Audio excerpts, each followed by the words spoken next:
Chapter 560. In reality, Yao Imowan's actions were no different from robbery.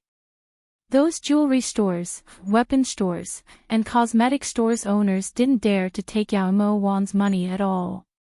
The imperial sect represented authority, so they couldn't afford to offend it. Furthermore, the most disgusting thing that Yao Imowan did was that every time she openly robbed, she would give those store owners 5 or 10 yuan as compensation. Wasn't this intentionally rubbing salt into their wounds? Then, Yao Imowan would resell these things to a special group of people. They were the officials and nobles who had money but didn't dare to offend the imperial sect. Thus, in a short half a month, Yao Imowan jumped to the first place on the Crimson Flame country's noble ranking. This was also the first time someone from the imperial sect had made it onto the ranking. After a long time, some people couldn't take it anymore. Those officials all submitted memorials hoping that King Qi Chuan and the imperial sect master would discuss this matter and stop Yao Imowan from making money. They were so poor they couldn't eat anymore. Qi Chuan had also heard about this matter, so he very seriously reported the people's voices to Sikongmu. Thus, one day, when Yao Imowan was about to go out, she was stopped by Qi Kanglin. "Warner, His Majesty asked this shaman to send his regards. How have you been resting? Are you able to carry out the mission His Majesty gave you?" Qi Kanglin hadn't appeared in a while. Now that he was standing in front of Yao Imowan, he seemed much more pleasing to the eye. "I'm still a bit dizzy." Yao Imowan lied. "Perhaps it's because of amnesia. It shouldn't be serious. His Majesty means." Just as Qi Kanglin was about to speak, his eyes inadvertently landed on the gown in Yao Diao's hands. If he remembered correctly, that should be his clothes. Moreover, Huan Luo had personally sewn it for him a few days ago. "Diao Diao, what are you doing with this shaman's clothes?" Qi Kanglin asked even though he already knew the answer. At that time, he already knew that Yao Imowan had stolen things from the residents and sold them. Among them, there was no lack of porcelain bowls, wooden basins, and even the pillow he used to sleep on. The reason he didn't care was because he had orders. Moreover, if Yao Imowan continued to cause trouble, she wouldn't dare to do anything. However, those clothes were different. First of all, Huan Luo had personally made them, so the meaning behind them was different. Second of all, if Huan Luo found out about this, it was inevitable that she would cause trouble for Yao Imowan. At that time, it would be unavoidable for him to argue with Huan Luo again. Qi Kanglin had always viewed Huan Luo as family, so he didn't want to hurt her feelings. "No, nothing." Diao Diao subconsciously leaned behind Yao Imowan and looked at Yao Imowan meaningfully. The meaning behind her words was, "Don't look for me, it has nothing to do with me." Priest must be joking. This is this holy maiden's residence, so everything inside naturally belongs to this holy maiden. How could it be priest's things? Yao Imowan's confidence made Diao Diao prostrate herself in admiration. They weren't in the right. Other than that piece of clothing, I can give you anything else you want." Qi Kanglin felt that Yao Imowan really lacked discipline, but at this critical juncture, if he could endure it, then he would endure it. "I can give it to you for 300,000. Yao Imowan wasn't polite. You can't be too unreasonable." As a priest for so many years, this was the first time Qi Kanglin felt like crying. This holy maiden is already very reasonable. Someone offered 300,000 for this piece of clothing. If wasn't familiar with priest, she definitely wouldn't destroy her own reputation. Priest should be glad that didn't increase the price. In fact, even if added another 100,000, it would still be reasonable. How about 400,000? Yao Imowan suddenly felt that when it came to money, there was no need to talk about friendship with Qi Kanglin. Then sell it to that idiot for 300,000. After the morning court assembly tomorrow, follow this priest to the imperial palace to meet the emperor. Qi Kanglan's expression abruptly darkened, then he turned and left. Master, this is the first time Diao Diao has heard great priest curse. You're really something. Diao Diao looked at Qi Kanglan's back with schadenfreude.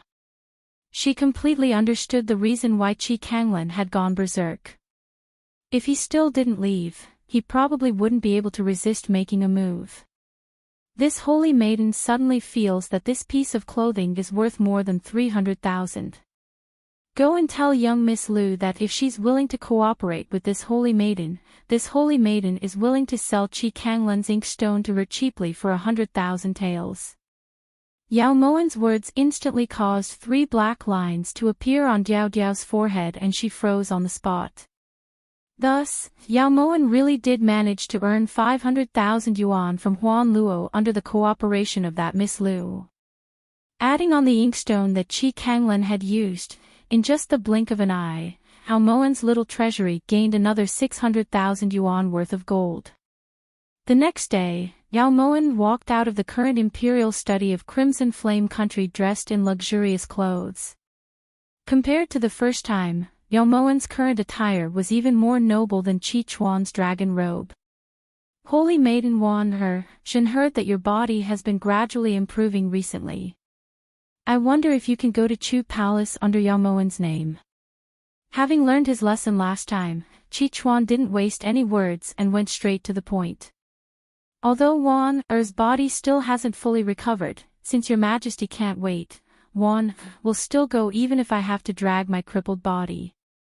This time, Yao Moan didn't object. After all, the fact that she could exist so arrogantly in Crimson Flame country showed her value. If she continued to decline, her future situation might not be as glorious as it was now. Moreover, Yao Moan calculated that her little treasury was pretty much full. From the wealth ranking, the second-place prime minister was far behind her. Now, it wouldn't be too much to say that she occupied more than half of Crimson Flame country's wealth. Ahem. All right then, go and prepare. In 3 days, I'll have the high priest send you out of Crimson Flame country. Qi Chuan's voice contained unconcealable excitement. In his eyes, Yao Moan had become a god of plague. Your Majesty, don't be anxious. Wan wants to know why your Majesty sent Wan to Chu's palace. If Yao Moan was willing to be manipulated by others, then she wouldn't be Yao Moan. Oh, I forgot to tell you. This time, the main reason you're going to Great Chu is to tempt King Chu, Yi Junqing, and stir up a dispute between the 7 countries of Eastern Continent. Once they're locked in battle, my Crimson Flame army will enter Eastern Continent. Qi Chuan's words were brief, but they were the essence. Who is Yao Moan to actually have that ability? Yao Moan was a bit curious about the character she was going to impersonate. Of course, she's not only the Empress of Great Chu's original emperor, Yi Hongyi, she's also the crown princess of Great Chu's Chu Maobei.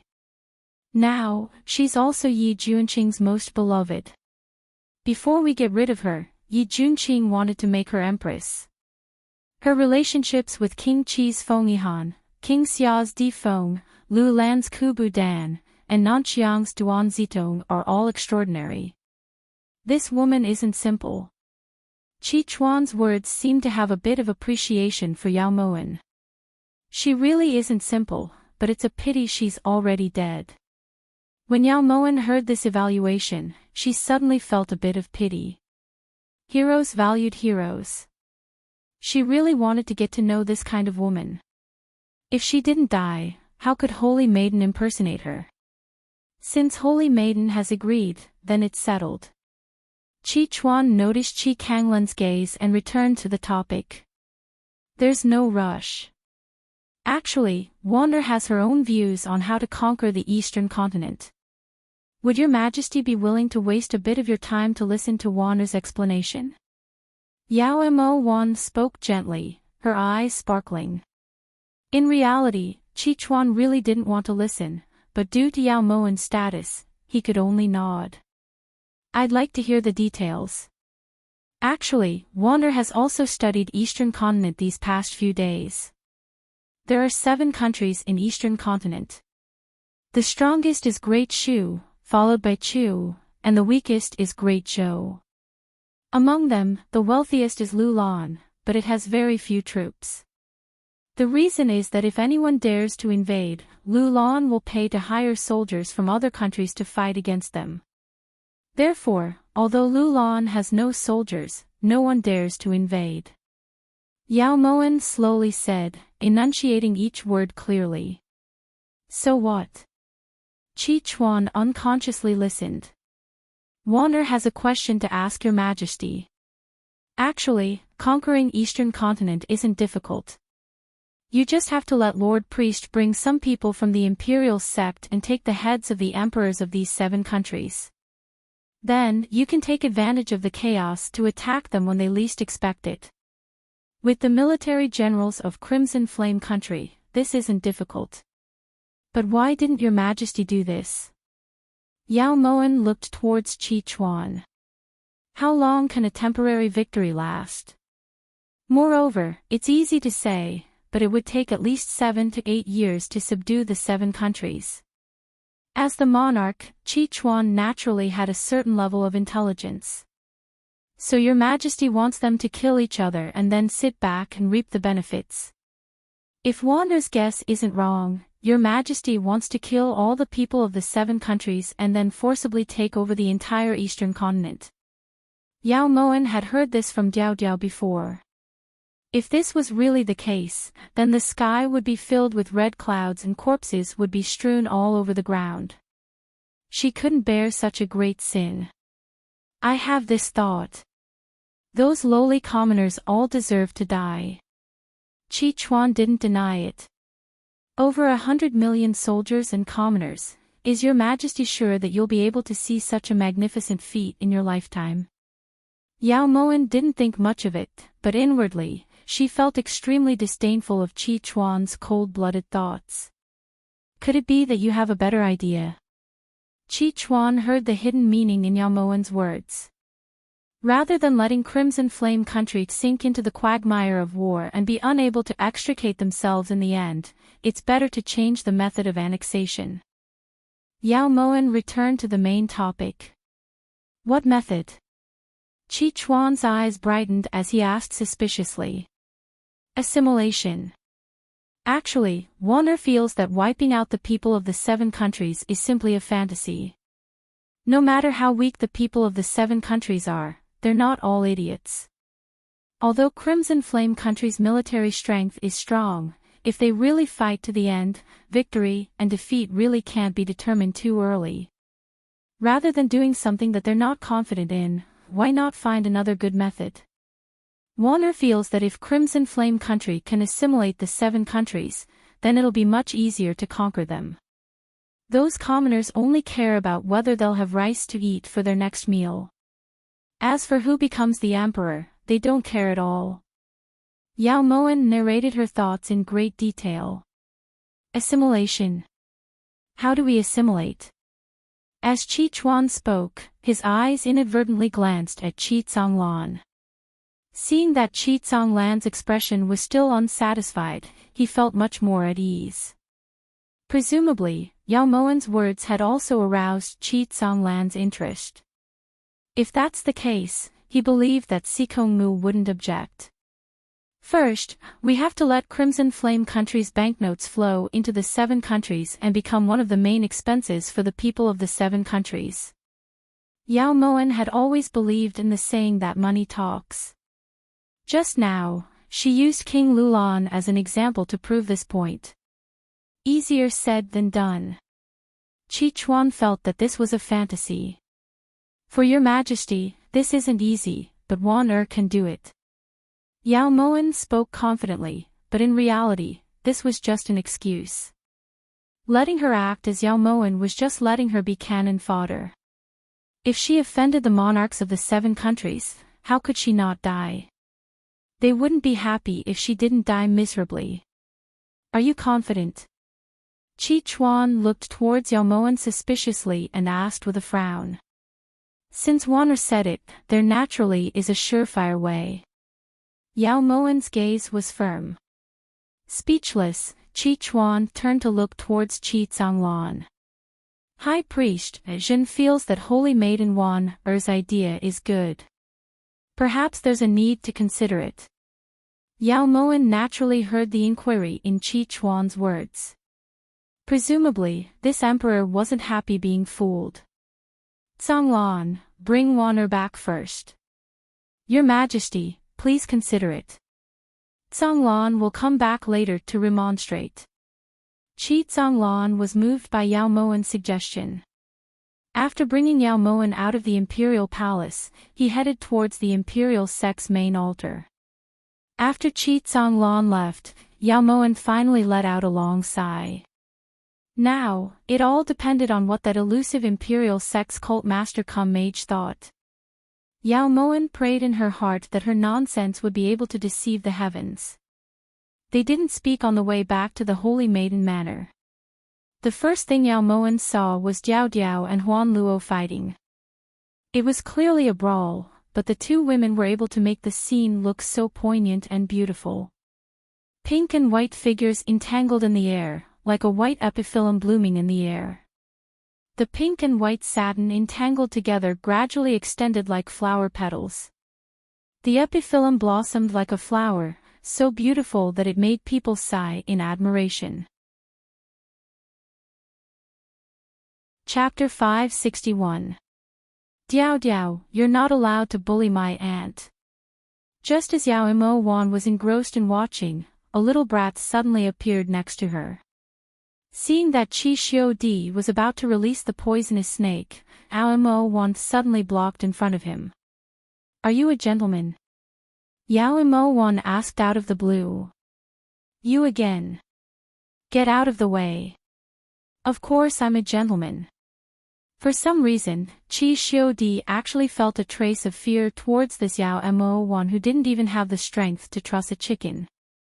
Perhaps it was because Yao Mo Wan not only used sulfur powder to splash on his little snake, she also added chili powder to the sulfur powder, causing Xiaolan to still not recover and his two hands to be unable to touch his eyes. A gentleman doesn't hit a woman. What? Don't let this saintess guess that you're going to release the snake to bite Diao Diao. This kind of backstabbing behavior is not what a gentleman would do. Yao Mo Wan smiled sweetly.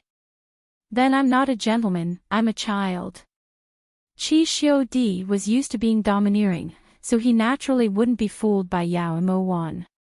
Fine, then release the snake. Release the snake to bite this saintess, then have your godfather force out the poison for this saintess. Do you know how to force out the poison? It's this saintess taking off my clothes, then have your godfather place his hand on this saintess's chest. Yao Mo Wan deliberately raised her voice and it was effective. When Yao Mo Wan's voice fell, Huan Luo suddenly fell from the sky. She clutched her chest with one hand and looked at Yao Mo Wan resentfully. Master, many thanks. Diao Diao naturally understood that Yao Mo Wan's words were to distract Huan Luo.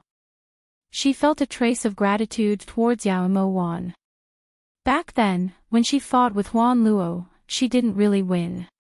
Wan'er, what qualifications do you have to sell Kanglan's things? Those clothes, that inkstone was given to Kanglan by Master. How can you sell them just like that? Huan Luo was so angry that her eyes that were as clear as autumn water shot out a biting cold light.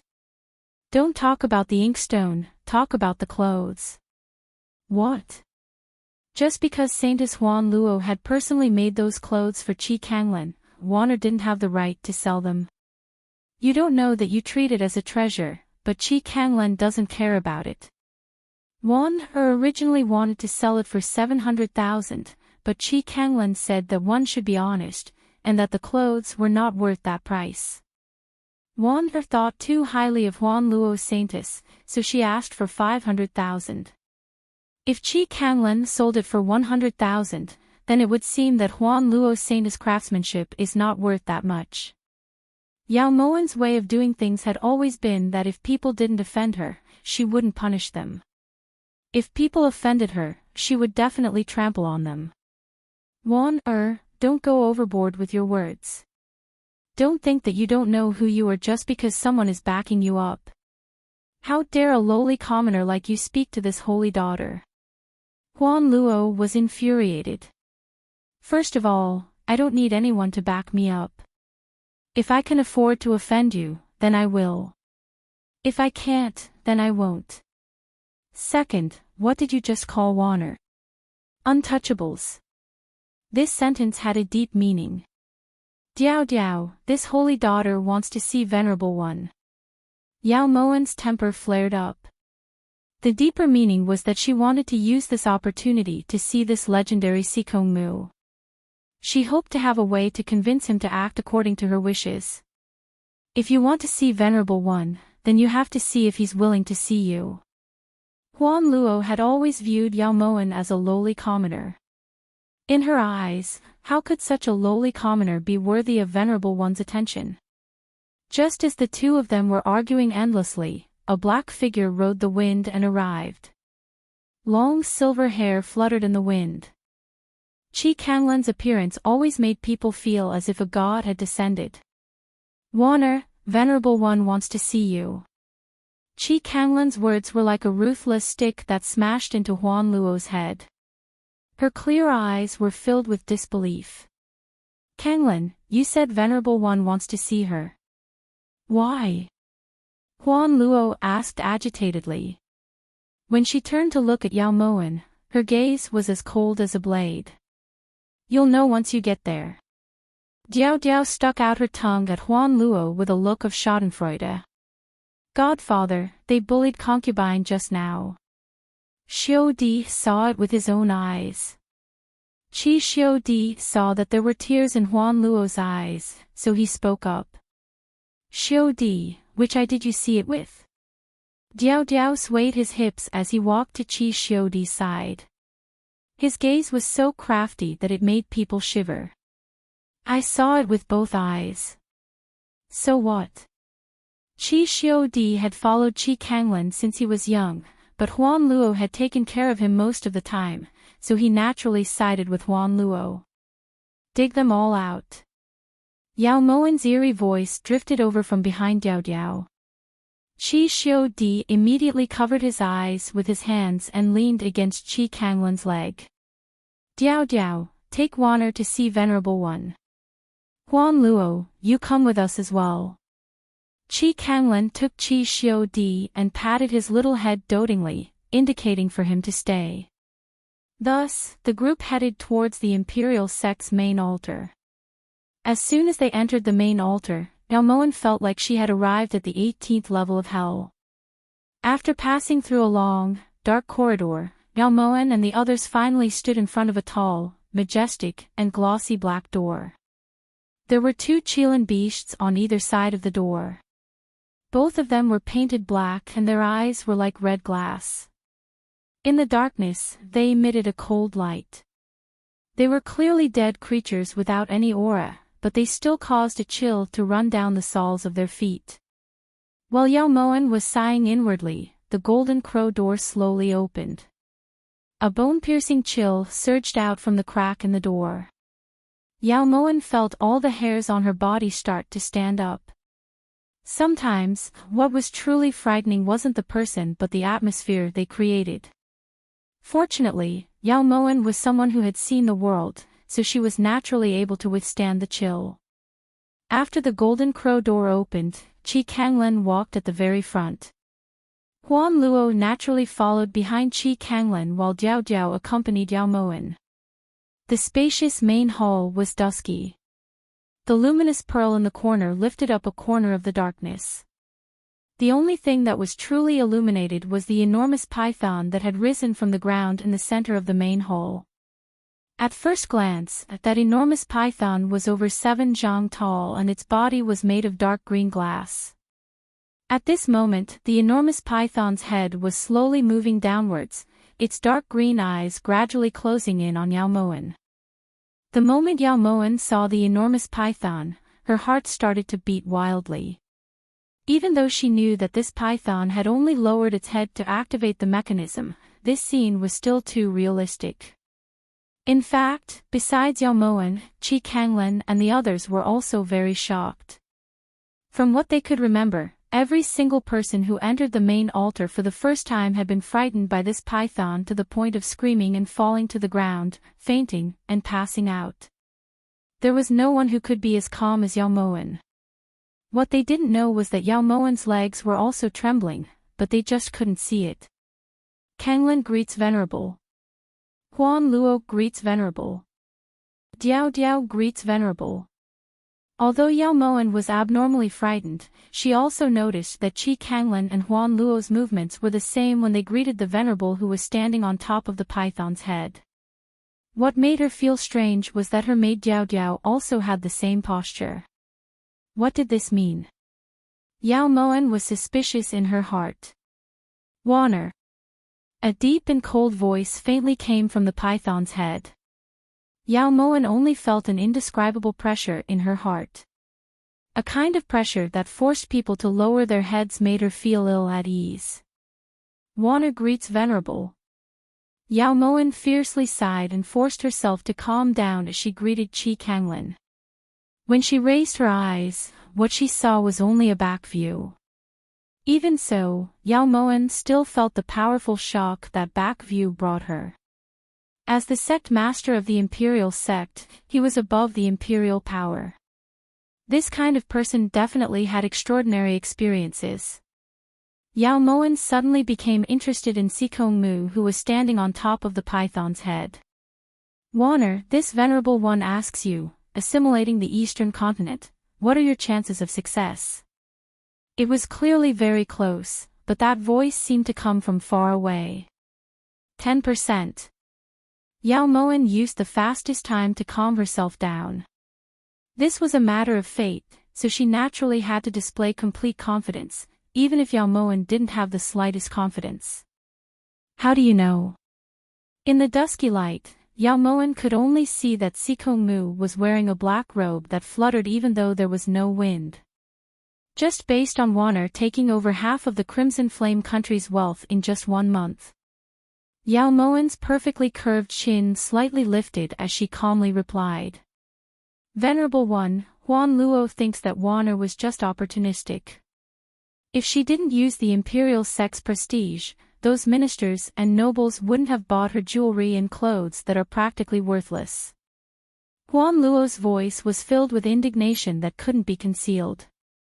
At the side, Yao Moen's lips slightly pursed and a trace of coldness flashed in the depths of her eyes.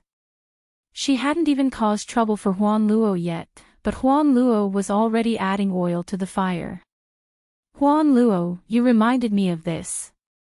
Speaking of worthless, those accessories and weapons were all bought with Warner's capital. Only that piece of clothing that was just sold was truly worthless. Yao Moen glanced at Huan Luo out of the corner of her eyes. She was clearly referring to the one Huan Luo had personally made for Chi Kanglen. You! Huan Luo glared at her angrily. You! What? Holy Maiden Huan Luo isn't calling Warner a lowly commoner anymore. Yao Moen's cold gaze met Huan Luo's icy cold gaze. You have always been one. Huan Luo was so angry that she lost the opportunity to speak. Almost at the same time, a tangible cold energy circled around Yao Moen's body like a dragon and struck Huan Luo's chest. Pfft! Dark red blood suddenly sprayed out of Huan Luo's mouth. Her moon-white clothes were instantly stained with plum blossoms. It was a beautiful yet desolate sight. Yao Moen was secretly shocked. She had originally wanted to teach Huan Luo a lesson, but she hadn't expected Sikong Mu to be so heavy-handed. Of course, Yao Moen wasn't stupid enough to think that Sikong Mu was sincerely siding with her. That was a taboo. Taboo for Huan Luo calling her a lowly commoner. Interesting. It seemed like her current identity was quite thought-provoking. Venerable One, Huan Luo was just muddle-headed for a moment, so please have mercy. Seeing that Huan Luo was injured, Qi Kanglan immediately stepped forward and cupped his fists. Honor is my imperial sect's holy maiden. No one is allowed to speak rudely. Sikong Mu's voice was as cold as ice. Every word he said was like an icicle falling into a deep pond. Huan Luo knows her wrongs. Huan Luo covered her chest with one hand as she replied humbly. However, an extremely cold glint flashed through her eyes. Honor, although Huan Luo's words were harsh, there's one thing you can say. You did borrow the power of the imperial sect to successfully amass wealth. If you enter the eastern continent, you won't have any power to borrow. Sikong Mu's back was still facing Huan Luo, but his voice was deep and powerful. That's not true. Honor isn't using the power of the imperial sect, but the greed and hypocrisy of the human heart. Can Honor explain it this way? Even if those court officials and wealthy nobles don't buy Honor's things, will the imperial sect harm them? Will their benefits be harmed? The answer is no. Then why would they curry favor with Honor? Yao Moen looked confidently at Sikong Mu, who was on the python's head. Why? Sikong Mu's voice contained a trace of doubt. Because human nature is greed. In Honor's eyes, the word saint is just a legend. In this world, no one is more noble than anyone else. Everyone has their own desires and desires. They curry favor with Honor because they want to buy those weapons and accessories that are worth an astronomical price. Only then will they feel at ease and be able to sleep well. Honor is only grasping the human heart. And Honor is most skilled at grasping the human heart. His clear voice was like spring water knocking on rocks. Every word entered Honor's heart. Silence. The entire hall fell silent. Yao Moen secretly held her breath, hoping that her words would be able to make Sikong Mu give up on slaughtering the eastern continent. Chapter 562. I'll give you half a year. If you can get Crimson Flame countries' banknotes to circulate in Lulan, I'll consider your suggestion. Otherwise, in half a year, I'll conquer eastern continent. Yao Moen sighed in relief at Sikong Mu's decision. Don't worry, Venerable One. Honor won't disappoint you. Yao Moen suppressed the excitement in her heart and said calmly. Kanglan, Huan Luo, during this time, you have to assist Honor and do your best to make this happen, said Sikong Mu solemnly. Qi Kanglan and Huan Luo accepted the order. Honor thanks Venerable One for sending High Priest and Holy Maiden Huan Luo to Honor's subordinates. However, just them alone won't be enough. Yao Moen purposely changed the word assist to subordinate. The meaning was different. The money you have right now is equivalent to half of Crimson Flame country's national treasury. I can't invest any more. As for subordinates, you can choose from the imperial sect. You may leave, said Sikong Mu indifferently. Then he waved his hand to dismiss Yao Moen and the others. Yao Moen wasn't someone who would take advantage of others for granted. She didn't say anything else and left respectfully. After leaving the imperial sect's headquarters, Yao Moen instantly felt the air become much fresher. Holy Maiden Huan Luo, where are you going? When Yao Moen saw that Huan Luo was about to leave, she took a step forward and blocked her path. She raised her brows domineeringly. Do I need you to care what this holy maiden does? Huan Luo swallowed back the words, lowly commoner. Now that holy maiden is Honor's subordinate, Honor should be responsible for my subordinates. Yao Moen smiled sweetly and her eyes shone with a dazzling light. Who's your subordinate? Huan Luo glared at Yao Moen. This is what Venerable One agreed to. If you don't want to, you can argue with Venerable One. Honor will accompany you to the end. Yao Moen's mischievous expression really infuriated Huan Luo. Huan Luo was heavily injured just now. This priest will take her back to treat her injuries. You should return to the Holy Maiden residence with Diao Diao first. This priest will go back to discuss the details of the trip to Lulan with you later. Qi Kanglan saw Yao Moan and Huan Luo arguing with each other, so he promptly stepped forward to stop them. Before Yao Moan could say anything, Qi Kanglan had already leaped into the air with Huan Luo in his arms and headed straight for Huan Luo residence. Master, they don't put you in their eyes, said Diao Diao resentfully as she watched Qi Zhanglan and Huan Luo leave. This holy maiden really doesn't want them to take me seriously.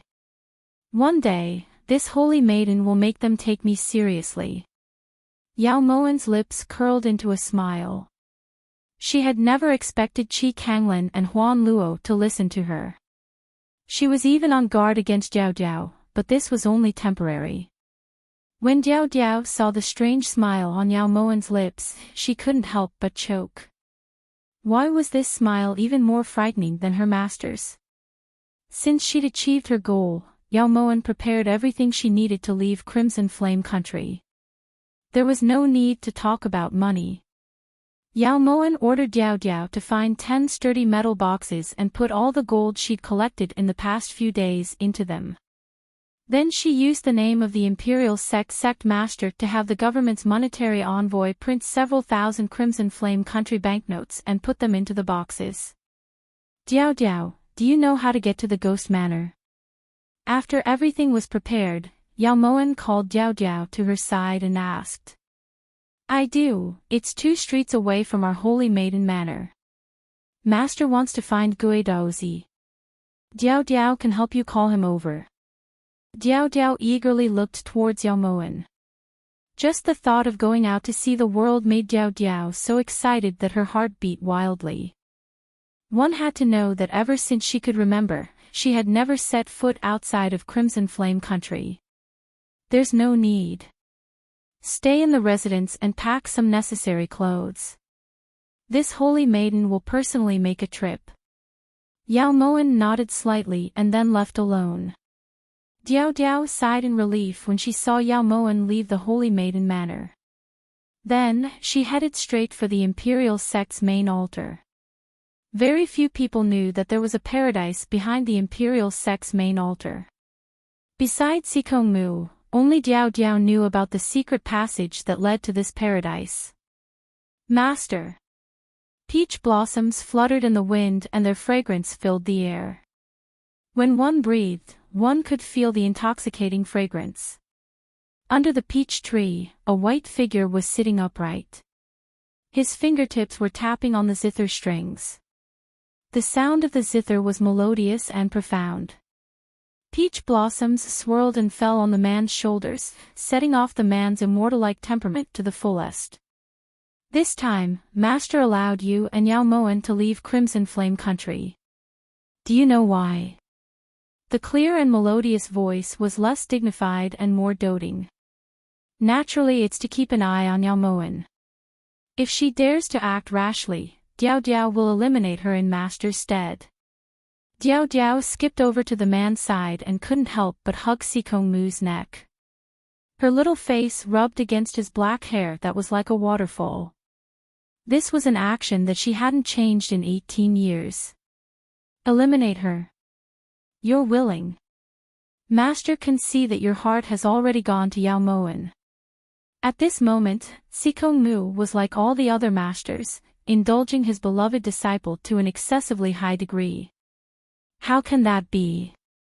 Diao Diao's heart has always been with Master. Diao Diao's hands tightened even more and she pressed her little face against Sikong Mu's face. You'll be struck by lightning if you say one thing but mean another. Sikong Mu's jade fingers left the bow and lightly patted Diao Diao's head. Master, how can you curse your own disciple?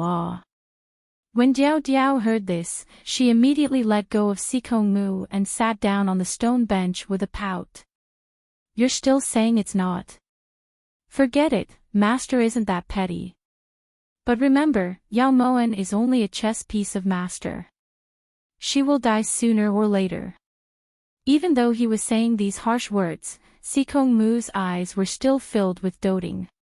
Master, don't worry.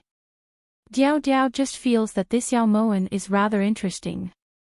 No matter how good she is, there will be a day when she's tired of playing with her. Diao Diao really liked Yao Moan, but she always thought that this kind of liking was just a kind of novelty. That's good. This time, Master allowed you to leave so that you can see the world. With your current martial arts and the protection of Kanglen and Huan Luo, Master doesn't have to worry about your safety, said Sikong Mu sincerely. But Diao Diao is worried. If I don't come back this time, Diao Diao's greatest regret will be that I won't be able to see Master for the rest of my life. How about this, Master? Take off your mask and let Diao Diao take a look, all right. The sunlight fell on Sikong Mu's golden mask and the reflected light hurt Diao Diao's eyes. Then don't go, said Sikong Mu solemnly after thinking for a moment. Diao Diao is joking. Master looks the most handsome right now. When Diao Diao heard this, she immediately smiled very flatteringly. Remember, pay attention to your safety. You don't need to get involved in official matters. Just Kanglen and Huan Luo are enough, said Sikong Mu. Diao Diao came to find you for this matter. Master, Diao Diao has already grown up and is even more capable than Huan Luo. If you need anything, you can completely leave it to Diao Diao, said Diao Diao seriously with anticipation in her eyes. Master only has one task for you, and that is to live every day happily. The warmth in Sikong Mu's eyes was something that Qi Kanglen and Huan Luo would never see in their lives. Gue Daozi appeared very cold and even a bit hostile towards Yao Moan's appearance. I wonder what holy maiden has come to this old man's residence for. Recently, Yao Moan had already become an influential figure in Crimson Flame country. When people talked about her, their expressions would change. Gue Daozi had naturally heard about it. She had tricked someone into his residence, so it couldn't be anything good. I want to borrow someone. Yao Moan's gaze was cold as she got straight to the point. Borrow who? Asked Gue Daozi vigilantly. Sister Gue. Yao Moan clearly remembered that Leng Bingxin had once thought she was Yao Moan and even called her master. Presumably, Leng Bingxin and Yao Moan's relationship wasn't ordinary. Leaving Crimson Flame country with this kind of appearance would inevitably cause misunderstandings from those people who couldn't find Yao Moan. With Leng Bingxin here, perhaps this kind of misunderstanding could be avoided. Of course, Yao Moan also wanted to return a favor to Leng Bingxin. That day on the street, Leng Bingxin had helped her out of trouble. She had received this favor. No. Gue Daozi immediately refused. He thought about how much effort he had put into bringing Leng Bingxin back to Crimson Flame country. Letting her go was something only an idiot would do. What does it have to do with you? She's borrowing me. Holy Maiden Wan her, what do you want me to do? Although it wasn't Yao Moan, just based on that face, Leng Bingxin had to give her some face. Didn't you go gambling?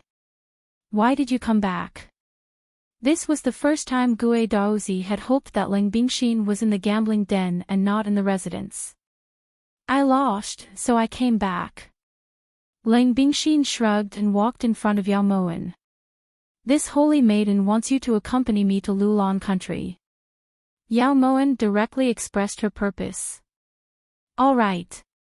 It's settled, you can't go back on your word.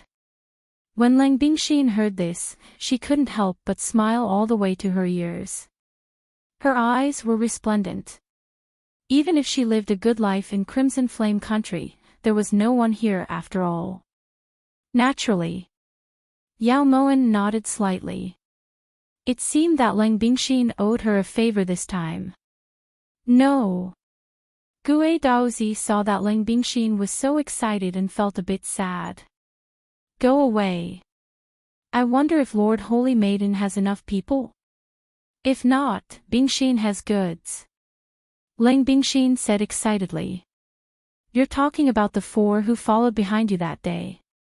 Yao Moan had some impression of them. Lang Bingxin nodded expectantly. Then let's go together.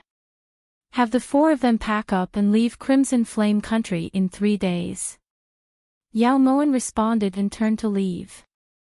As she watched Yao Moan leave, Lang Bingxin suddenly felt that Yao Moan's entire body was glowing. Was this a bodhisattva sent by the heavens to save them? Really? By the time Lang Bingxin's excitement had reached its peak, Gue Daozi had already entered the main hall. He sat there by himself, quietly drinking tea. Seeing Gue Daozi's lonely expression, Lang Bingxin suddenly felt guilty. But then she thought about it again. Guilty my ass. If it wasn't for Gue Daozi, she might even have a child. Even so, Lang Bingxin still followed the traditional virtue of respecting the old and loving the young and walked into the main hall. Master, little sister Ghost is just going out for a stroll. When the Holy Maiden comes back, little sister Ghost will definitely come back with her. Lang Bingxin always felt that white lies were not guilty. Gue Daozi didn't look up and silently drank his tea. You don't believe me? Then little sister Ghost will swear. At this moment, Lang Bingxin suddenly noticed that Gue Daozi's goatee seemed to be much whiter than before, and a sour feeling welled up in her heart. Then swear. Gue Daozi knew that he couldn't stop Lang Bingxin. Since Yao Moan dared to come to Ghost Manor to look for people, she naturally had the permission of Master Gue. Moreover, Lang Bingxin had been too arrogant recently and had offended many people. Although those people bowed to her on the surface, they were secretly thinking about how to get revenge. It was easy to dodge a spear in the open, but hard to guard against a stab in the dark. It was good to let his beloved disciple go out to avoid the limelight. Cough. Listen well, my little sister Ghost swears that if she doesn't return, then let the heavens split that pretty boy in charge of the gambling house to death. Lang Bingxin's words were full of tricks. Go and pack up. After Gue Daozi heard Lang Bingxin's oath, his expression was even heavier than when he was going to a grave. Seeing Gue Daozi's bitter expression, Lang Bingxin was silent for a moment, then she turned around to leave the main hall. Chapter 563. If I, Lang Bingxin, don't come back, I will definitely be struck by lightning. When Lang Bingxin stopped talking, Gue Daozi suddenly looked up with tears in his eyes. Gue Daozi rubbed his swollen thigh when Lang Bingxin walked far away. Damn girl, you still have some sympathy. When Yao Moan returned to the Holy Maiden residence, she saw Qi Xiu Di sitting by the pond and throwing stones. The water splashed onto his clothes and wet most of it. Who are you angry with? Yao Moan hesitated for a moment before walking to Qi Xiu Di's side. Her voice was like the sound of nature. Even though she had been plotted against by this brat, Yao Moan couldn't bring herself to hate him. Go away. You're the one who's annoying. Qi Xiu Di threw a stone and said hatefully. Yao Moan was slightly shocked. She immediately tasted the taste of her own wishful thinking and turned around. It's you, you loathsome bastard. Godfather is leaving again. Qi Xiu Di muttered to himself with a heavy sobbing tone. Yao Moan's footsteps paused in the air before turning back to Qi Xiu Di's side. Do you like Crimson Flame Country? Yao Moan picked up the stone under Qi Xiu Di's feet and lightly threw it. I like it. Of course I like it, but I don't like you. Qi Xiu Di raised his brows, his grape-like black eyes filled with hostility. So it's like this, then this Holy Maiden punishes you to leave Crimson Flame Country and stay with this Holy Maiden every day. Go back and pack up. In 3 days, follow this Holy Maiden to Lulan. Listen, this is an order, you can't refuse. Yao Moan fiercely patted Qi Xiu Di's head then turned to leave. Who do you think you are? I'm not listening. Chi Xiudi was about to throw the stone at Yao Mo Wan when his mind suddenly turned. Go to Lulan. Isn't that where Godfather is going? Ha! This holy maiden Wanner is really stupid. Chi Kanglan finally arrived late at 10:00 in the evening. High Priest really came at the right time. Diao Diao looked at the 2 porcelain bowls in her hands. She originally had one but now it was gone. I heard that you had little sister Ghost and nameless 4 bodyguards leave with us. Chi Zhonglan didn't look at Diao Diao as he solemnly walked over and sat down in front of Yao Mo Wan. Wanner originally wanted to discuss it with Priest, but then I thought that Priest was worried about Holy Maiden Huan Luo and was afraid that he wouldn't have the time to think about such trivial matters, so I decided to make my own decision. Is there a problem? Yao Moan picked up the porcelain bowl and scooped up the soup. The taste was passable. You can't take them away. Chi Kanglan's tone left no room for discussion. Sure. Yao Mo Wan placed the soup spoon in the bowl and looked towards Chi Zhonglan very naturally. Then this saintess will not leave Crimson Flame country. The matter of assimilating Eastern continent should be found by another expert. Yao Mo Wan said lightly and continued to drink the soup.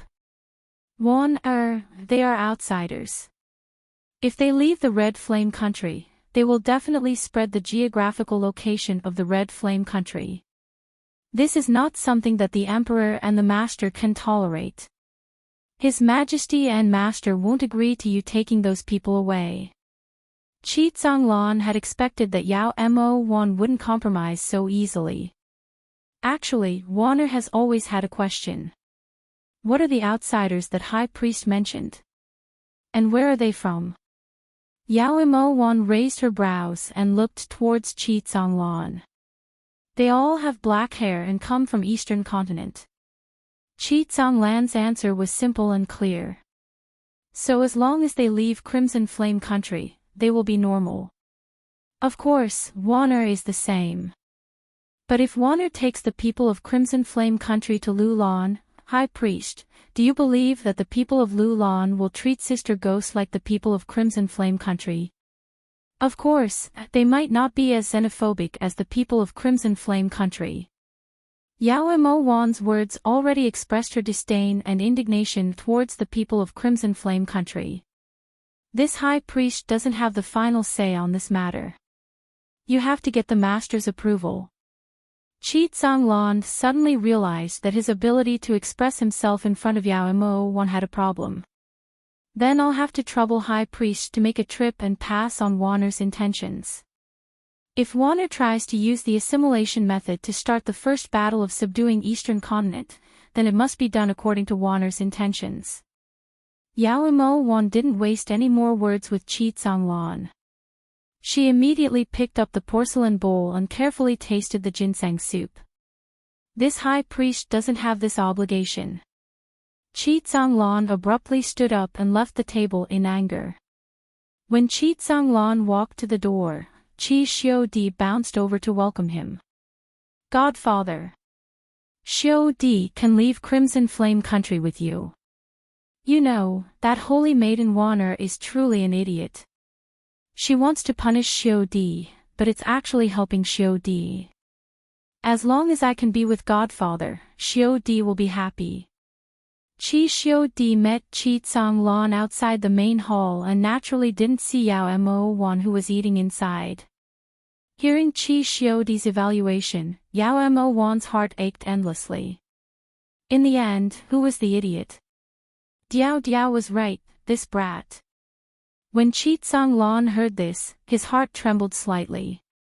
His eyes seemed to have a profound meaning as he looked at Yao Mo Wan. I hope Master can agree with your opinion. Chi Zhonglan indifferently said and turned to leave. Godfather, who are you talking to? While Chi Xiudi was questioning him, Chi Zhonglan had already left. The person who answered him was actually the person inside the room. He's talking to this holy maiden. Yao Mo Wan's voice sounded as gentle as water, but it caused goosebumps to fall all over Chi Xiudi's body. You didn't hear what I said to Godfather just now, right? Qi Xiudi was a child in the end. Right now, his little face was already as red as a monkey's butt. Do you think this holy maiden is deaf?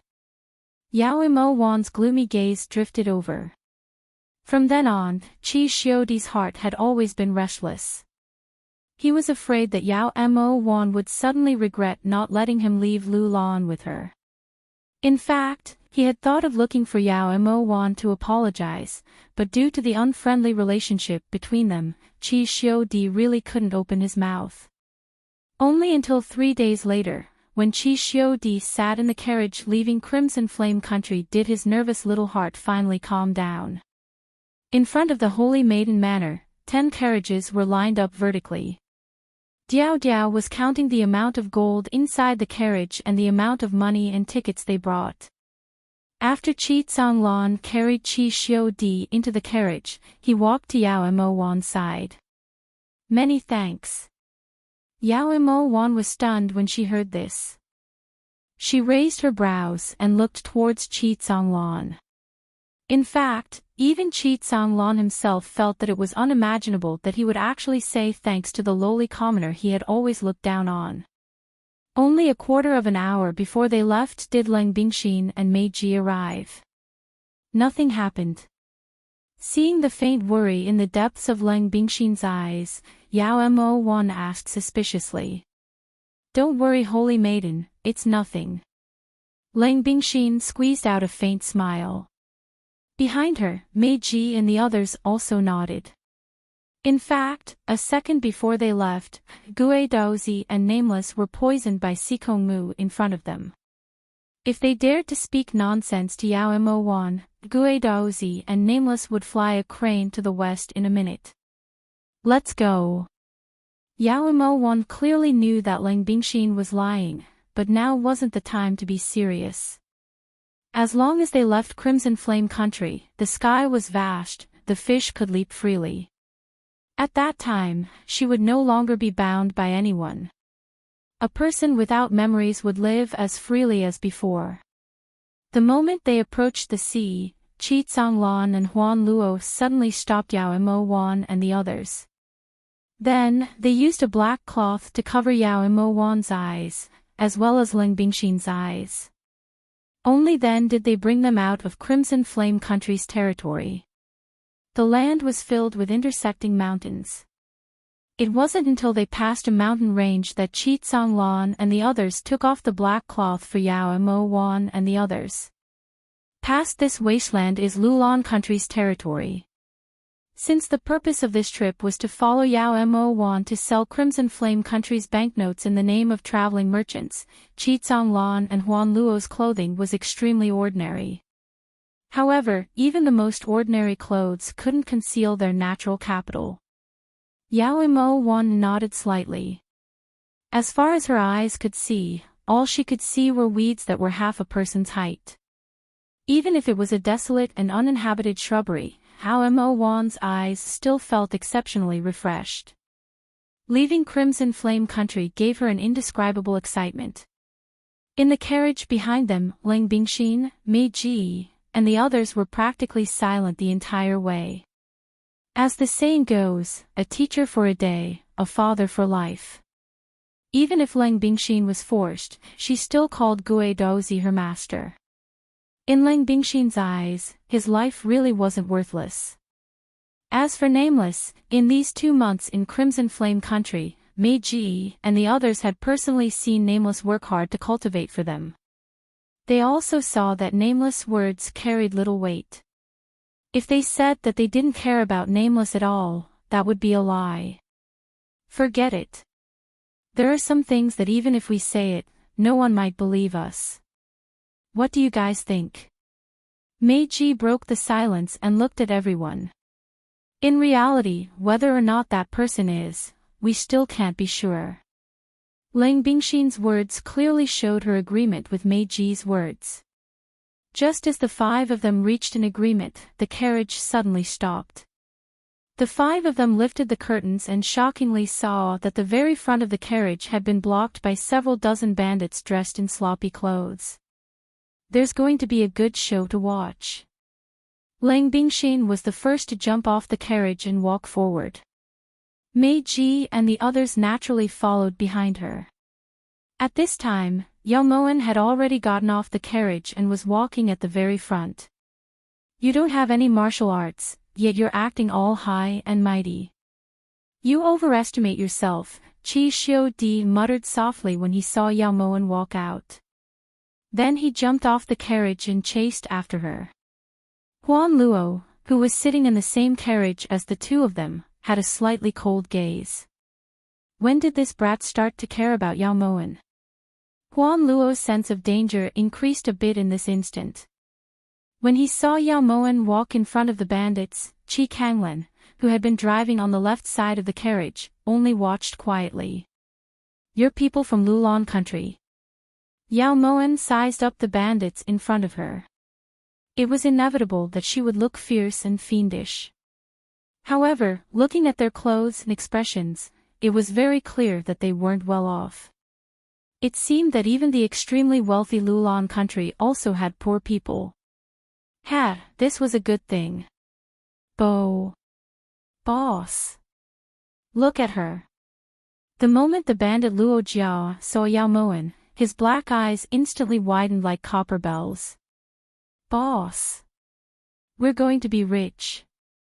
The bandit Luo Jia excitedly jumped to the bandit leader's side and rubbed his palms together as he looked at Yao Moen with a greedy expression on his face. Hurry and bring the announcement over. The bandit leader looked extremely excited. When he spoke, his tongue had already started to tremble. Yao Moen's expression became extremely unsightly. She had looked in the mirror before.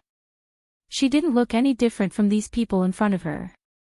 She had black hair, black eyes, and didn't have any extra horns. Why were they looking at her with such strange gazes? Are they still going to rob us? Beside Yao Moen, Qi Xiu Di frowned and raised his head to look at Yao Moen.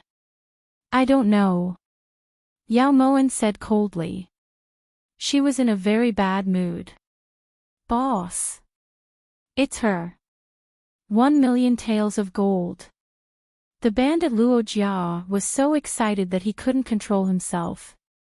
When he looked at Yao Moen again, he couldn't help but drool as if Yao Moen was a feast for the eyes.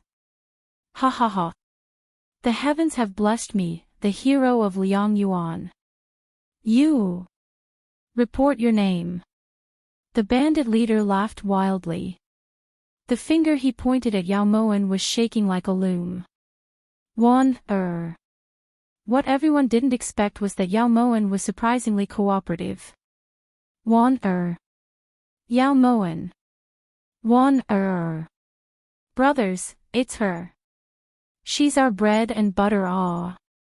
After getting confirmation, the bandit leader immediately folded up the announcement and walked towards Yao Moen. This little one kowtows in salute to Empress Chu. What are you all standing there for? Hurry and kneel down and kowtow. With the bandit leader's reminder, the several dozen people standing behind him immediately kneeled on the ground and kowtowed. Chapter 564.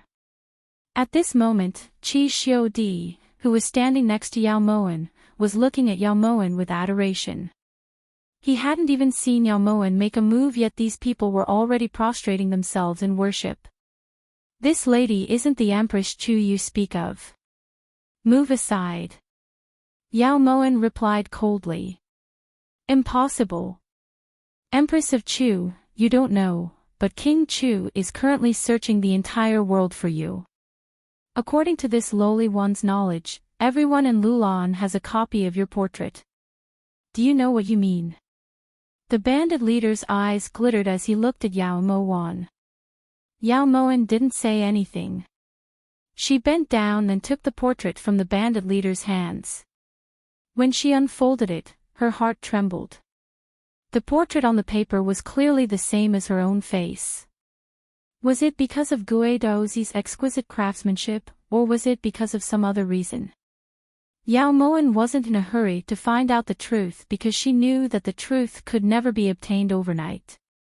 At this time, Chi Kanglen couldn't help but walk over out of curiosity.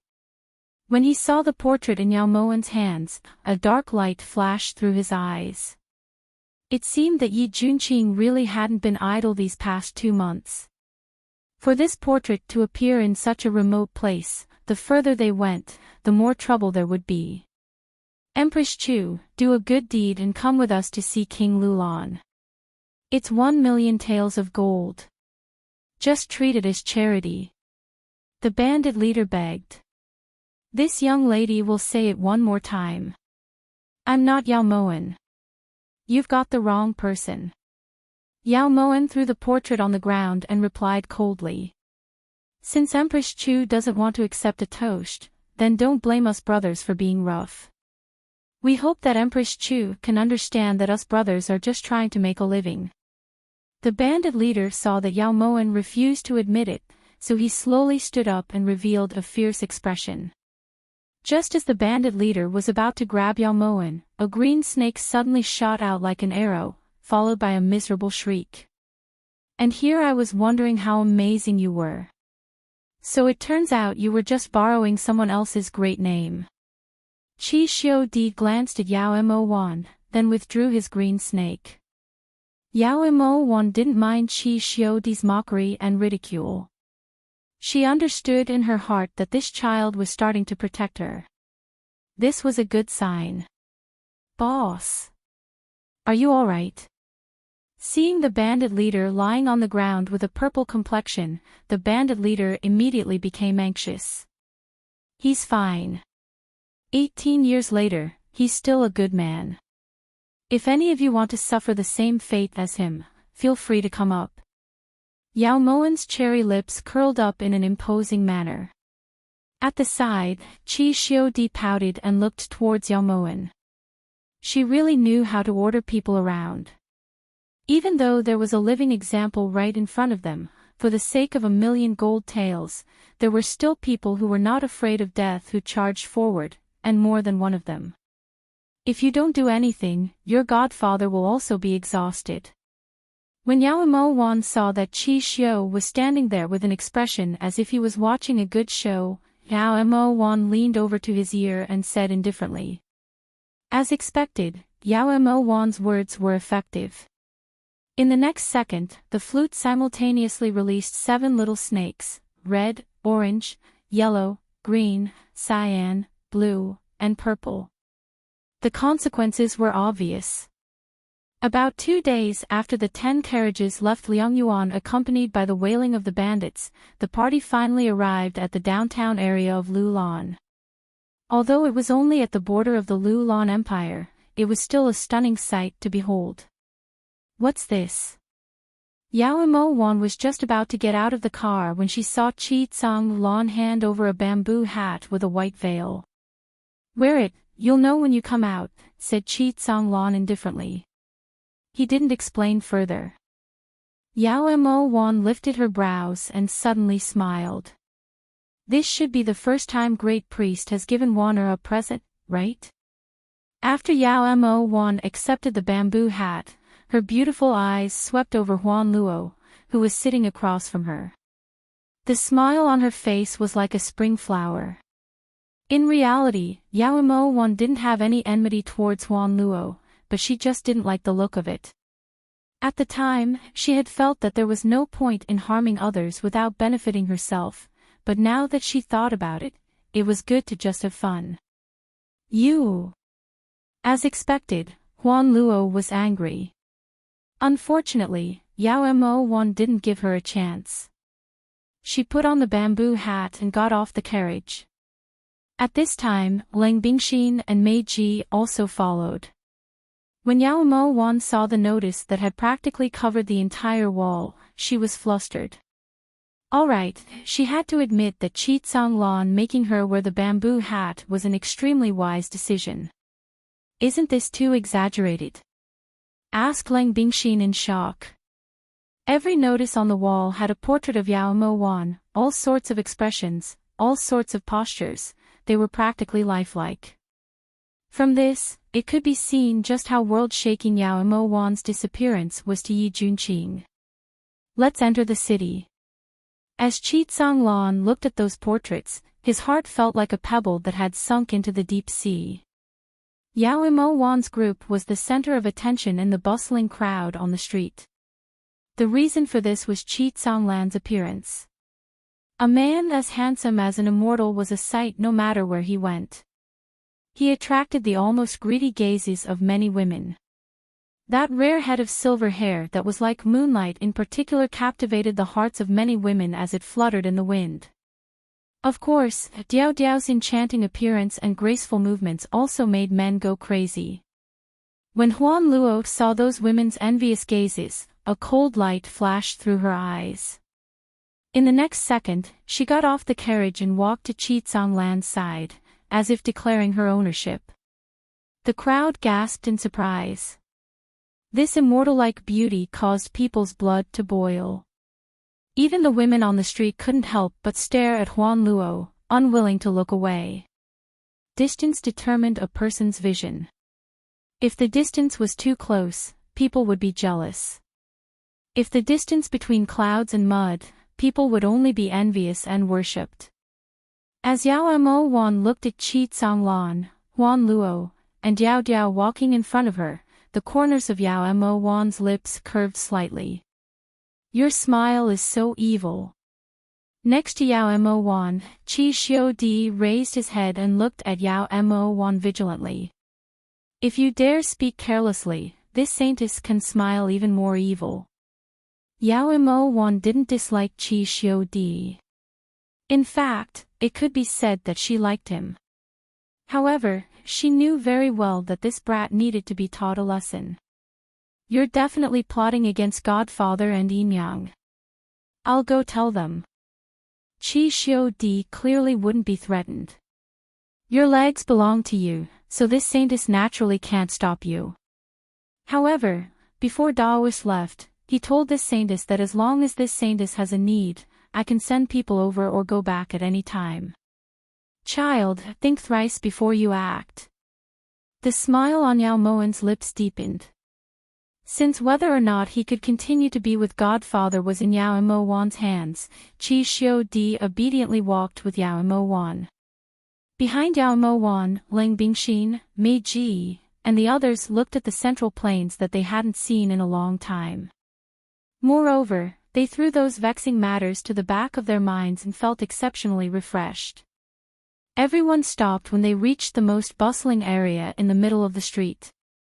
Yao Mo Wan called Diao Diao over to her side and whispered a few words. Then she saw Diao Diao walk into the magnificent Gathering Immortal restaurant first. Yao Mo Wan and the others followed behind her and walked in. What? This old man didn't hear wrong, right? You want to buy Gathering Immortal restaurant? Behind the counter, a 60-year-old shopkeeper looked towards Diao Diao in shock. You didn't hear wrong. Give me a price. Diao Diao followed Yao Mo Wan's instructions and spoke seriously. Not selling. This is my ancestral property. This old man has guarded it for several decades. I have feelings for it. If you don't want to eat or stay, please leave. The shopkeeper revealed an angry expression and waved his hand to send Diao Diao away. Can feelings be eaten? This miss has money. Just name your price. Diao Diao's rich and overbearing expression caused Yao Mo Wan, who was behind her, to feel rather helpless. If this shopkeeper really did name a sky-high price, it would be a slap to the face. After Diao Diao's words fell silent, the shopkeeper didn't even look up. He only waved his hand and over 10 burly men walked out from the kitchen, all of them brandishing machetes. For this kind of business, it really wouldn't do if they didn't have some hired thugs. Using force. This miss likes it. The thugs hadn't even done anything yet. Diao Diao had already taken the initiative and knocked them all down. Heroine, don't cause trouble here. If there's anything you want to say, then say it. This time, the old shopkeeper didn't dare to remain indifferent. He immediately walked over and greeted her with a smile. I already told you to name a price. Hurry up and say it. Diao Diao clapped her fair jade hands and raised her brows. At this time, Yao Mo Wan took a step forward and pulled Diao Diao behind her. Shopkeeper, I see that your restaurant's business is so bleak. Even if you don't sell it, you'll lose everything sooner or later.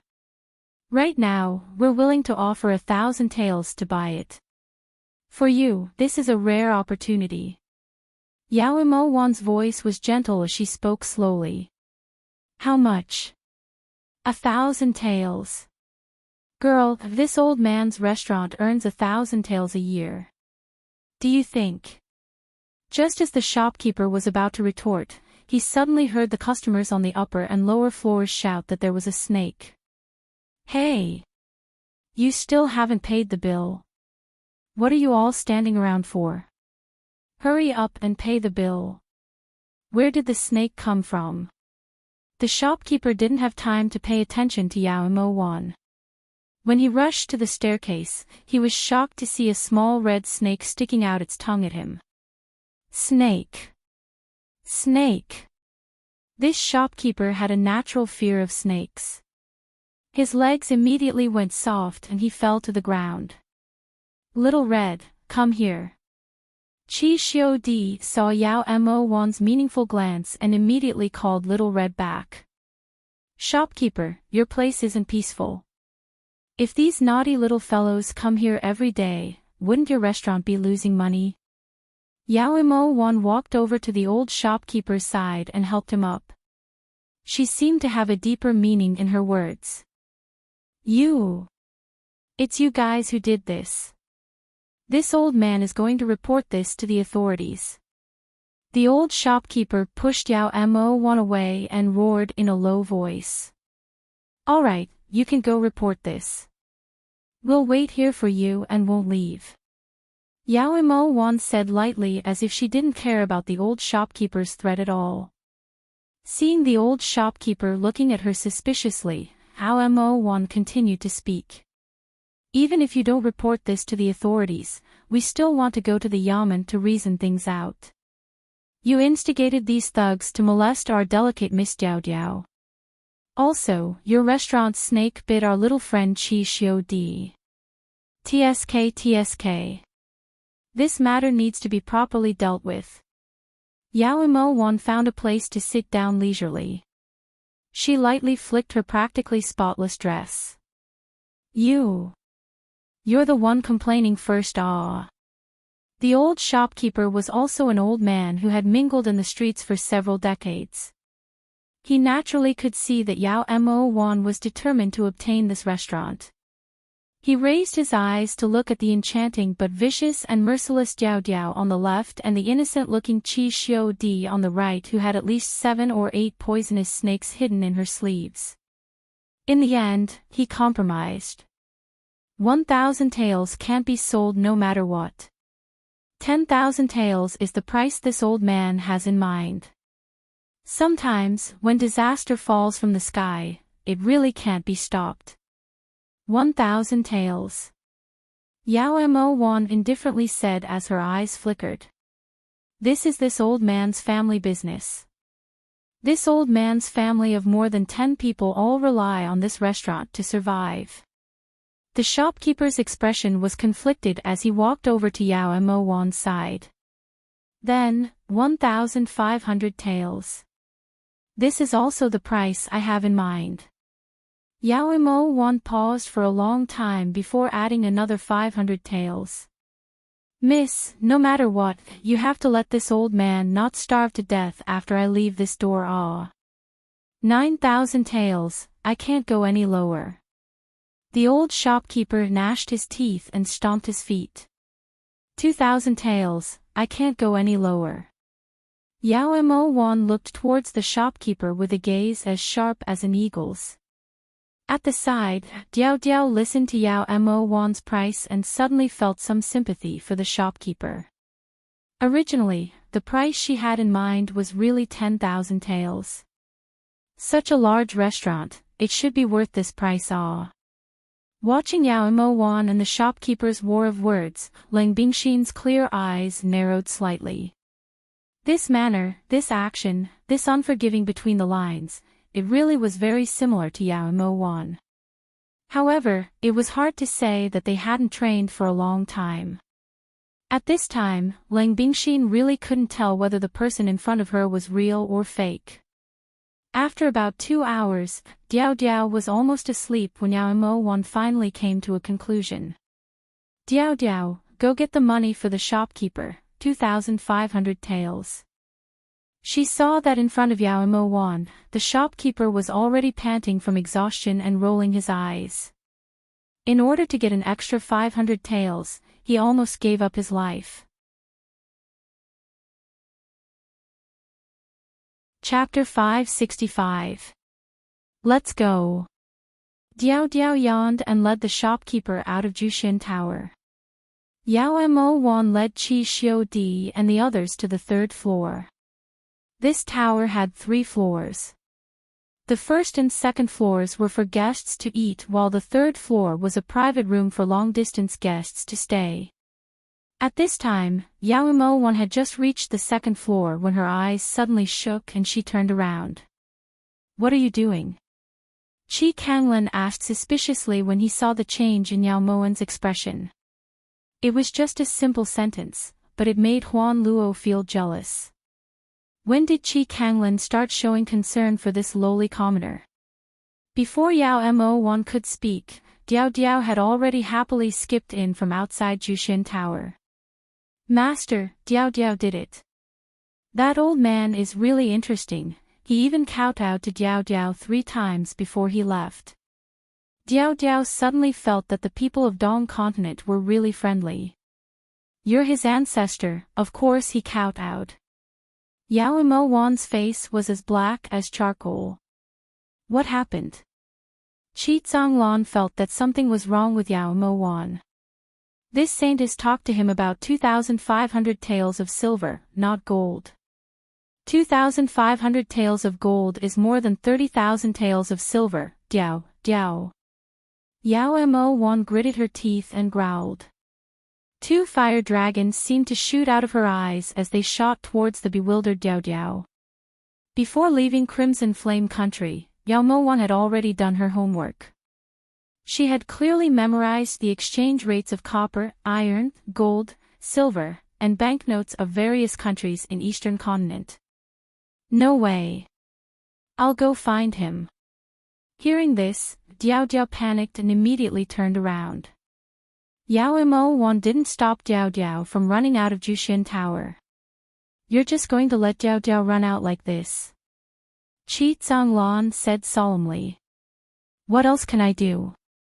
Yao Mo-wan took a deep breath and turned to walk up the stairs. Diao Diao just came to Lulan and isn't familiar with the people and the place. If something happens, you have to take the responsibility. Qi Zhonglan said sullenly. Before leaving, the monk had specifically told him to take good care of Diao Diao. If something happened to Diao Diao, he wouldn't be able to explain it to the monk. She's this saintess maid. Even if something happens, you don't need to worry about it.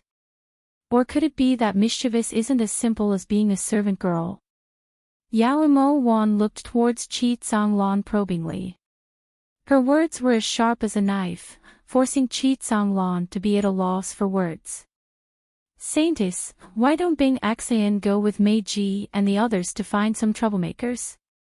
Lang Bingxin seized the opportunity to speak. In reality, she wanted to find a chance to inquire about the Chu kingdom. Ever since she left the Crimson Flame country, her heart had already flown to the Chu palace. Yao Moan nodded slightly. Qi Zhonglan's reaction already gave Yao Mo-wan the answer she wanted. It looks like nothing can happen to Diao Diao. Once Lang Bingxin, Mei Ji, and the others left, Yao Mo-wan glanced at Qi Kanglan, then turned to go up to the 3rd floor. She found a room by the window and walked in. Qi Kanglan and Huan Luo also found their own rooms. Huan Luo's room was right next to Qi Kanglan's and Yao Mo Wan's room was separated by Qi Xiu Di. After Leng Bingxin and the others left Jushin Tower, Mei Ji suggested that they should at least return to Zhou Longxi's home to report that they were safe. Right after that, Bai Zhan, Mo Chang, and Thousand Faces also suggested that they should leave. The four of them promised Leng Bingxin that they would definitely return within a month. I also want to return to the Chu Kingdom. I'm just wondering if we should tell the Saintess. Leng Bingxin looked at the four people in front of her awkwardly. The four of us will follow you. If there's anything, we'll naturally report to you. As for you, you naturally have to get the Saintess's permission. Thousand Faces clearly analyzed the pros and cons for Leng Bingxin. However, these words made Leng Bingxin feel very uncomfortable. You guys can't be serious, right? This was killing the donkey after it was no longer of use. Leng Bingxin looked at the four people angrily. Don't worry, even if it's for Nameless, we will still return. We'll leave this matter to you. Mei Ji patted Leng Bingxin's shoulder heavily, then turned and openly disappeared from Leng Bingxin's sight with Thousand Faces and the others. Hey! Leng Bingxin wanted to chase after them, but unfortunately, she didn't have any martial arts. Even if she did, would she be able to chase after four people at once? According to Yao Moen's intentions, the reason she took over Jushin Restaurant was firstly to have a place to stay. Secondly, this was a bustling city and a restaurant with the most people. If she wanted Crimson Flame Country's money to circulate, this was her foothold and the place where she started to plan. So in principle, Jushin Restaurant only changed owners. The waiters and cooks would still stay. At this time, the kitchen manager, Qian Gui, had already prepared the food and placed it in the hall on the third floor. He even eagerly introduced Yao Moen to all the waiters in Jushin Restaurant. Yao Moen only took off her bamboo hat after Qian Gui left. Thanks to those announcements, she had to cover her face whenever she went in and out during this period of time. Not long after, Diao Diao and Leng Bingxin arrived. Yao Moen guessed the result when she saw their faces were ashen. That bastard really isn't anything. He actually moved. For 30,000 taels of silver, he even abandoned his house. Is it worth it? Diao Diao saw Yao Moen's cold expression and immediately cursed. Then, she pretended to be calm and sat next to Yao Moen. Diao Diao, you made a mistake in this matter, so you have the responsibility to earn back the 20,000 taels of silver that you lost. Starting from tomorrow, you will settle the bill at the counter downstairs. Yao Moen picked up the porcelain bowl and said indifferently. Master, Diao Diao can't calculate the amount. I'm afraid I might lose. Diao Diao looked towards Yao Moen pleadingly. Then go and entertain the customers. You can choose one of the two. With Diao Diao overseeing downstairs, Yao Moen could guarantee that Jushin Restaurant's business would definitely be better than before. Then Diao Diao should settle the bill. Seeing Yao Moen's heavy expression, Diao Diao couldn't bargain anymore. After dealing with Diao Diao's matter, Yao Moen suddenly noticed that Leng Bingxin was still standing there.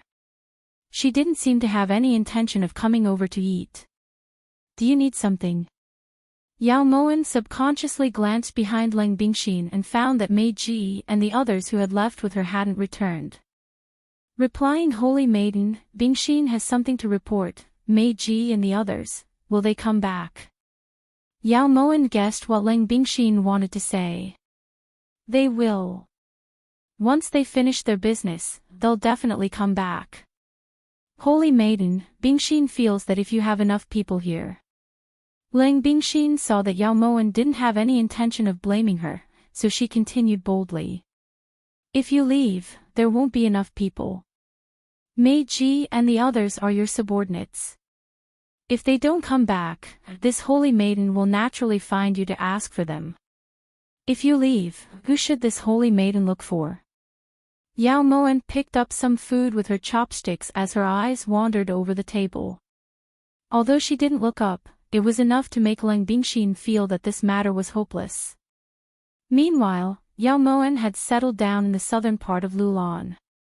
However, the portrait of their group had already reached the hands of Lulan's capital, Kubu Dan.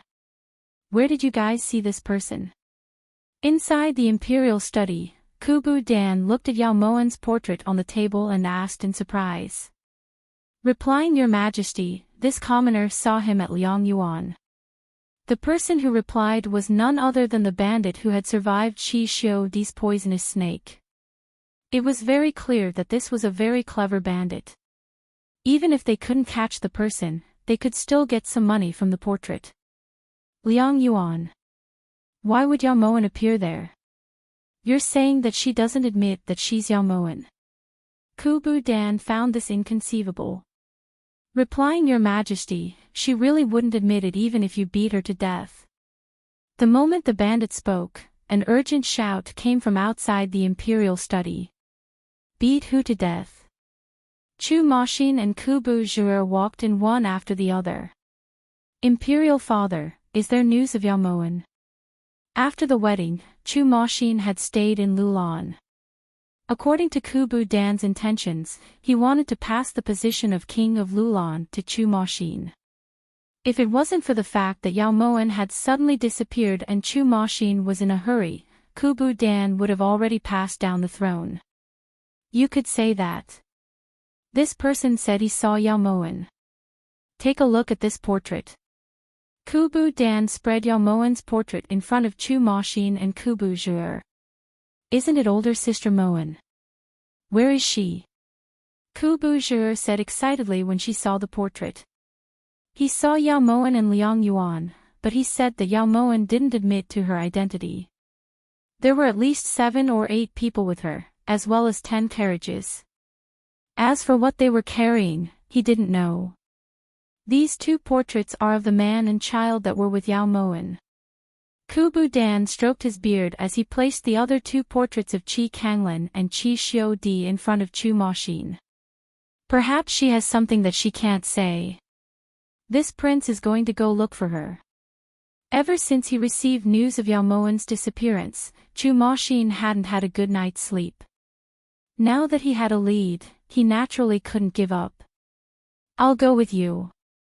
After the marriage, Chu Maxin and Kubu Zhu'er were practically inseparable. It's good that you guys go take a look. Maxin, write a letter for Imperial Father to Yi Junqing and tell him about the situation here. Everyone in Eastern Continent knew that Yi Junqing was about to go crazy from looking for Yao Moen. This son obeys. After a moment of hesitation, Chu Maxin cupped his hands and accepted the decree. After Chu Maxin left the imperial study with the 3 portraits, Kubu Dan ordered the eunuch next to him to reward the thief with 500 taels of gold. After leaving the imperial study, Kubu Zhu'er and Chu Maxin returned to their own chambers. When Kubu Zhu'er saw that the target of Chu Maxin's letter had changed from Yi Junqing to Chu Mabe, she blinked towards her husband.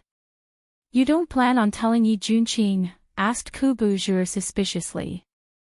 Of course. If Yi Junqing comes first, then Imperial Brother won't have a chance, said Chu Maxin seriously. Even though it's not very kind. Zhu'er supports it. Let older sister Moen return to Yi Junqing's side. She's the Empress of Chu, so if she returns to Imperial Brother's side, she'll be our eldest sister-in-law. Kubu Zhu'er nodded in understanding and looked at Chu Maxin with admiration. After Chu Maxin and Kubu Zhu'er rushed the letter out of Lulan's capital, Chu Maxin and Kubu Zhu'er set off towards Liangyuan to investigate. For the sake of safety, Kubu Dan intentionally had happiness, anger, sorrow, and happiness protect the 2 of them in secret. When Meiji returned to Longxi, her father, Su Mo, was getting married to the 8th concubine. Her mother, on the other hand, had been implicated by Meiji and wasn't living a happy life. Even the position of legal wife had been taken by the 2nd concubine. She had moved to the woodshed in the back garden and lived her days in poverty. As a result, Meiji, who found out the truth, impolitely beat up the second concubine on the day of her father's wedding. She also kicked over the eighth concubine's palanquin, causing the delicate young lady to suffer internal injuries. Unfilial son, are you rebelling? At this time, Lord Su was pointing angrily at Meiji outside the Su manor. What mistake did mother commit that you want to strip her of her title as legal wife? Meiji looked at Su-mo coldly. Her voice was like ice that hadn't melted in 1,000 years, each word as sharp as a blade. Her mistake was giving birth to an unfilial son like you. You ruined my Su manor's reputation. If you still want to enter the Su manor and have this old man acknowledge you as a woman, then immediately scram to the ancestral hall and kneel for 3 days and 3 nights. Otherwise. Su-mo had always doted on this daughter of his, but ever since the marriage alliance with Phoenix Feather Manor ceased to exist, especially after the groom turned into a rooster, Su-mo hated Meiji to the core. All right. Since you don't care about Chinyu also disdains to stay here. I've already taken mother away, as for you. Meiji's voice was icy and the strange light in her eyes startled Su-mo. What about this old man? As he looked at his daughter, Su-mo suddenly found her unfamiliar and even a bit fearful. Chapter 566. Why don't you go to the inner palace and take a look for yourself? From today onwards, I, Su Chinyu, will sever all ties with you as father and daughter. We will no longer see each other in life or death, said Meiji coldly. When she turned around, tears flowed down her face. In the crowd, a pair of sharp eyes flashed with a deep light. In the blink of an eye, the figure had already disappeared. That night, the cold wind howled and snow filled the sky. Great Zhou and Great Chu were right next to each other, so the seasons were naturally the same. Inside the inn, Yi Junqing stroked Yao Moan's portrait on the table, his eyes misty. Your Majesty. Just as Yi Junqing was deep in thought, Yin Shui suddenly appeared. Yi Junqing didn't even have time to wipe the tears from his eyes. You're back. We've thought about it. Since there's nothing suspicious about Great Zhou, we should go to Great Shu. We feel like. Yin Shui saw Meiji. Yin Shui interrupted Yi Junqing excitedly, her eyes shining. After searching day and night for 2 months, there was finally a clue. How could Yin Shui not be excited? Who did you say you saw? Yi Junqing's heart, which had been like still water without a ripple, was suddenly struck by a wave. His eyes shone with resplendent light. Meiji appeared. Although Yin Shui isn't sure if Master has been kidnapped by Nameless or not, this is at least a clue. As long as we follow Meiji in secret, we might be able to find something. This was undoubtedly a ray of hope compared to wandering aimlessly. Good. Where is she? We'll head out now. Yi Junqing abruptly got up and carefully put away Yao Moan's portrait. As he spoke, he prepared to go find Meiji with Yin Shui. Your Majesty, don't worry. Yin Shui followed her to a courtyard on the outskirts of the city. According to her, she'll be staying in Longxi for a few more days before leaving. If Yin Shui didn't have absolute confidence, she wouldn't have let Meiji go. There's finally a clue. Moan must be suffering in Nameless hands. Nameless. If we catch him, we'll definitely tear him to pieces, said Yi Junqing fiercely. His eyes were filled with murderous intent. Moreover, because the Immortal Assembling Restaurant had a super enchanting woman as its accountant, the number of customers was more than 3 times the usual number. There were also people who were greedy for beauty. A meal lasted for almost 10 hours, which caused the restaurant to be abnormally crowded. In view of this, Jushin Restaurant came up with a new policy. Meal times were determined by taels of silver. Those with less than 10 taels of silver could not eat for more than an hour. Those with 50 taels of silver could not eat for more than 2 hours, those with 100 taels of silver could not eat for more than 4 hours, and those with 300 taels of silver could sit until closing time. Those who disobeyed would be chased away with sticks, and those who disobeyed would be locked up and released by dogs. "Mistress, why is there no limit for 300 taels?" asked Yao suspiciously as she watched Yao Moen place the brush on the inkstone. "Do you know what 300 taels means?" Yao Moen lightly blew on the ink that hadn't yet dried on the paper as she lifted her brows and looked towards Diao Diao. "I don't know." Diao Diao shook her head in confusion. 300 taels is the money that the original Jushin restaurant could only earn in 4 months. If there's someone who's willing to spend 300 taels just to see you, Diao Diao, I have to say that you're this mistress money tree. Yao Moen's brows were full of smiles. Then, she passed the paper to Lang Bingxin and ordered her to post it out. "Mistress, if that's the case, then Diao Diao can earn 20,000 taels of silver very quickly and be free very quickly." Diao Diao calculated like this. "Ahem. Are you sure it's 20,000 taels and not 200,000 taels?"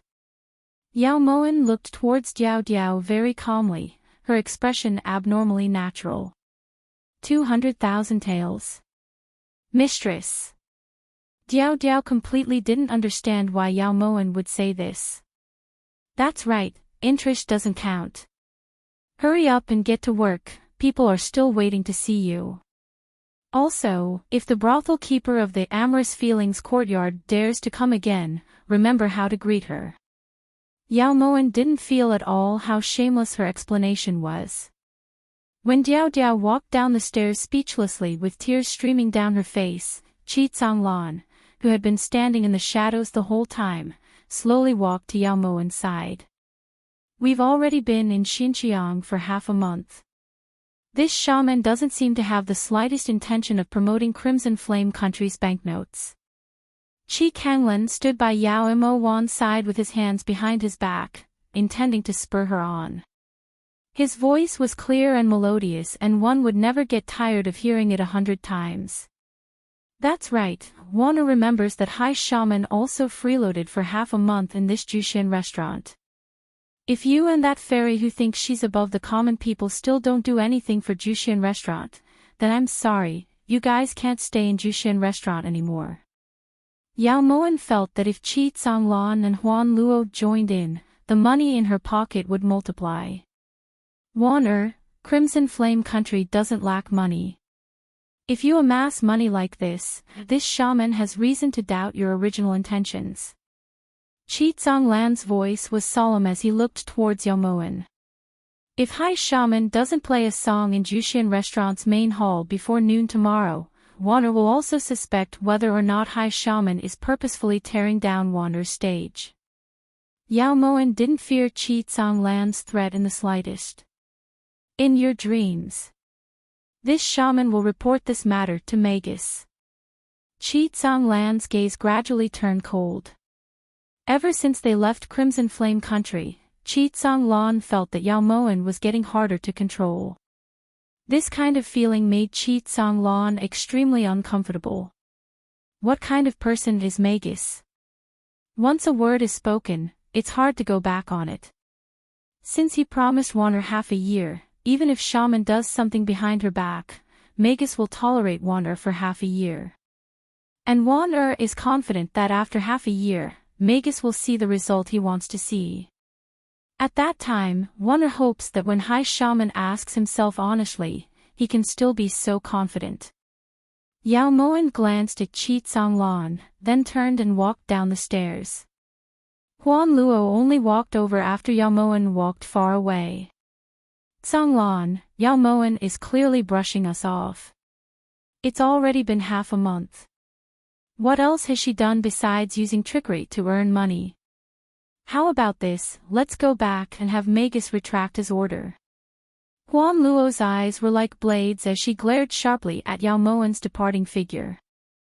Forget it, she's right.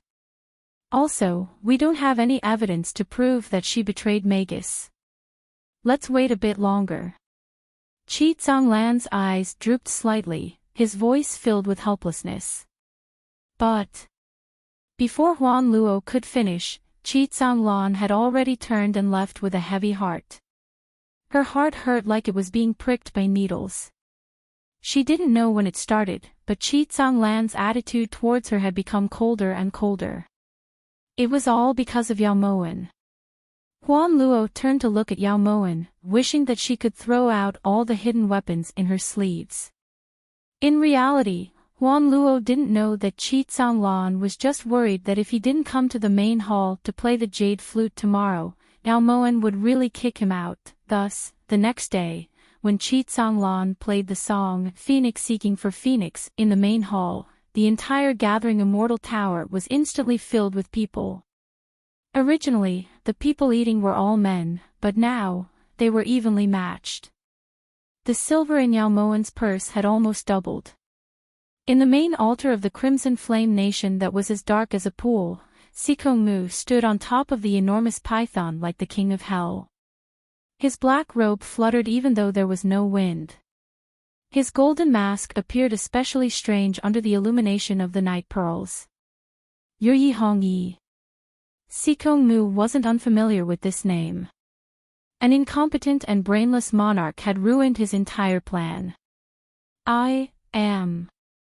The domineering aura of a monarch had long since been completely obliterated by the repeated transformations. At this moment, facing Sikong Mu's powerful pressure, Yi Hong Yi couldn't help but kneel on the ground, his body trembling like a fallen leaf. Do you want revenge? Sikong Mu believed that Yao Moen had the ability to spread Crimson Flame Nation's banknotes, including the language, customs, and even the festivals, to every corner of the eastern continent. That woman had that kind of ability. This was something that Sikong Mu had to be on guard against. Yes. Even in my dreams. Yi Hong Yi clenched his teeth.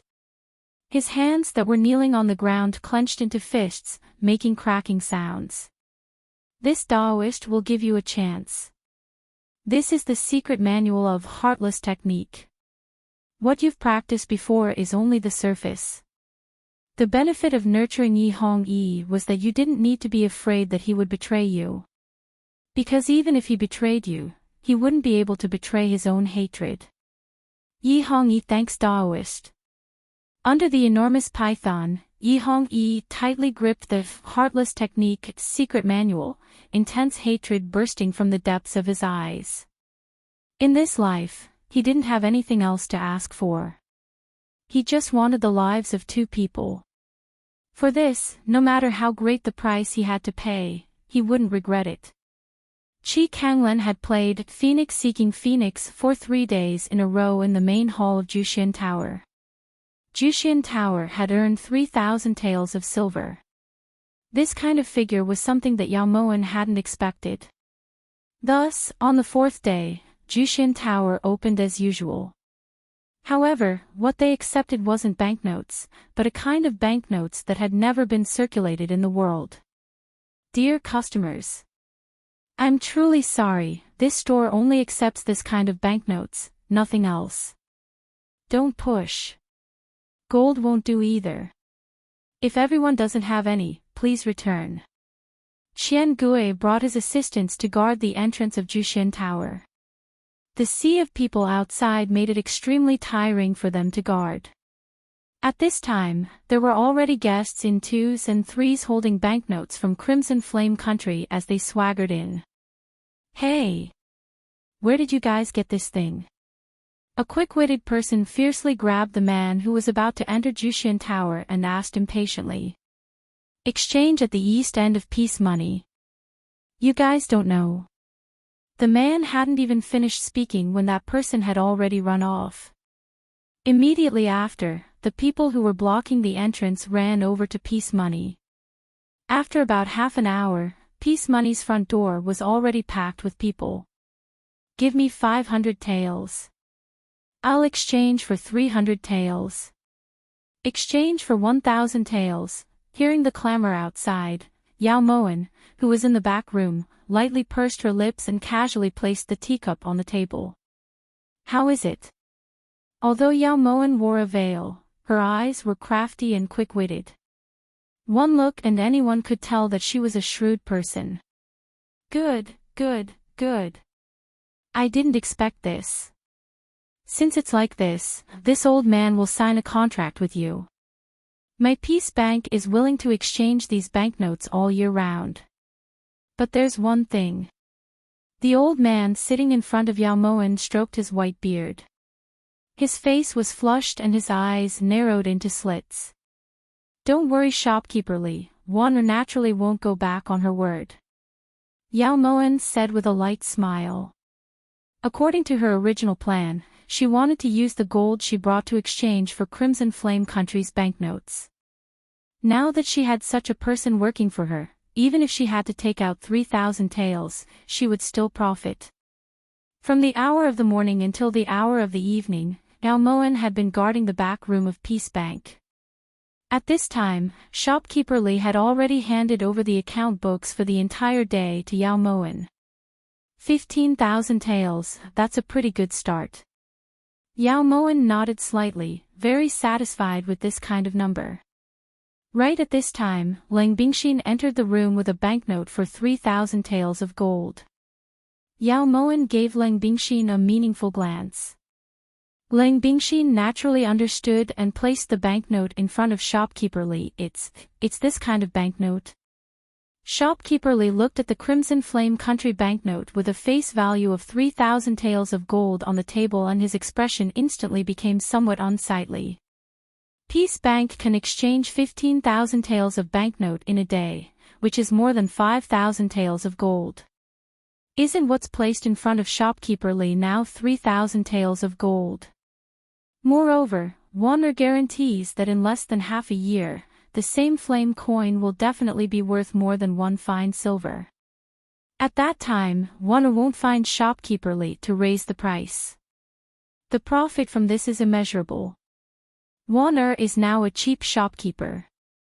Yao Moen said in a seemingly indifferent manner.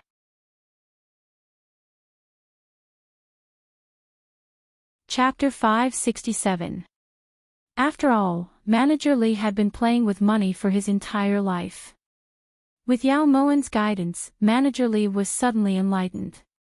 He immediately added another line to the contract on the table: never raise the price. Yao Moen's lips curled up as she looked at the note on the table. When they returned to Juxian restaurant, Qian Gue had already prepared the meal. Then he retreated. Yao Moen sighed and slowly took off her white veil. She was about to eat when she was interrupted by Huan Luo. Wanner, how long do you plan on making the high priest perform for you? Since the first day Qi Kanglan played the flute, Huan Luo hadn't felt good. 30 to 50 years. Yao Moen lifted the porcelain bowl and didn't even look at Huan Luo. Almost at the same time, Qi Kanglan, who was sitting at the side eating silently, suddenly choked and coughed. Pa! In the next second, the porcelain bowl in Yao Moen's hand shattered. The porcelain shards cut Yao Moen's fingers. Blood slowly flowed out. Master! You! Diao Diao immediately got up and walked to Yao Moen's side. She wanted to attack Huan Luo but was stopped by Yao Moen. Qi Kanglan frowned when he saw the blood on Yao Moen's fingertips. Huan Luo, this matter. Qi Kanglan wanted to say that he did this voluntarily and it had nothing to do with Yao Moen. Unfortunately, Yao Moen didn't give him a chance to explain. This matter is Wanner's fault. I didn't take Kanglan's identity into consideration. However, Wanner also has her own difficulties. If I didn't do this, it would be difficult to carry out the circulation of money. Wanner did this for the good of Crimson Flame Country. Kanglan, you won't blame Wanner, right? Yao Moen looked at Qi Kanglan with teary eyes. Her voice was as gentle as water. Even Diao Diao felt a tingling sensation all over his body. I won't. Qi Kanglan swallowed hard. He wasn't used to Yao Mo Wan talking to him in such a coquettish tone. Kanglan, don't worry. When the day comes, Wan'er knows what to do. In any case, from Wan'er's point of view, even if all the credit is given to you, Kanglan, Wan'er is willing. Yao Moan pursed her cherry lips and looked towards Qi Kanglan with an affectionate gaze. What's yours is yours. Kanglan won't fight with you. Qi Kanglan said indifferently. However, it was as if a stone had fallen into the center of his heart, stirring up circles of ripples. Not at all. What belongs to Wan'er is the high priest's. Yao Moan's words had a deep meaning. At the side, Huan Luo had long since been unable to endure the ambiguous relationship between Yao Moan and Qi Kanglan. She immediately put down the porcelain bowl and left in a rage. Yao Moan couldn't help but sigh in relief when she saw Huan Luo pout her lips and frown. So what if she was a fairy? Didn't she also make her seethe with anger?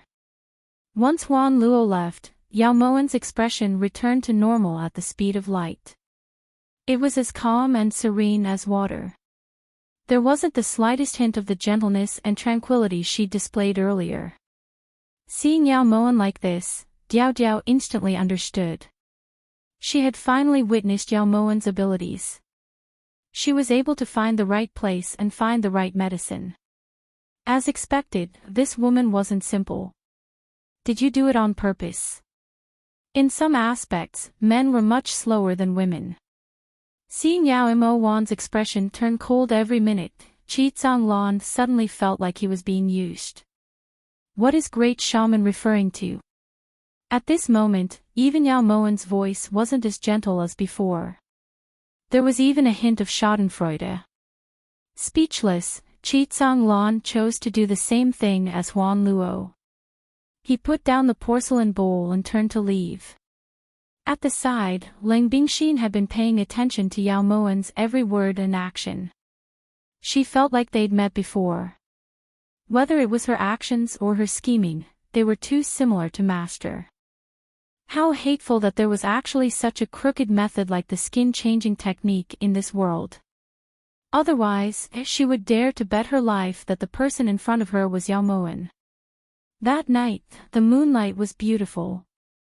In the vast blue dome of heaven, there was only a single bright moon hanging in the sky. People often said that the moon was bright but the stars were sparse. At this moment, not a single star could be seen in the sky. One could imagine just how bright the moonlight was.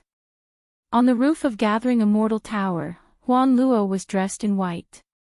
She stood there alone, allowing the wind to brush against her face and dry the tears in the corners of her eyes.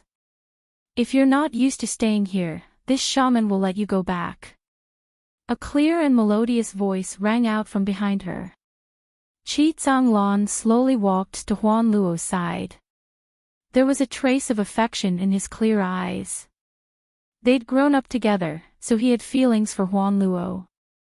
At first, he also thought that this was love. In this world, perhaps only a woman like Huan Luo, who was above the common people, was worthy of standing next to him. However, unknowingly, Qi Zhonglan's opinion had changed.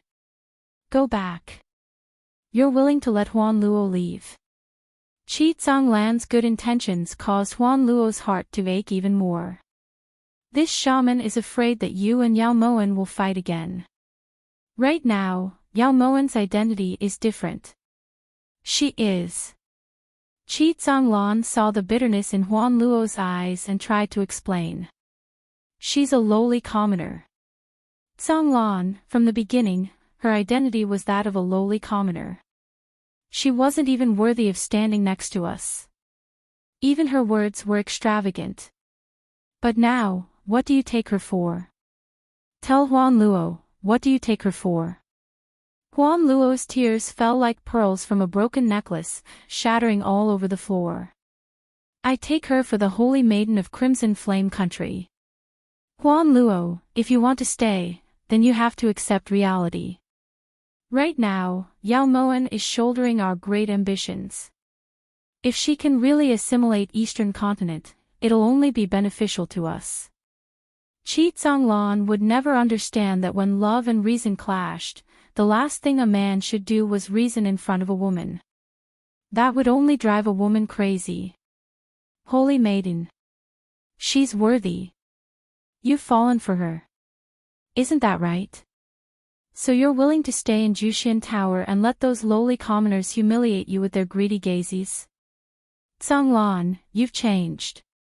How could you tolerate such a thing? You hate those lowly commoners the most. Huan Luo's voice was no longer as clear as water. Instead, it was gradually becoming hysterical. Huan Luo, we can discuss whether or not to return to Crimson Flame Country after you calm down. However, you can't hurt Yao Moan anymore. Right now, she's the hope of the entire Crimson Flame Country. Qi Zhonglan knew that Huan Luo was thinking for his sake, but for the sake of Crimson Flame Country unifying Eastern Continent, he was willing to give up everything. When Huan Luo saw that Qi Zhonglan was about to leave, she suddenly rushed up and wrapped her arms around his waist. She pressed her tear-stained face against his back. Zhonglan, don't go. I can't bear to see you being bullied by Yao Moan, I can't bear to see you being pointed at by those lowly commoners. Zhonglan, I like you. I love you. Ever since Huan Luo was very young, the word love had taken root in her heart. She liked Qi Zhonglan, she loved him. In this world, Qi Zhonglan was the only thing that mattered to her. Whatever great cause of Crimson Flame Country, whatever great ambition of unifying Eastern Continent, she'd never cared about them. She seemed to be loyal to Crimson Flame Country, but in reality, she'd always been loyal to Qi Zhonglan. Huan Luo had never said these words to Qi Zhonglan because she knew that Crimson Flame Country was more important to Qi Zhonglan than her. That was why she'd done everything she could to silently help Qi Zhonglan from behind. Huan Luo believed that one day, Qi Zhonglan would understand her feelings and walk the rest of his life hand in hand with her. But now, something she'd always taken for granted was threatened. Huan Luo. Qi Zhonglan never expected that the usually aloof and cold Huan Luo could make such a passionate vow. For a moment, he didn't know how to react. Don't talk. Let me hug you for a while, all right? Huan Luo interrupted Qi Zhonglan in a panic. Her slender arms wrapped tightly around Qi Zhonglan's waist and she pressed her face even closer. Qi Zhonglan allowed Huan Luo to hug him, but his heart was tangled up in a mess. He couldn't sort it out. He knew that Huan Luo had feelings for him, but right now, there was only the great cause of Crimson Flame Country in his heart. He had no time to care about personal feelings. What was even more strange was that Yao Mo Wan's figure inexplicably appeared in Qi Zhonglan's mind. Every frown, every smile, every raise of her eyebrow were so clear. A long time after Huan Luo left, Qi Zhonglan didn't move. He really couldn't understand why he would think of Yao Mo Wan in this kind of situation. Just as Qi Zhonglan was in shock, he suddenly heard the sound of an abacus on the first floor. You're still awake so late. Qi Zhonglan didn't have to go through the front door. But for some reason, he just jumped off the roof, walked through the front door, and greeted Yao Mo Wan. All of this could have been avoided. He just wanted to monitor Yao Mo Wan's every move. That was what Qi Zhonglan thought. Isn't High Priest also awake? Yao Mo Wan didn't raise her head. She only cared about flipping through the account book and calculating the banknotes that were collected today. Today, the banknotes exchanged from Ping and Bank were 15,000 taels of fine silver, while the banknotes from Ju Xian Lu were 3,000 taels. Yao Mo Wan secretly noted down the difference. Skilled. I didn't realize that you were actually an expert at doing business. Chi Tsang-lan unconsciously walked to Yao Mo-wan's side. He watched as Yao Mo-wan flipped through the account book with one hand and used the abacus with the other. Her 5 fingers moved the abacus even more gracefully than playing the zither. In half a year, Won-er will naturally let master see the results. In front of Chi Tsang-lan, Yao Mo-wan felt that it was extremely necessary to express her will. This way, she could divert Chi Tsang-lan's attention. Once the time was ripe, she would naturally have her own plans. These lowly commoners really exchanged for banknotes. It's unexpected. As Chi Tsang-lan sighed, Yao Mo-wan's hand that was moving the abacus suddenly stopped. Her clear eyes shot towards Chi Tsang-lan with a trace of sharpness. Actually, Won-er has never understood. Why does Lord Priest feel that besides the citizens of Crimson Flame Country, everyone in Dongzhou are lowly commoners, including Won-er? Yao Mo-wan had always taken the word lowly commoner to heart. They both had 2 hands and 2 legs. The people of Crimson Flame Country didn't grow an extra head, so how could they know who was more lowly than who? This priest has never treated you as a lowly commoner. This was the first time in Chi Tsang-lan's life that he tasted the feeling of blushing and heartbeat. Just 3 months ago, the gaze that he used to look at Yao Mo-wan still carried endless contempt and disdain. Oh. Then Won-er is truly extremely honored. However, Won-er needs to remind Lord Priest that if you don't change your attitude, even if Crimson Flame Country luckily controls Dongzhou in the future, it will only be for a short period of time. Yao Mo-wan said to the point. You've never treated yourself as a person of Crimson Flame Country. Chi Tsang-lan's voice carried a trace of vigilance. Even if he believed in the power of phoenix tears, Yao Mo-wan's words made him have no choice but to be cautious. What's important where I'm from? What's important is to live in the present. Yao Mo-wan responded with a seemingly deep meaning. She turned around and closed the account book. She slightly hooked her lips towards Chi Tsang-lan before leaving. Live in the present. This was a novel way of thinking, Chi Tsang-lan thought. The next day, Jushin Tower was still packed with people. In the center of the hall, Chi Tsang-lan was dressed in a scholarly purple robe. His long silver hair was draped over his shoulders, and he had a unique kind of beauty. Coupled with the emotional song, "A Phoenix Seeking for a Phoenix," the entire Jushin Tower was silent. Only the sound of the flute lingered in the air, causing people's hearts to be enchanted. Yao Mo-wan sat alone in a private room on the 3rd floor. She looked down at Chi Tsang-lan with a leisurely expression. An immortal-like person was worthy of those people spending money to admire. Right at this time, there was a commotion outside Jushin Tower. Then, Chi Xiu Flute's resentful voice could be heard. Let me go. Bastards. Give me back my little snake.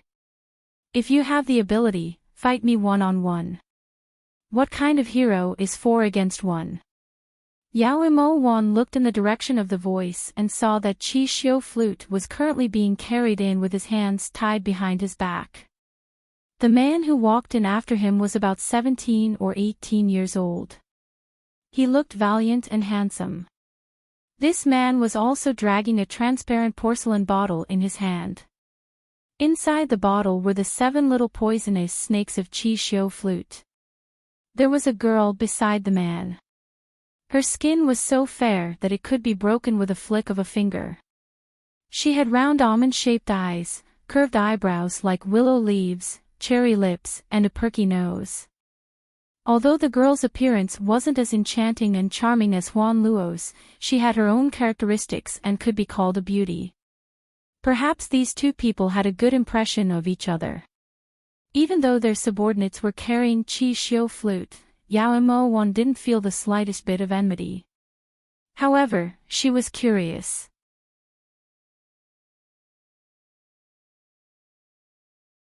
Chapter 568. Diao Diao, please leave. Gathering Immortal Restaurant has guests today, so we won't keep you any longer. The bill will be free of charge. Consider it Gathering Immortal Restaurant's treat. Yao Moen stood up lazily and walked down the stairs. Although everyone wanted to stay and watch the show, seeing that Diao Diao had sent out thugs, they tactfully left. When Diao Diao closed the doors of Gathering Immortal Restaurant, the only people left were the related people.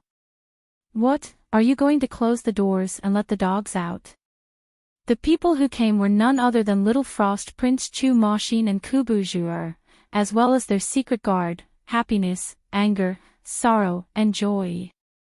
You better put that child down before you speak, otherwise you'll have to bear the consequences. Seeing that Qi Kanglan was about to make a move, Yao Moen stepped in front of him. Normally, Yao Moen wouldn't care about this kind of business. What did it have to do with her if someone's head was beaten into a dog's head? However, this pair of beautiful people caught her eye. If she hurt them, she might feel sad. I can let him go, but give me Yao Moen in exchange. Chu Machine's brows were sharp and his gaze was biting cold. His tone was resolute and his every word was domineering. Yao Moen. That wanted criminal. Why does Master think that Yao Moen is in Gathering Immortal Restaurant? Yao Moen raised her brows and asked.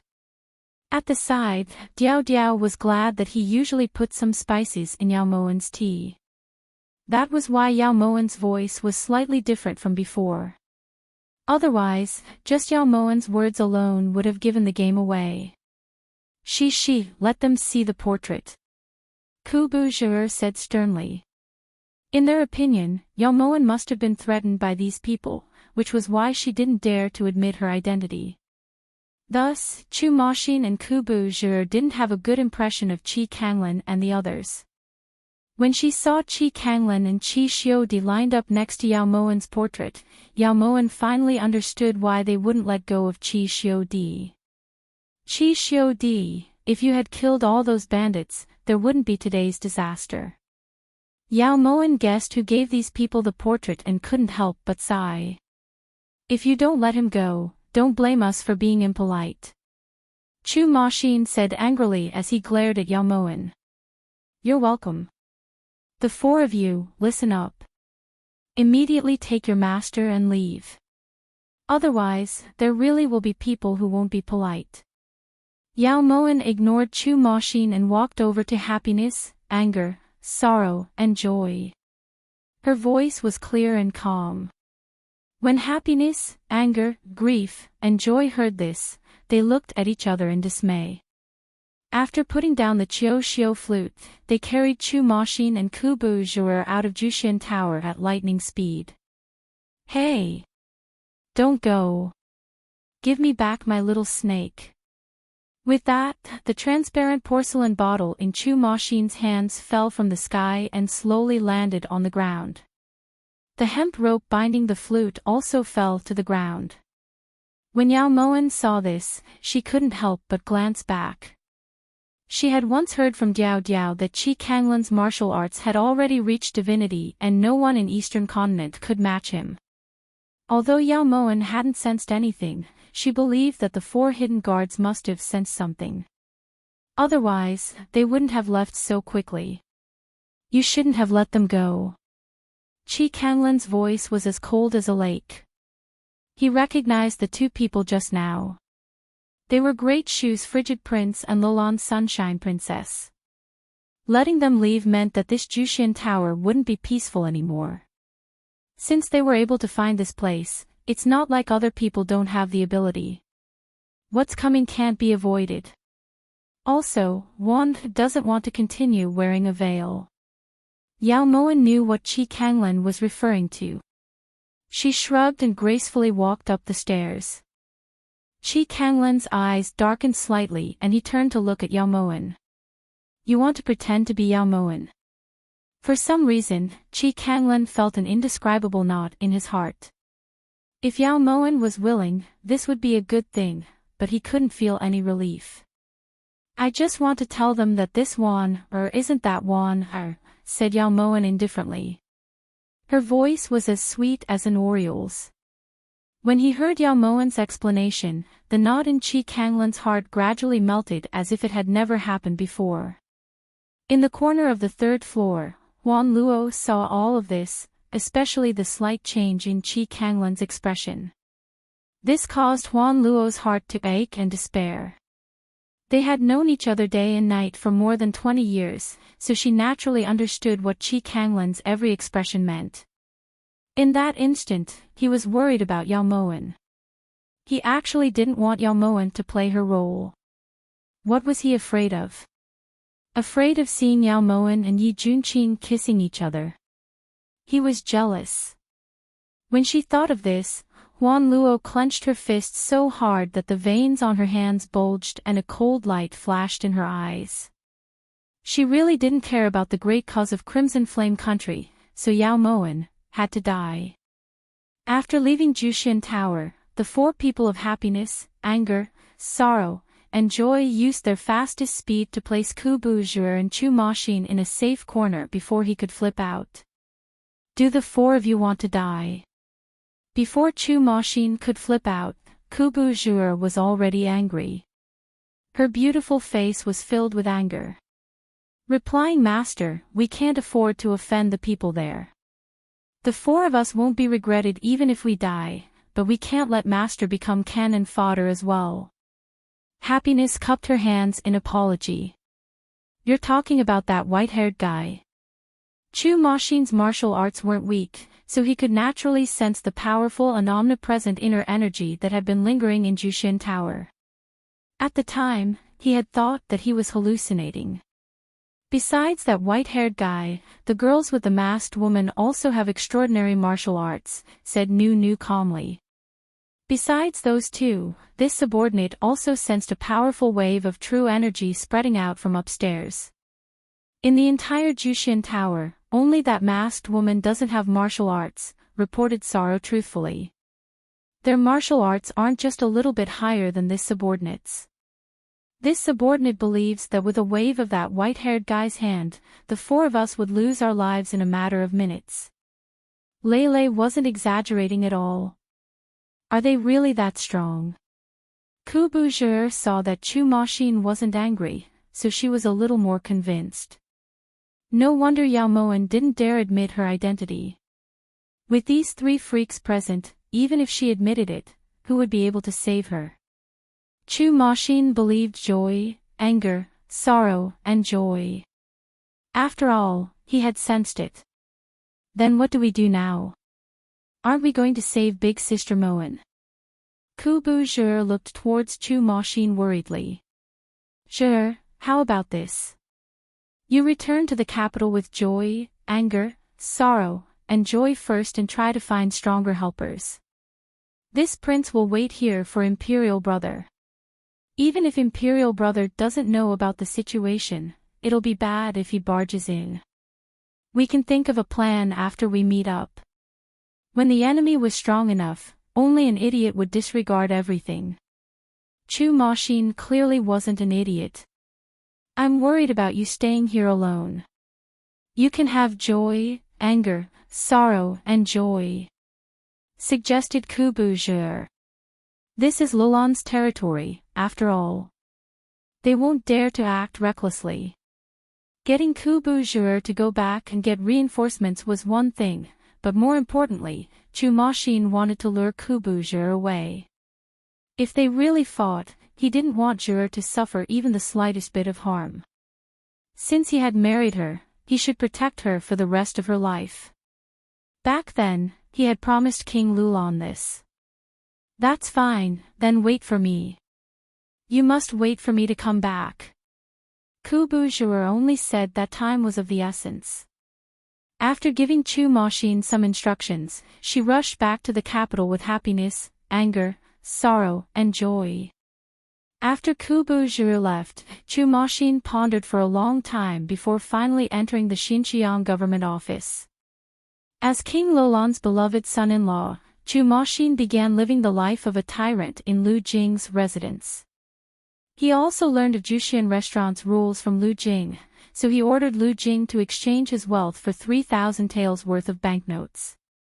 The next day, he appeared in Jushin Restaurant's private room. "Brat, you've got guts. What do you want to order?" As soon as Chu Machine walked in, he attracted Diao Diao's attention. In order to prevent Chu Machine from playing any tricks, Diao Diao pushed away the waiter and personally greeted him. "You're wearing so little and revealing so much. How are you going to get married in the future?" Chu Machine raised his eyes to size up Diao Diao before giving his final assessment. Diao Diao's lips twitched when she heard that. This was the first time a man complained that she was wearing too little. What a weirdo. Who said I'm going to get married? Are you going to eat or not? Her temper flared up. No, I'm afraid you'll poison me. I'll still pay, but stay away from this prince. Under Kubu Zhuer's meticulous training, Chu Machine firmly believed that other than Kubu Zhuer, all women in this world were like immortals who had descended to the mortal world. They just fell head first to the ground. Of course, Yao Moen was an exception. Thus, he was immune to beautiful women. TCH, Diao Diao waved the menu in her hand, turned around, and went back to the cashier's desk. Just like that, Chu Machine sat in Jushin Restaurant for an entire day. He really couldn't understand how a flute-playing white-haired man could make people feel like they were in a dream. Chu Machine snorted disdainfully when he saw that the people on his left and right were staring at Qi Kanglan like they were about to fall asleep. Since there was such a huge difference in strength, Chu Machine didn't overestimate himself. He only stayed in Jushin Restaurant to observe the terrain before returning to Lu Jing's residence. That brat wants to waste time with us. Master, what should we do? Diao Diao watched as Chu Machine left, then turned to look at Yao Moen. It doesn't seem optimistic. Yao Moen's hand that was fiddling with the abacus suddenly stopped and she let out a long sigh. Isn't that right? If he keeps staying here, he'll attract all the people looking for Yao Moen sooner or later. We're not walking that path right now. Diao Diao had eavesdropped on Qi Kanglan and Huan Luo's conversation last night. The gist of it was that Huan Luo wanted to kill Chu Machine, but Qi Kanglan felt that the time wasn't right yet. As for anything else, Diao Diao looked meaningfully at Yao Moen and her lips curved into a smile. Ever since the Peace Bank exchanged 15,000 taels on the first day, practically no one else has gone to the bank for the past 5 days. Moreover, Jushin Tower's income over the past few days has also added up to about 13,000 taels. When Diao Diao heard Yao Moen ramble on like this, she immediately felt speechless. Although she was a servant girl also had dignity. Master, Diao Diao is talking about Chu Machine. Diao Diao emphasized. He's just a child, so why bother with him? Call Qi Kanglan down for me. I have something to say. When Diao Diao saw Yao Moen's serious expression, she didn't want to continue pestering her and immediately went upstairs to look for Qi Kanglan. Although Diao Diao had clearly said that Yao Moen was looking for Qi Kanglan, Huan Luo still insisted on following her. What is it? Qi Kanglan was just about to speak when Huan Luo beat him to it. Fairy, you're also interested in the matters of the mortal world. Ever since they arrived at Jushin Restaurant, Huan Luo had been acting high and mighty. Yao Moen didn't have the time to pay attention to her, so she let her be. What are you trying to pull now? Huan Luo naturally heard the ridicule in Yao Moen's voice and coldly replied. The circulation of banknotes isn't going as well as expected. In all of Xinjiang, aside from Jushin Restaurant collecting banknotes, there hasn't been a precedent for this. As Yao Moen spoke, she placed the account book on the counter. Reality proved that the amount of banknotes collected by Jushin Restaurant was almost equal to the amount exchanged by Peace Bank. This holy maiden already said that this is just an opportunistic trick. It won't be effective at all. Huan Luo looked at the account book on the table and snorted coldly. She seemed to be rejoicing in Yao Moan's misfortune. From Holy Maiden's words, it sounds like you have a better method. All right, as long as you say it, Wan'er will fully support it. Yao Moan didn't get angry and immediately expressed her stance. Daoist left this matter to you. You're asking me what to do now. Huan Luo raised her brows with disdain in her eyes. So Holy Maiden also knows that Daoist left this matter to Wan'er. Since that's the case, Wan'er doesn't need Holy Maiden's advice on what to do. If Holy Maiden has the heart to help Wan'er, then stay. If not, Wan'er won't force you. Of course, if Holy Maiden wants to return to Crimson Flame Country, Wan'er can also prepare a farewell party for Holy Maiden or something. Yao Moan's eyes were clear and her voice was emotionless. However, these words angered Huan Luo half to death.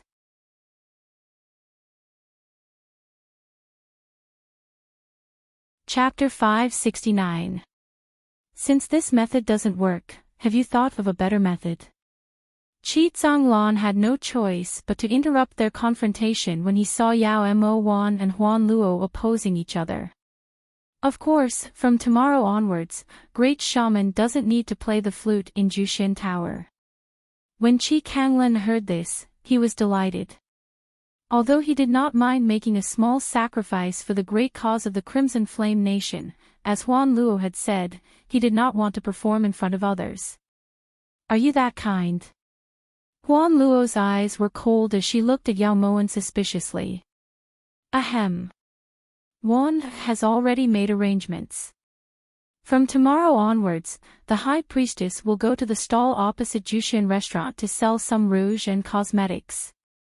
Yao Moan rejoiced that her gaze couldn't kill, otherwise she would have died countless times under Huan Luo's gaze.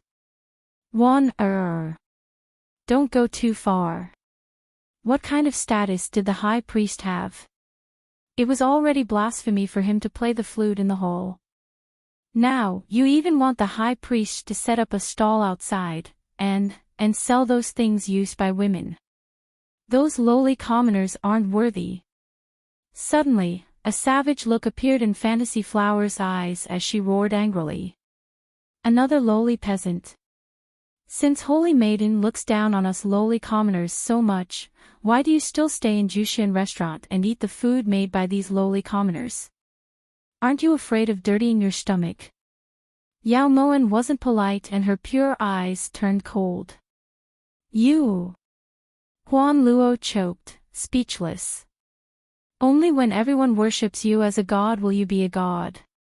If everyone thinks that you're no different from a normal person, but you insist on thinking that you're superior, do you know what that's called? Yao Moan lifted her brows and looked towards Huan Luo. What's it called? Huan Luo naturally wouldn't respond. Yao Moan definitely wouldn't be able to say anything nice at a time like this. Instead, Diao Diao asked curiously. To put it nicely, it's called not knowing one's own limitations, commonly known as an idiot. Yao Mo Wan was calm and composed. Her voice was bright and clear, like the wind blowing across a blue lake, causing ripples to form. You're asking for a beating. Huan Luo had never suffered such humiliation, and she was instantly unable to restrain herself from raising her hand to slap Diao Diao. However, before Diao Diao could attack, Huan Luo's hand had already stopped in midair. Kanglan. She cursed me like that, yet you still want to protect her. Tears welled up in Huan Luo's eyes. Her voice was choked with sobs. Stop fooling around. Let's get down to business. Wan'er, this priest wants to know why you want this priest to set up a stall outside. If there's no real need, then forgive this priest for not being able to do it. Chi Zhanglan suppressed the fire in his heart and looked towards Yao Mo Wan coldly. As long as it's something big, it's necessary to go through untold hardships at the start. If we want to popularize flame coins, it's not something that can be done in a short period of time. Right now, Peace Bank can already exchange flame coins, but the problem is that the people of Xinjiang only know that flame coins can be used in Jushin Tower. As for other things, no one has the concept. Or perhaps, in their eyes, flame coins aren't money, so we need to change their mindset. Yao Moan's voice was solemn and dignified, making people want to obey her from the bottom of their hearts. All right, I'll do as you say. Qi Kanglin hesitated for a moment before he pulled Fantasy Vine, whose eyes were filled with hatred, up the stairs. Master, you're really amazing. Other than Taoists, Diao Diao has never seen Qi Kanglin being manipulated by anyone. Diao Diao exclaimed in admiration as she walked to Yao Mo Wan's side and gave a thumbs up. That's because this saintess's words are reasonable. Yao Mo Wan explained like this. At the side, Diao Diao shrugged. Anyone could say reasonable words, but it didn't mean that Qi Kanglin was willing to listen to everyone. In short, in Diao Diao's heart, Yao Mo Wan's image instantly grew taller. Oh right, you should also make some preparations. This saintess will hand over the account counter to Leng Bingxin. Tomorrow, you and Qi Kanglin will go outside to practice. This saintess has already prepared the folding fan and dagger for you. Yao Mo Wan's voice was like the spring breeze and drizzle, pleasant to the ear but not pleasant to the ear. Master, Diao Diao shouldn't show her face in public. There had never been a moment when Diao Diao was so reluctant to leave the account counter. Then you can wear more, said Yao Mo Wan gently. The pity on her face fell into Diao Diao's eyes, and she felt that it was all too fake. Just as Diao Diao was about to beg again, a shop assistant suddenly came forward. Shopkeeper, it's bad, Miss Bingxin is being bullied outside. When the shop assistant said this, Yao Mo Wan's gaze abruptly turned cold. In her impression, Leng Bingxin only bullied people. She had never seen her being bullied. How could she be bullied by others? Diao Diao was extremely calm. After all, her relationship with Leng Bingxin was just that. This matter wasn't related to her, so Diao Diao thought to herself. At this time, Yao Mo Wan had already walked out of the door. When Diao Diao saw that her master was so nervous about Leng Bingxin, she felt an indescribable sourness welling up in her heart. Outside Gathering Immortal Tower, the sounds of an intense argument attracted the attention of many people. Little austere prince, can you let go first? Otherwise, Bingxin will shout molestation. Leng Bingxin complained incessantly when she saw Chu Maxin firmly grabbing her jade arm. Unless you tell this prince why you're at Gathering Immortal Tower?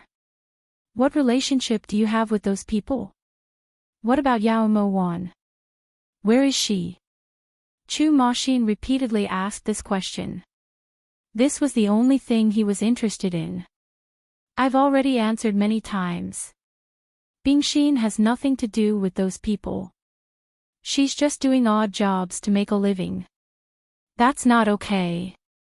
At the time, Leng Bingxin had thought that Chu Maxin was extremely cute, but now that she thought about it, she really had been fucking blind. Only a ghost would believe that. If you're not telling the truth, then don't blame this prince for being impolite. Chu Maxin suddenly tightened his grip on Leng Bingxin. Just as he was about to pull, Yao Mo Wan arrived just in time. Austere prince, if you don't let go of her, then we won't be polite either. After Chu Maxin left, Yao Mo Wan had learned everything about Chu Maxin from Qi Kanglin. All right. Then don't be polite. Just as Chu Maxin stopped speaking, several dozen guards suddenly appeared behind him. Yao Mo Wan recognized the one leading them. It was Xinjiang Prefectural Magistrate Lu Jing. What caught Yao Mo Wan's attention was that the person tied up by Lu Jing's side was actually Ping and Bank's shopkeeper, Li Zhongran. Holy shopkeeper, save me. Li Zhongran's voice was extremely weak and there was a hint of bitterness in his eyes. Yao Mo Wan was an astute person, so she naturally understood Chu Maxin's intentions. It seemed that she had underestimated this little prince. To think that he could actually think of such a despicable move. She had no idea who he had learned it from.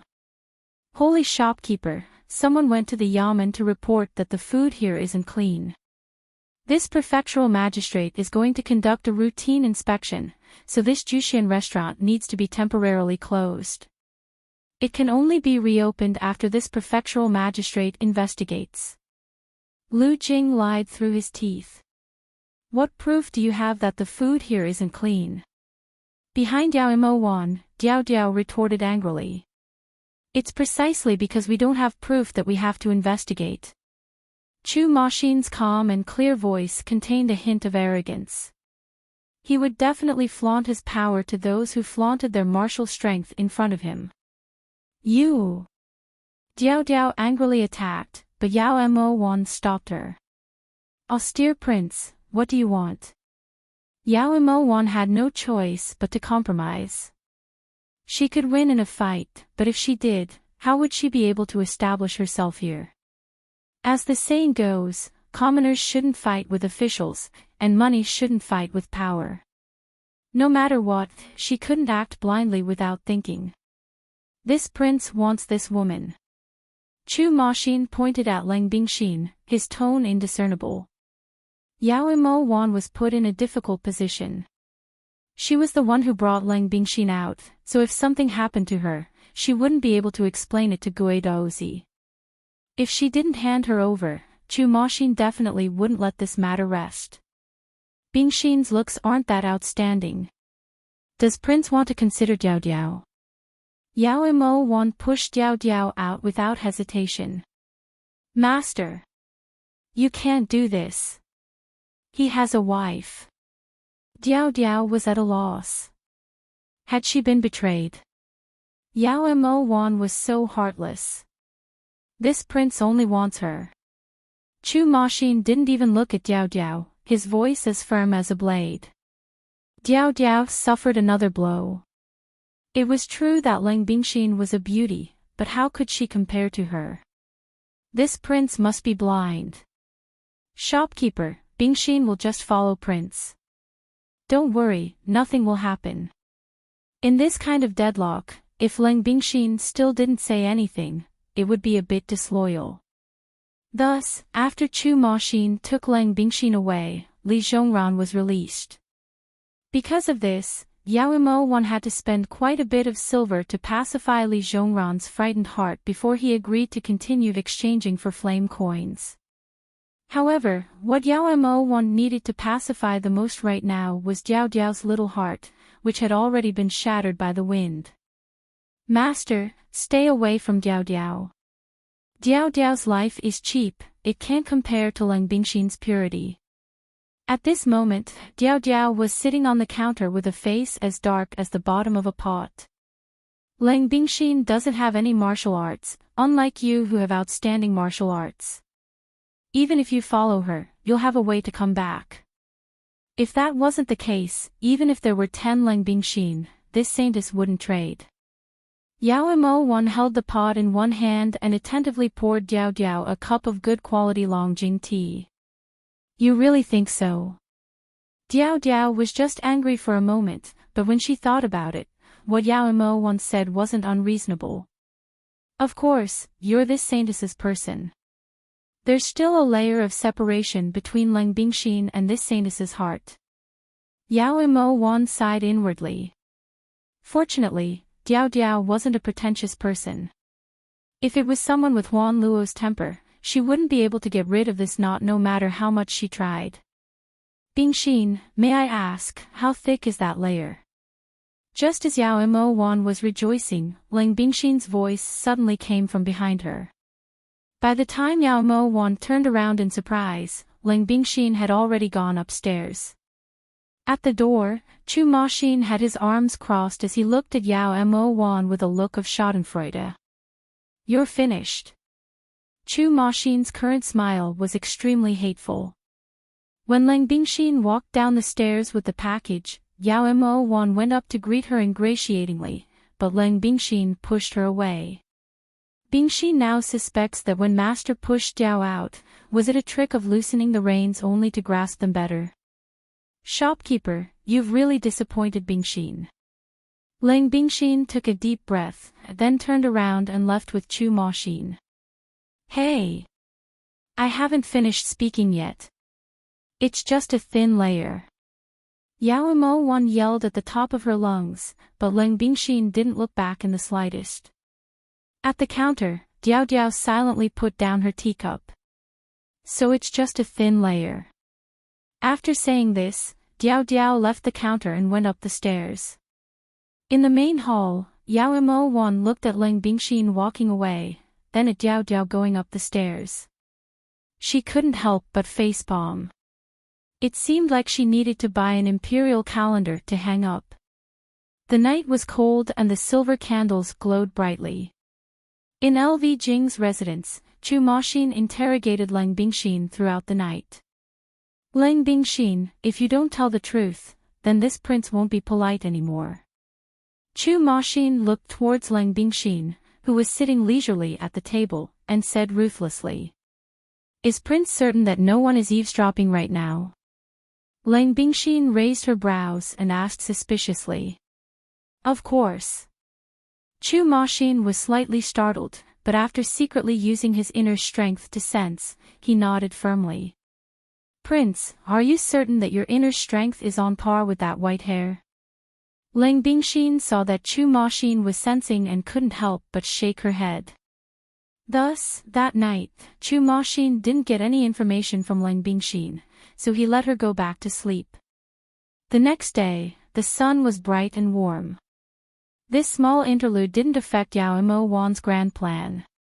As scheduled, Qi Kanglan and Diao Diao started selling rouge, face powder, folding fans, and daggers in front of Jushin restaurant.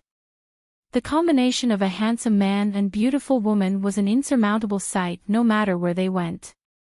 At this time, there was a sea of people outside Jushin restaurant.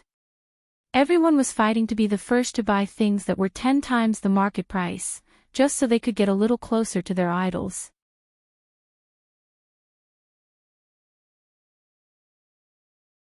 Chapter 570. At the back of the crowd, Chu Mabe wore a purple robe and stood with his hands clasped behind his back. His handsome and devilishly charming face seemed a bit tired. His black hair swayed, but the nobility and dominance between his brows didn't diminish in the slightest. The person who appeared in the throne room that day was him. At some point, a black robe descended like a deity and didn't attract anyone's attention. Han Geni's appearance surprised Chu Mabe. Supreme Lord Han received the news. Chu Mabe didn't think that his younger brother would tell Han Geni, a complete stranger, the news. The ones who first discovered Yao Mo Wan were the bandits of Lulan's Liang Yuan. Han Geni's words were concise and comprehensive. As the supreme bandit of the world, Han Geni naturally had a fixed source of information. In the middle of the crowd, Qi Kanglan's clothes were whiter than snow. His silver hair fluttered in the wind and his body exuded an elegant aura. At this moment, Qi Kanglan's long eyelashes flickered and he glanced at Chu Mabe and Han Geni like a dragonfly skimming the surface of the water. His vigilance is really high. He actually noticed us. Han Geni met Qi Kanglan's gaze without the slightest scruple. If he joined hands with Chu Mabe, he might be able to fight. What is he selling? Chu Mabe's eyelashes cast a shadow in his eyes. The corners of his lips moved slightly and he walked forward with a bright smile. When the surrounding people saw Chu Mabe, they instantly felt reverence and unconsciously opened up a path. Han Geni didn't want to join in the fun. He only crossed his arms and stood there to watch the show. What a fragrant rouge. This crown prince will buy it all. Chu Mabe had no intention of hiding his identity. His beautiful peach blossom eyes looked provocatively at Qi Kanglan. Take out the money. Qi Kanglan's lips curled as he looked indifferently at Chu Mabe. In terms of martial arts, Chu Mabe clearly wasn't Qi Kanglan's match. In terms of aura, the two were evenly matched. In terms of power, Chi Kanglan could only lament his inadequacy. Just as Chu Mabe was about to take out the money pouch at his waist, he shockingly discovered that his money pouch was already in Chi Kanglan's hands. At this moment, Chi Kanglan's handsome face had a faint smile. Although it was just a smile, it was enough to make Chu Mabe feel as if he had suffered a great humiliation. "This silver is enough." Han Genie delivered timely assistance and placed 1,000 silver notes in front of Chi Kanglan. His voice was clear and cold. "Cough. Who else wants to buy?" Chi Kanglan ignored Han Genie and turned to look at the crowd. "You too, if you want to buy it, you'll have to use these. Do you see them? They're called flame coins, and you can exchange them at the Peace Bank. They won't accept anything else," reminded a kind-hearted person beside them as he raised the flame coins in front of Chu Mabe and Han Genie. Flame coins. Chu Mabe and Han Genie's gazes fell on the flame coins, a bit of doubt in their hearts. At this moment, a sweet voice came from Han Genie's side. "May I know your surname, young master?" Han Genie heard the voice and looked sideways. She couldn't help but be startled for a moment. She saw that the lady beside her had slender willowy eyebrows, a pair of soul-stirring eyes, a tall and straight nose, fragrant cheeks, cherry lips that exhaled like orchids, skin that was as white as snow, slender and enchanting figure, and charming and moving eyes. Han Genie had seen countless women, but the woman beside him still made his eyes light up. "Diao Diao, come back to sell the goods." Diao Diao's actions pulled down Chi Kanglan, who had already gained the upper hand. At this time, the clattering of horse hooves came closer. Then, a large number of soldiers dispersed the crowd. In less than the time it takes for half an incense stick to burn, only Chi Kanglan and his group remained outside Jushin Tower. "Come. Confiscate Jushin Tower and throw them into the death prison." On a date red horse, Lu Jing's eyes were scarlet red. His hoarse voice was filled with extreme anger. "Wait, Lord Lu, if you want to confiscate Jushin Tower, at least give us an explanation." Inside Jushin Tower, Yao Mo Wan walked out. Her long black hair was neatly coiled into a cloud bun, and the golden buyao on her head swayed with her footsteps, making crisp sounds. The moment Yao Mo Wan appeared, Chu Mabe and Han Genie's gazes fell on this woman with a white veil. They each had their own thoughts. Explanation. "This prefectural magistrate thinks that you're tired of living. You actually dared to kill austere prince. He's King Lolan's beloved son-in-law." Lu Jing's words shook Chu Mabe and he quickly walked in front of Lu Jing. "What did you say? Something happened to Ma Xin." Chu Mabe's gaze was ice cold. Unrelated people scram. How could Lu Jing care about Chu Mabe? If something happened to Chu Ma Xin, he had to catch a scapegoat no matter what. Otherwise, not only would he lose his position, but he might not even be able to keep his head. However, as soon as Lu Jing shut his mouth, he fell to the ground. "He's Great Shu's crown prince, Chu Ma Xin's older brother. Don't you think he's unrelated?" Han Genie reminded him out of rare kindness. "Your Highness the Crown Prince. Your Highness the Crown Prince, quickly come to this lowly official's residence.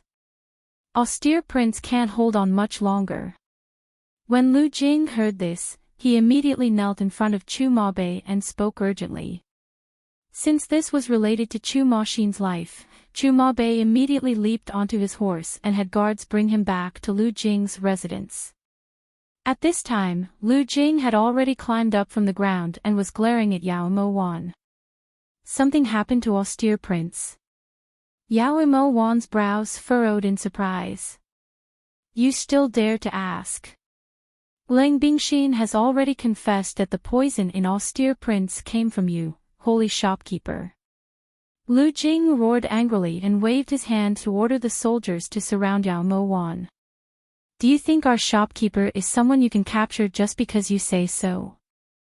Just as the soldiers were about to make a move, Diao Diao quickly moved in front of Yao Mo Wan. When she looked back, she whispered to Yao Mo Wan. At a critical moment, do you know who treats you the best? As Diao Diao spoke, her eyes inadvertently glanced at Han Genie, who was standing not too far away. Her heart couldn't help but start pounding wildly. Wanner wasn't the one who poisoned him. I wonder if the prefectural magistrate can take Wanner to see austere prince. When Yao Mo Wan first heard that Chu Ma Xin had been poisoned, she felt her chest tighten uncomfortably.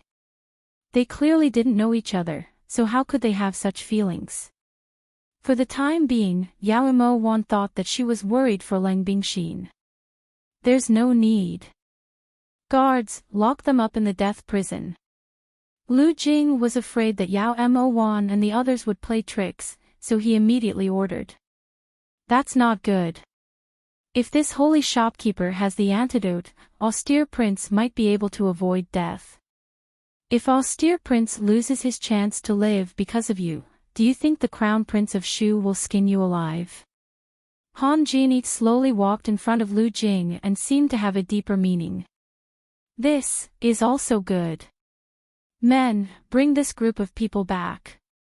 If something happens to austere prince, all of you will be buried with him. Lu Jing hesitated again and again before finally ordering. Yao Mo Wan's clear eyes looked towards Han Genie and slightly nodded to express her thanks. Then she left with Lu Jing. Diao Diao and Qi Kanglen naturally followed behind. Inside the Lu residence, Chu Mabei's gaze was ice-cold. Lang Bingxin was currently tied up and thrown onto a seat. Bingxin, I really don't know who poisoned him. Austere Prince was still fine last night. Seeing Chu Maxin lying on the bed with a deathly pale complexion and purple lips, the corners of Lang Bingxin's eyes became moist and she was reluctant to part with him. But you told Lu Jing that it was Juxian Tower's holy shopkeeper who poisoned him. Chu Mabei's thin lips were tightly pursed and his eyes were filled with extreme coldness. That was Lu Jing's confession under torture. Lang Bingxin deeply felt that right now, she was suffering in silence and couldn't voice her bitterness. At this time, Lu Jing had already brought Yao Mo Wan and the others into the residence. Reporting to Your Highness, Juxian Tower's people have been captured by this lowly official. Crown Prince, please deal with them. When Lu Jing reported, Diao Diao moved closer to Yao Mo Wan. Master, that person can be saved. Should we save him? When Diao Diao said this, Yao Mo Wan immediately nodded. Diao Diao then walked forward and kicked away Lu Jing, who was babbling nonsense. What do you want to do? Chu Mabei's cold eyes stared at Diao Diao, his voice icy. Of course I want to save him. If I can't save him, then I'll compensate you with my life. Diao Diao lifted her brows, then pushed aside Chu Mabei's hand and slowly sat down on the bed. She took out something from her sleeves and stuffed it into Chu Maxin's mouth. Maxin. Chu Mabei rushed forward with furrowed brows. It won't be that fast. Just wait, said Diao Diao indifferently before returning to Yao Mo Wan's side. The room fell silent for a moment as everyone's gazes landed on Chu Maxin. Diao Diao's things were truly miraculous. In less than the time it took to make a cup of tea after Chu Maxin took that pill, his complexion improved. When he opened his eyes, everything had returned to normal. Imperial older brother, you're here. Chu Maxin felt like he had just woken up from a dream. He had no idea that he had just walked on the edge of life and death. Maxin, are you all right? Chu Mabei held Chu Maxin's shoulders with both hands as he asked worriedly.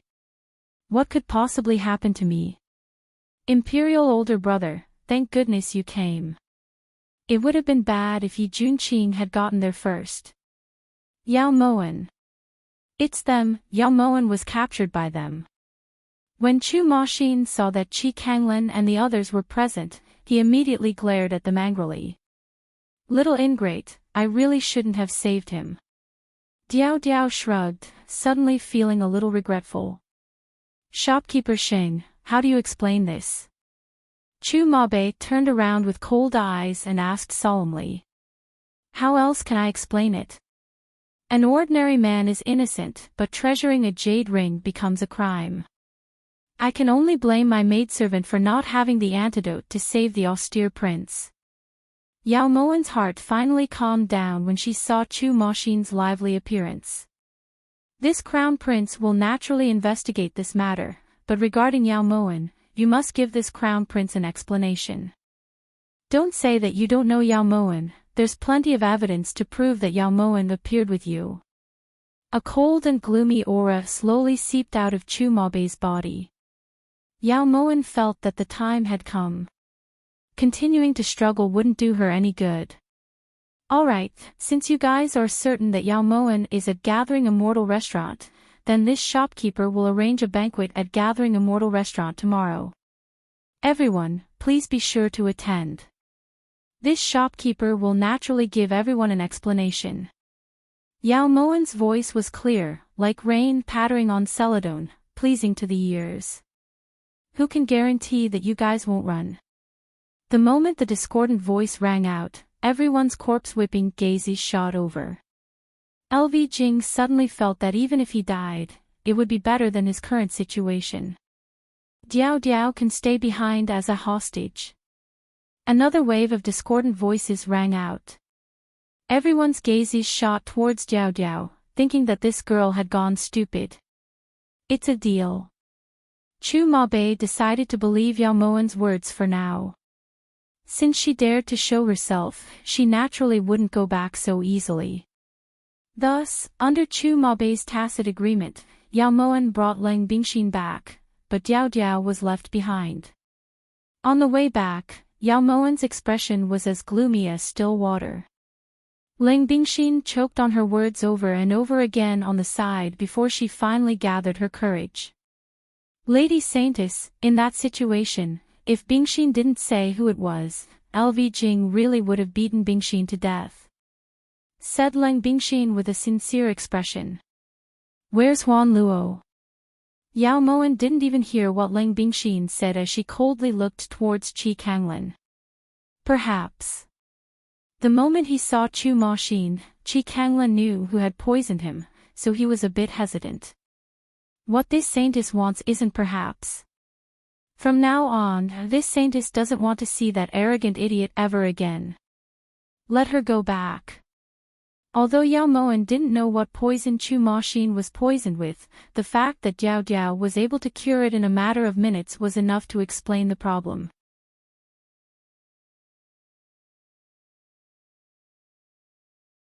Chapter 571. Warner, you don't have that authority. Also, this matter might not have been done by Huan Luo. Even if it was Huan Luo, we should still ask about the whole story. You're like this. Qi Kanglin couldn't agree with Yao Mo Wan's decision. In reality, Qi Kanglin's tolerance towards Yao Mo Wan had already exceeded his expectations. However, what made him speechless was that Yao Mo Wan didn't seem to realize this. Covering up and conniving like this will only make her die faster. She can throw a tantrum in front of this saintess. This saintess won't bicker with her if she's jealous. She can also not listen to this saintess's arrangements. Without her, this saintess can still do things. But she can't be willful and reckless to the point where she doesn't care about the consequences. If Chu Moxin dies, we won't be able to establish ourselves in Lulan. Yao Mo Wan activated her true energy. Her clear and cold eyes were covered in frost. With this saintess's martial arts, those who oppose me will die. What's so important about these lowly commoners of Lulan? Qi Kanglin's deep eyes suddenly turned ice cold. His body abruptly swelled with a frightening pressure. If Great Shaman is so powerful, why is Crimson Flame Country still hiding on the island and refusing to see the world? Why does Venerable One still want to adopt this saintess's method to assimilate Dongzhou? Great Shaman should directly start a massacre. Kill tens of thousands of Dong Zhou's commoners. Kill all the lowly commoners in your eyes. Kill this saintess. Yao Mo Wan's eyes that were as bright as stars shot out a fierce light. She stood straight in front of Qi Kanglan and pursed her cherry lips as she argued for what was right. At the side, Lang Bingxin felt the air suddenly drop. An unprecedented chill pierced her heart. Who said that when two tigers fight, the one who sits and watches will be the fisherman who benefits? She didn't see how she could benefit. She only knew that if the two of them continued to fight, it was very likely that she, a fish in the moat, would be implicated. You think this saintess doesn't dare? When the most painful thing in his heart was thrown out in broad daylight, Qi Kanglan could no longer maintain his calm and indifference. He suddenly reached out and grabbed Yao Mo Wan's snow-white neck. There seemed to be two balls of raging fire burning in his blood-red eyes. If you have the ability, then kill this saintess. If not, then take that idiot lover of yours and scram as far as you can.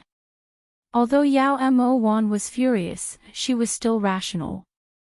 Qi Kanglan didn't dare to kill her not because they had been together for such a long time, but because Qi Kanglan still needed her life to help him subdue Eastern Continent.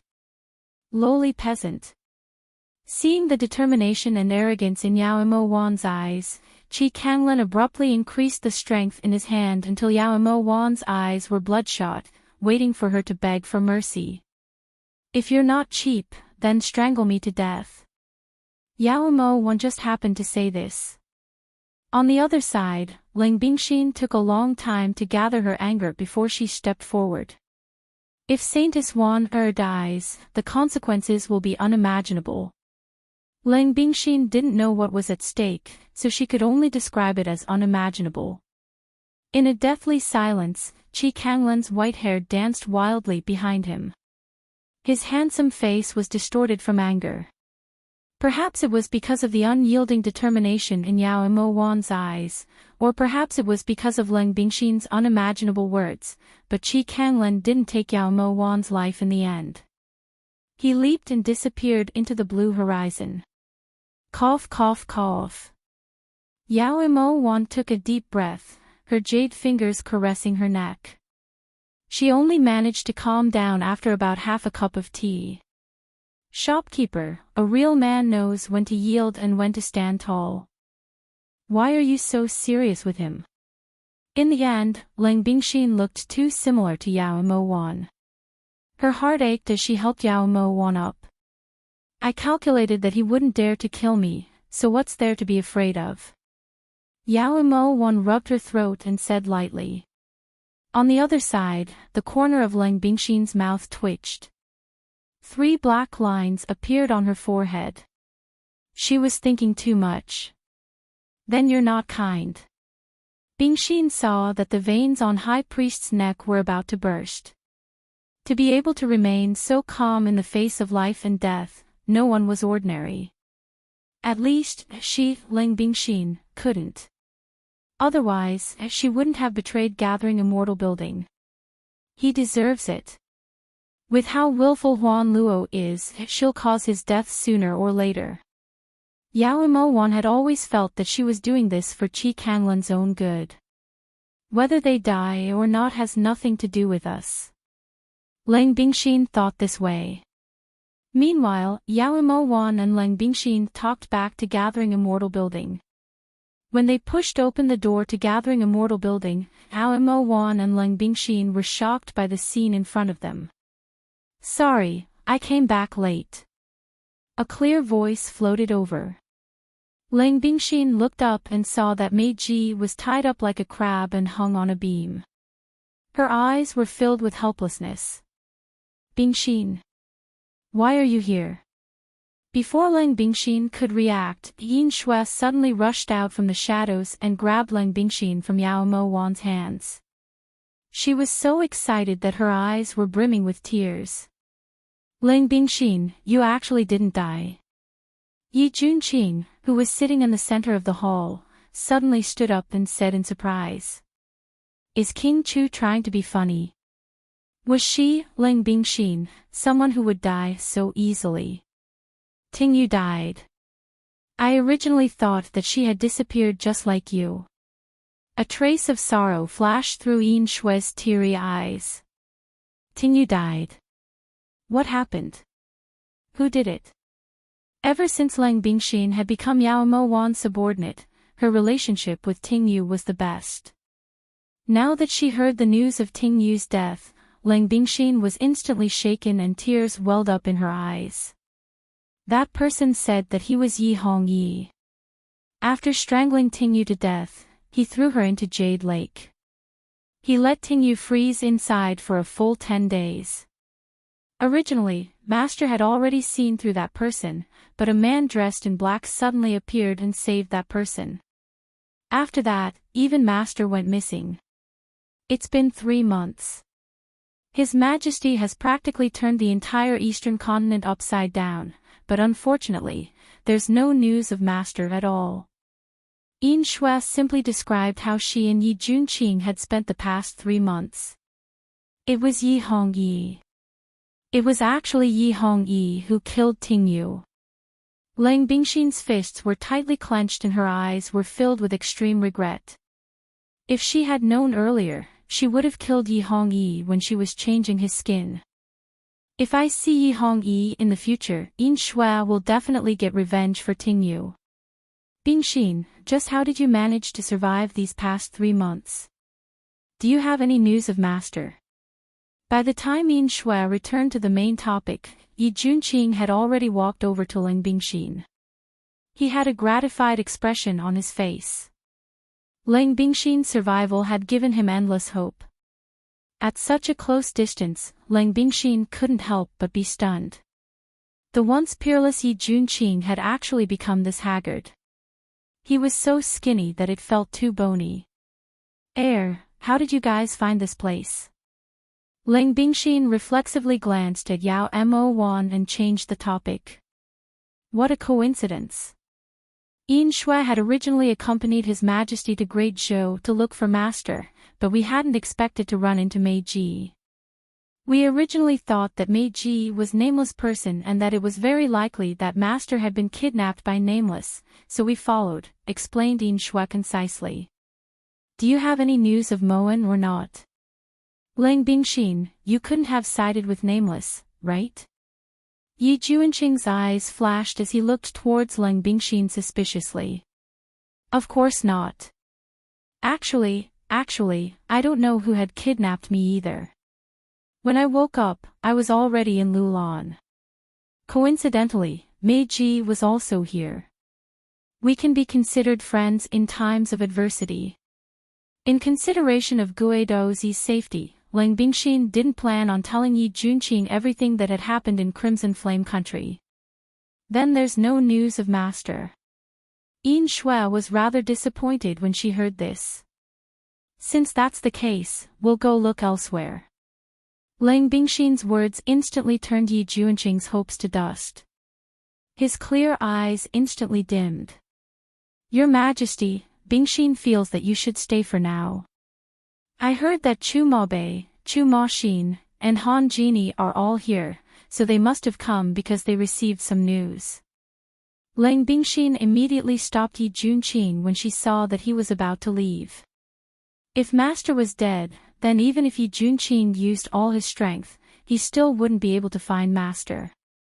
If Master wasn't dead, then Qi Kanglan and the others would definitely hide him and Yi Junqing wouldn't be able to find him.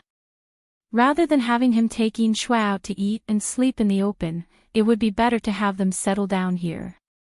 In any case, this holy maiden Wan was going to invite Chu Maobei and the others to a banquet tomorrow, so perhaps there would be a turn for the better. You're saying? While Yi Junqing was still in shock, Meiji finally couldn't help but speak up. Can you guys talk about it later? There's still one hanging here.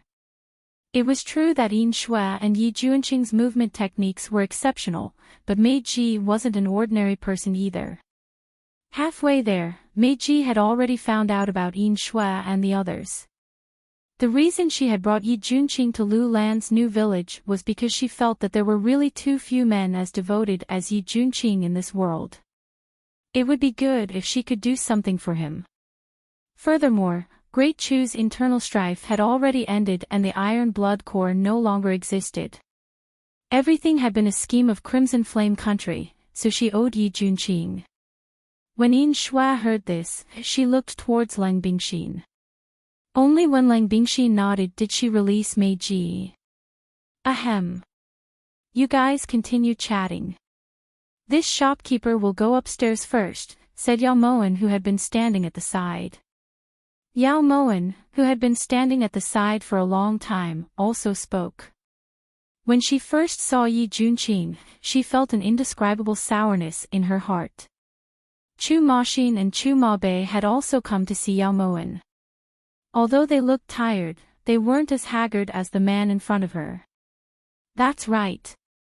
This is the shopkeeper of Juxian Tower, and also Bingxin and Mei Ji's benefactor. When we couldn't eat, it was the shopkeeper who took us in and gave us food to eat. Lang Bingxin suddenly felt like she was overshadowing the host and immediately pushed Yao Moen to the front. Moen, take off your veil. The moment Yi Junqing saw Yao Moen, his dull eyes instantly lit up. After seeing her for 3 years, Yi Junqing immediately felt that Yao Moen's gaze was very familiar. Who are you? Yao Moen lifted her brows as she looked towards Yi Junqing, her heart moved even more. At the time, Chu Maxin and Chu Mabei hadn't made this request. It seemed that Qi Kanglan was right.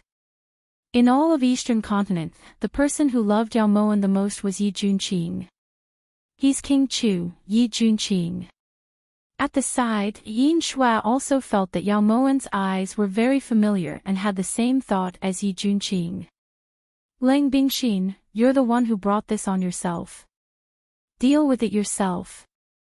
Yao Moen glanced at Yi Junqing coldly, then turned to head up the stairs. Just as Yin Shui was about to make a move, Lang Bingxin suddenly stopped her. It's best if you don't make a move. She has bodyguards and their martial arts are very strong. As Lang Bingxin spoke, her gaze swept over Juxian Tower. She inwardly rejoiced that Qi Kanglan and Huan Luo weren't here and that annoying Diao Diao was still at Lu Jing's residence. Otherwise, if they really fought, Yin Shui would definitely suffer. She was also present in Great Chu's throne room. Bingxin, that person seems to be very similar to Master, don't you think? Yin Shui said bluntly. I really couldn't tell. Let's go, I'll arrange a room for you guys. Tomorrow night, Master will be inviting Chu Mabei and the others to a banquet. At that time, it'll be very lively. Just thinking about it made Lang Bingxin break out in a cold sweat. When Yin Shui and Yi Junqing saw that Lang Bingxin wanted to say something, they looked at each other, then followed Lang Bingxin to the 3rd floor. Back at Lu Jing's residence. Ever since Yao Moen and the others left, Diao Diao had been following Han Jini. No matter where Han Jini went or what he did, she had to follow him. This Miss Diao, this Supreme Lord wants to go to the bathroom right now. Do you want to follow as well? At first, Han Jini was still a bit pleased with himself. This woman had chosen him between him and Chu Mabei, so it was enough to prove that his charm was higher than Chu Mabei's. Diao Diao's appearance filled Han Jini with confidence. Unfortunately, in less than 2 hours, Han Jini regretted his decision. This woman was too difficult to deal with. Even a dogskin plaster was nothing more than this. Alright, let's go together. Diao Diao's expression lit up with joy when she received Han Jini's invitation. She took a step forward. Han Jini was speechless.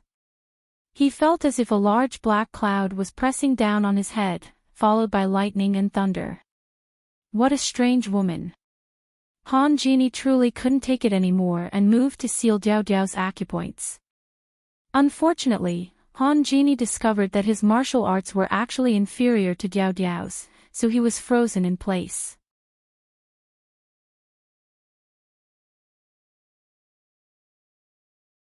Chapter 572. Why did I freeze? It was an instinctive reaction. Don't mind me. Diao Diao immediately unsealed Han Genie's acupoint when she saw that Han Genie was still standing there. Then she lifted her delicate and enchanting face with an incomparably bright smile. Han Genie was speechless. 3 black lines gradually appeared on his forehead. Are you sure this is an instinctive reaction, and not a show of force in front of me? Han Genie doubted Diao Diao's explanation. Genie, didn't you want to go to the latrine?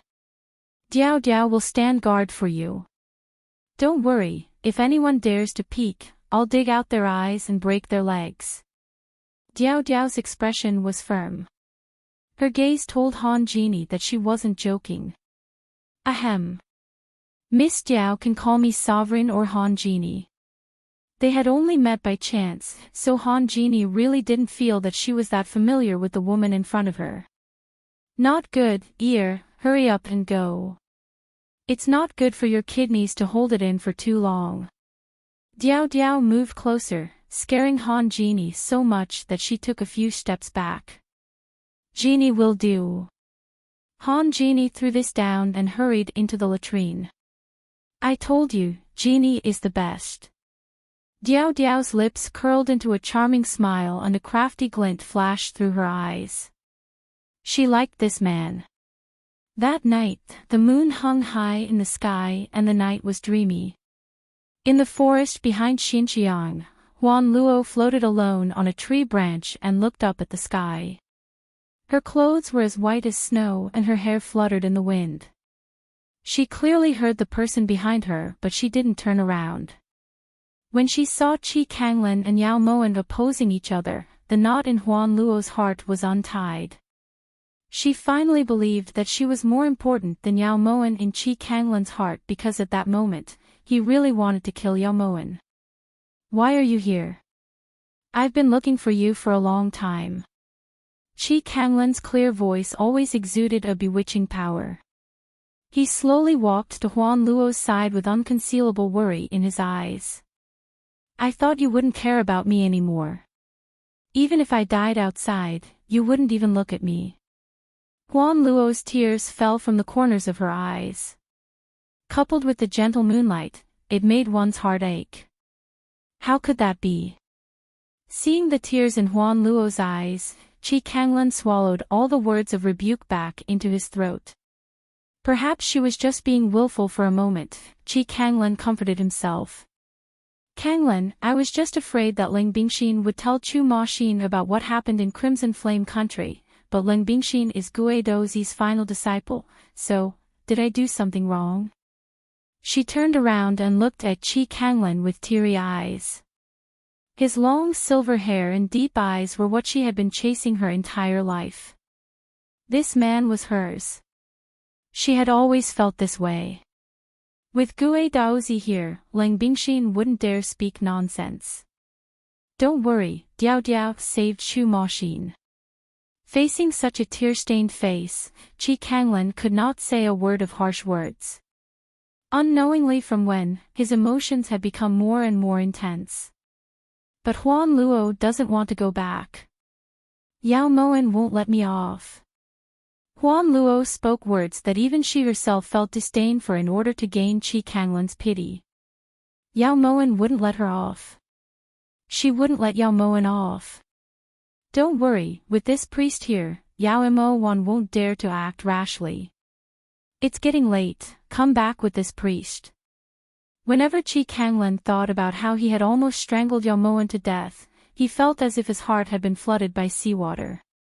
A bitter taste filled every cell in his body. He was truly infuriated by Yao Moan. Otherwise, how could he have acted so impulsively? Impulsively. Qi Kanglan was disappointed and disappointed. It had been many years since he had acted so impulsively. Go back. Huan Luo lifted her eyes and looked towards Qi Kanglan in confusion. We can't leave Xinjiang for now. We can't let Yao Moan do whatever she wants. Let's find an inn first. After that intense argument, Chi Kanglan didn't know how to face Yao Moen for now. After hearing Chi Kanglan's explanation, Wan Luo felt that she had won this round. The round moon hung high in the sky. When the bright moonlight fell on Yi Junqing's face, it seemed to be covered in a layer of silver light. It made Yi Junqing seem cold and lonely. You still haven't slept. It's the bed in Jushin Tower that isn't comfortable. Yao Moen had just gotten thirsty in the middle of the night. When she got up, she saw Yi Junqing leaning against the window in the corner of the corridor, so she walked out of the room. The hardest thing to obtain is not being able to obtain and having already lost. Ever since Moen disappeared, we realized that we had never actually accompanied Moen to admire the moon. It turns out that we owe Moen so much. Yi Junqing didn't turn back. His deep eyes stared absent-mindedly at the full moon in the sky. When they were together, he had thought too little about Yao Moen, so little that he felt ashamed of his own inferiority. How can things in the world go as one wishes? Yao Moen felt that it was inconceivable that she had left the room and taken the initiative to strike up a conversation with Yi Junqing. However, since she was already here, she couldn't just turn around and leave. As long as everything goes as one wishes, we will continue to search. Yi Junqing's gaze was resolute. What if you still can't find her? Yao Moen looked at the man in front of her curiously. Continue to search until you die. Yi Junqing really did think this way. Yao Moen was slightly shocked and couldn't help but look at Yi Junqing a few more times. What kind of feelings could make this man so loyal? Yao Moen's curiosity was piqued. Tell me about that, Yao Moen. Yao Moen suddenly became interested and leaned against Yi Junqing. There is no need for outsiders to know about the matters between us and Moen. Just as Yao Moen was about to listen, Yi Junqing turned to leave without a trace of reluctance. This completely doused all of Yao Moen's enthusiasm. It really was as the saying goes, chasing people isn't buying and selling.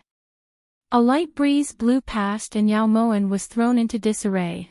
It wasn't until Yao Moen returned to her room out of boredom that Yin Shua and Leng Bingxin walked out of the shadows. She really does resemble Master, said Yin Shua indifferently as she looked at Yao Moen's back. Unfortunately, she isn't. Leng Bingxin shook her head. In reality, she still wasn't sure if Holy Maiden Wan was Yao Moen or not. Bingxin, although I don't know how you managed to survive these past 3 months, Yin Shua really wouldn't believe a single word of your explanation. You naturally have your reasons for not telling me, but Yin Shua hopes that you can understand that in order to find Master, Yi Junqing suffered quite a bit. If you know Master's whereabouts, it's best if you tell me the truth. Yin Shua looked towards Leng Bingxin solemnly. Bingxin remembers Master's kindness. If there's news of Master, Bingxin will be the first to go find him. There's no need to stay here and wait for death. Leng Bingxin felt a bit helpless. There were some things that really couldn't be said carelessly, otherwise people would die. I've already sent out a secret letter earlier to tell Ben Lei that you're here. I trust that in less than a month, Ben Lei will arrive in Xinjiang. Ever since Ben Lei had returned from Great Shu and found out the truth, he had gone to find Leng Bingxin like a madman. No matter how everyone tried to persuade him, he wouldn't listen. So what if he was looking for a needle in a haystack? At least there was still hope. It seemed that Ben Lei hadn't been very comfortable during this time. Many thanks. When Leng Bingxin heard the 2 words Ben Lei, tears instantly overflowed from her eyes. She really missed him too much. Leng Bingxin's hands were tightly clenched in her sleeves and tears were already streaming down her face. The next day, because Jushin Restaurant didn't have Diao Diao and Chi Kanglan, business took a sharp turn for the worse. In the enormous 3rd floor, there were only a dozen or so customers eating. Yao Moen knew that if it weren't for the fact that they still had leftover flame coins, they probably wouldn't have stepped through Jushin Restaurant's doors. This wasn't a solution. Yao Moen was inwardly anxious. Of the 6 months, 1 month had already passed. If she didn't show some results, the consequences would be hard to predict. Shopkeeper, how many dishes are you planning on preparing for tonight's banquet? As Yao Moen was pondering this, Lang Bingxin carefully walked over. That's right, there's still a banquet tonight, 50 dishes. Bingxin, go to Lu residence for me and tell Chu Maxin and the others that tonight's banquet isn't free. As long as they step through Juxian restaurant's doors, each person will have to pay 3,000 taels of flame coins. Remember, it's each person. Yao Moen emphasized the last part of her sentence.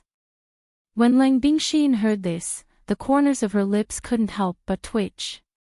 How sinister. Bingxin will go now. Lang Bingxin accepted the order and turned around, but she was called back by Yao Moen. Bingxin, don't you think 3,000 taels is a little too little? Lang Bingxin fell over the moment she finished speaking. After Lang Bingxin left, Yao Moen suddenly felt a cold sensation on her ankle. When she looked down, she saw a little azure snake wrapped around her ankle. Devilish brat, are you trying to rebel? Yao Moen calmly stood there and didn't move. Yesterday, godfather and concubine didn't come back. Was it your doing? Behind Yao Moen, Qi Xiodi's small face was cold and his eyes were icy. Do you think this saintess has the ability to kill both your godfather and Huan Luo at the same time? Yao Moen raised her brows and her cherry lips curved. Although Qi Xiodi wasn't very friendly towards Yao Moen truly liked him. You're stupid to death. You don't have that ability. Qi Xiodi heard Yao Moen's explanation and casually put the little azure snake away. Little brat, your godfather eloped with your concubine. He doesn't want a burden like you. When Yao Moen saw Qi Xiodi's angry appearance, she immediately walked over and patted his head. You're lying. Godfather likes me the most. Qi Xiodi fiercely shook off Yao Moen's hand and glared fiercely at her. Are you his biological child? He probably likes you more. Also, that concubine of yours usually treats you well because she wants to use you to curry favor with your godfather. Now that godfather is in her hands, you don't have any value anymore. Yao Moen teased, but when she looked at Qi Xiodi, her heart suddenly shook. Such a stubborn child actually had tears in his eyes. Yao Moen suddenly felt vexed. Qi Xiodi was an orphan. Her words were too harsh. Don't worry, if they don't want you, I do. In the future, if anyone dares to bully you, tell the saintess. This saintess will stand up for you. Yao Moen tried to salvage the situation. Go away. Who needs you to stand up for me? Qi Xiodi doesn't need anyone to stand up for him. Qi Xiodi stomped his feet and left. By the time he left, his tears were already pouring out. Yao Moen's eyes gradually darkened as she watched Qi Xiodi walk down the stairs angrily. This child didn't have it easy. The banquet at night was extremely sumptuous. The 50 dishes were all made from real ingredients, and they looked, smelled, and tasted great. Even so, when faced with the price of 3,000 taels per person, this banquet still had some suspicions of being overpriced. Around 5 in the evening, the brightly lit Gathering Immortal restaurant welcomed the most distinguished gods since its opening. The first to enter Gathering Immortal restaurant was Chu Maobei. After giving Lang Bingxin 3,000 taels of flame coins, Chu Maobei walked to the side of the long jade table in the main hall. Next was Chu Maxin, who also paid 3,000 taels of flame coins. Chu Maxin naturally sat with Chu Maobei. Next was Han Genie. To him, money was just a symbol. He really didn't care about these 3,000 taels. However, when Han Genie handed over the flame coins, Jiao Jiao took them back. Genie is one of us. There's no need to pay. Diao Diao's snake-like alluring body stuck close to Han Genie. Then she stuffed the flame coins back into Han Genie's arms. Han Genie decided to endure the humiliation of Diao Diao publicly reaching her hand into his black robe. The reason was because he didn't want to prove in front of everyone that he couldn't beat a woman. Whether he's one of us or not isn't up to you to decide. Shopkeeper. Someone is trying to ruin the place. Lang Bingxin glanced at Diao Diao, then called out Yao Moen. She really wanted to see just how much of a difference there was between her and Diao Diao in the shopkeeper's heart. A few seconds after Lang Bingxin's voice fell, Yao Moen was already standing in front of Han Genie and Diao Diao. When she saw the two of them sticking to each other like glue, Yao Moen finally understood why Diao Diao had volunteered earlier.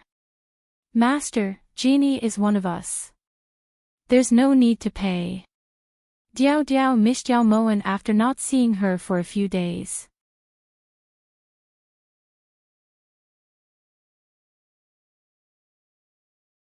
Chapter 573. I do have to pay Supremacy Han's 3,000 taels, but what about yours? Yao Moen's words made Diao Diao speechless. Master, Diao Diao has to pay too. Diao Diao pushed Han Genie away and looked at Yao Moen with astonishment. Everyone who enters Jushin Tower has to pay.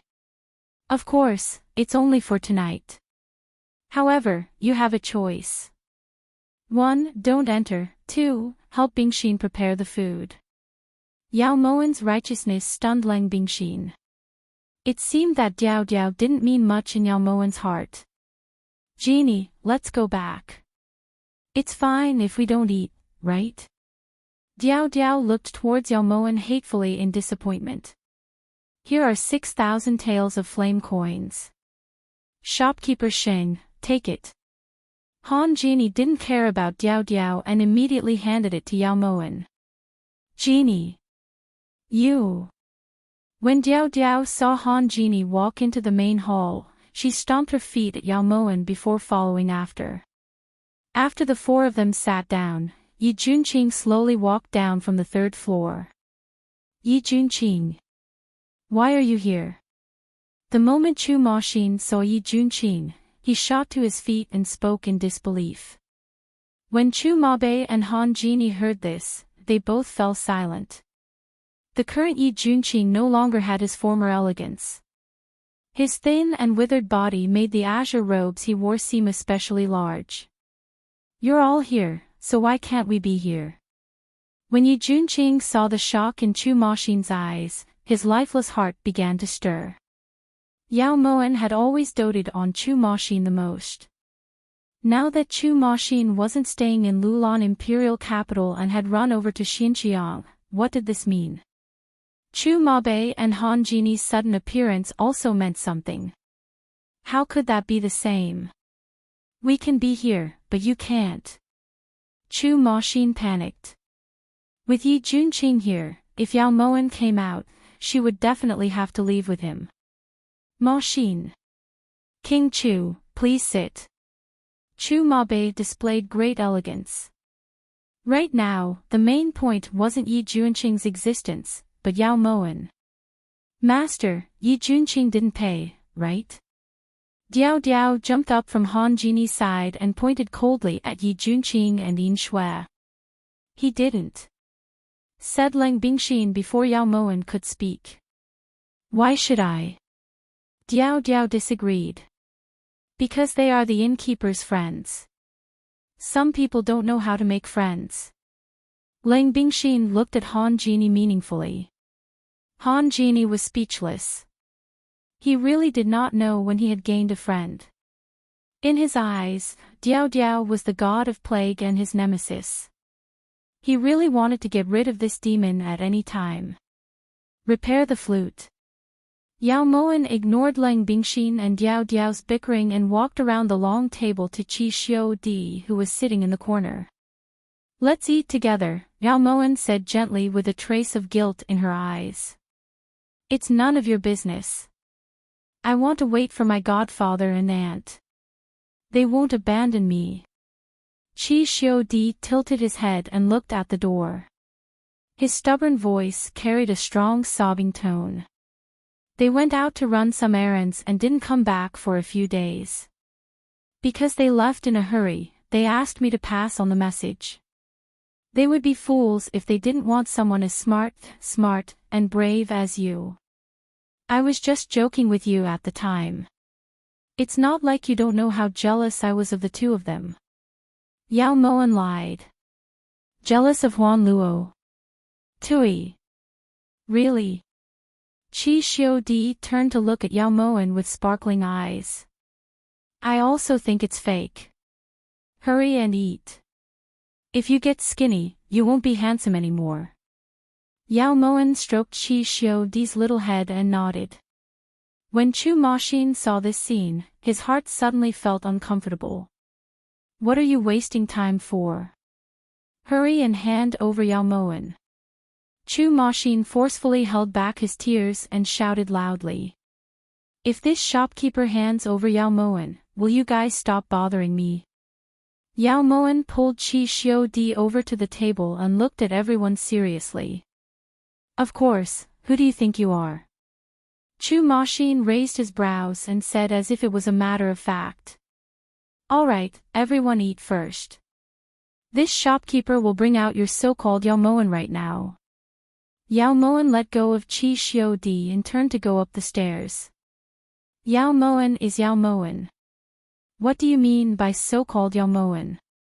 Chu Maxin mumbled as his eyes subconsciously fell on Qi Xiudi. What's your name? Asked Chu Maxin suspiciously as he looked at the little boy he had caught. None of your damn business. Qi Xiudi bluntly retorted, causing Chu Maxin's face to turn bright red. You're lacking a lesson. Chu Maxin slapped the table. You're the one lacking a lesson. Your entire family is lacking a lesson. Qi Xiudi smashed his chopsticks, causing an even bigger commotion than Chu Maxin. At the side, Chu Mabei's expression darkened. Even so, the atmosphere in the main hall was still so tense that it was hard to breathe. Yi Junqing didn't understand what was going on, but when he heard Yao Moan say that she could bring out the person he'd missed every single day for the past 3 months, his heart seemed to follow Yao Moan and he couldn't control himself. Didn't you say you didn't know where Master was? Yin Shui looked towards Lang Bingxin coldly. We'll know in a bit. Lang Bingxin couldn't defend herself, so she could only shrug helplessly. After about 5 minutes, Yao Moan slowly walked down the stairs. She was dressed in Chu clothes, her long hair was tied up, and the white veil covering her face was gone. The current Yao Moan, whether it was her body or her head, was exactly the same as the picture on the wall tower. Moan. Moan. We've finally found you. The moment Yi Junqing saw Yao Moan, he abruptly stood up. His eyes shone brightly as he looked at the person he'd been thinking about day and night. Yi Junqing's tears silently slid down his face. Yao Moan. Is that really you? Chu Mabei couldn't help but get up and slowly walk towards the stairs. A trace of doubt flashed through his eyes. Yao Moan. What are you running around for? You're making this prince look for you. The moment Chu Maxin saw Yao Moan, he felt a lump in his throat. Ugly girl, you've really made this Supreme Lord worry to death. Han Jini was extremely moved and a light flashed through her eyes. The moment Yi Junqing's hand was about to touch Yao Moan abruptly stopped. I'll have to disappoint everyone. I'm not Yao Moan, I'm the shopkeeper of Jushin Tower. My surname is Xing and I'm called Wan. Everyone can call me shopkeeper Xing or Wan, like before, but you can't call me Yao Moan, said Yao Moan solemnly. You're not Moan. How is that possible? Yi Junqing's mind buzzed with lightning. Who would believe that the person in front of him wasn't Yao Moan? There are many strange things in this boundless world. What's so strange about Wan looking the same as Empress Chu? When Yao Moen saw everyone's reaction, she once again firmly believed that although all four of them missed Yao Moen, none of them missed Yao Moen as much as Yi Junqing. Master, what exactly happened in the past 3 months? You don't remember us. Next to Yi Junqing, Yin Shue's eyes were hazy with tears and her voice was choked with sobs. I'm really not Yao Moen. In reality, those bandits mistook me for someone else, that's why this misunderstanding occurred. I'm very sorry to disappoint everyone, but this is the truth and no one can change it. Now that the truth has been revealed, Wan has given everyone an explanation. From now on, Wan doesn't wish to wear a veil anymore, so I hope that everyone can cancel the notice to search for Yao Moen in Lulan. If this continues, Wan will truly be troubled. Yao Moen made a sincere request. You're Yao Moen. Why won't you admit it? Did they threaten you? There's so many of us, how could we possibly be afraid of that white-haired guy? Chu Maxin rushed forward and grabbed Yao Moen's arm. I'm sorry. When Yao Moen saw the tears in Chu Maxin's eyes, she suddenly felt that she had been too cruel. However, she couldn't just tell these people that she was Yao Moen and deceive their feelings. This prince doesn't want you to be sorry. This prince wants Yao Moen. Chu Maxin sobbed like a little beast as tears streamed out of his eyes. He had come filled with hope, but this was the result. Chu Maxin couldn't accept it. Wan also wants to be Yao Moen to have so many people care for me. However, if Wan uses the title of Yao Moen and accepts everyone's doting affection, Wan can't do something that goes against my conscience. For a moment, Yao Moen suddenly felt that if it weren't for the fact that Si Kong Mu was controlling her from behind and Qi Kanglen and Huan Luo were watching over her, even if she really was Yao Moen, it wouldn't be a bad thing. You're not Yao Moen. But why do you look so similar? Chu Maxin didn't give up. At the side, Yi Junqing, Chu Mabei, and Han Jini were all silent as they looked towards the woman in front of them, hoping to find a reason to convince themselves. Wan doesn't want to, but unfortunately, it's the face my parents gave me. Wan can't do anything about it. Yao Moen shrugged helplessly, then walked down the stairs to the table. Bingxin. Yin Shue's eyes were filled with doubt, hoping to get an answer from Ling Bingxin. She really isn't master. At the very least, Bingxin dares to use her life to guarantee that she hasn't changed her appearance. Lang Bingxin's voice carried a trace of bitterness. She really hadn't changed her appearance, but it was hard to say that she had changed her appearance. Gue Daozi's words had never been accurate. Even if she had seen Wan Er's previous appearance in the secret room, what could those few words prove? Even though Lang Bingxin was doubtful, she couldn't rashly say anything. Firstly, Gue Daozi's life was in Si Kong Mu's hands. Secondly, this matter was extremely important. She couldn't guarantee that Wan Er's actions weren't just to loosen the reins in order to grasp them better. If Wan Er really wasn't Yao Moen and gave everyone the wrong information because of one sentence, the consequences wouldn't be something she could bear. When Lang Bingxin closed her mouth, a trace of disappointment and desolation flashed through everyone's faces. Perhaps she really wasn't Yao Moen. Otherwise, there would be no reason for her not to acknowledge everyone. Chu Mabei sighed inwardly and silently returned to his seat. He had his own thoughts. At the side, Diao Diao also pulled Han Jini back to the table. She really isn't the Yao Moen you're looking for.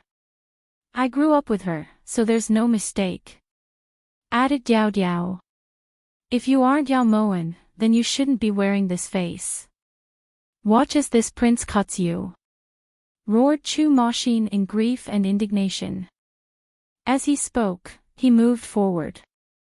Diao Diao's heart trembled, but just as she was about to attack, she saw the Qi Xiu flute blocking in front of Yao Moen. With this young master here, no one can even think about bullying her. The 7 or 8-year-old child had a resolute expression on his face. His obsidian eyes shone with a resolute light.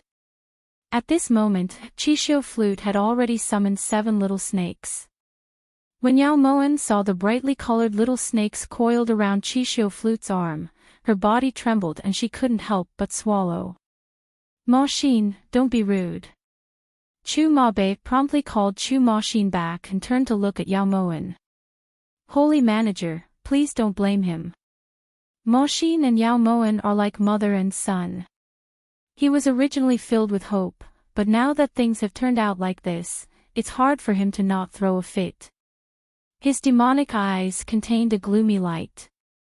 As Chu Mabe spoke, Yao Moen felt a gust of cold wind blow past and a chill ran up from the soles of her feet. Her intuition told her that this man in front of her wasn't a simple person. Among these people, the one she should be the most wary of was him. Regarding this, Wan Er expresses deep regret. That's why I've set up a banquet to console you. Yao Moen sighed and returned to her seat. When Chixiu Flute saw that Chu Ma Xin wasn't going to make another move, he put away the little snakes and sat down next to Yao Moen.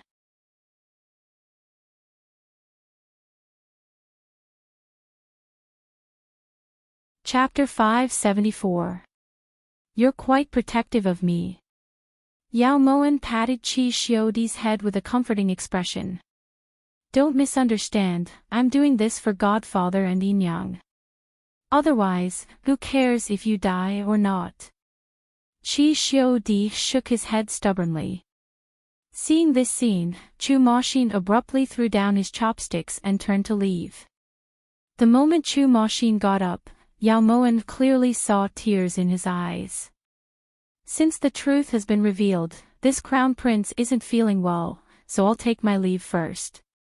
Chu Mabe was worried about Chu Ma Xin, so he got up and left Jushin Tower. Han Genie had come with Chu Mabe, so they naturally left together. Genie, don't leave. When Diao Diao saw Han Genie get up, she immediately pulled him back. Holy manager, if you're not Yao Moen, then we're disturbing you. If you are, this Supreme Lord will be very disappointed with your current performance. Other than the 3,000 taels of flame coins, this purple glass is this Supreme Lord's extra payment for the meal. Han Genie didn't look at Diao Diao and only looked at Yao Moen. After 3 months of relentless searching, 3 months of unforgettable longing, he had hidden all his feelings in his heart.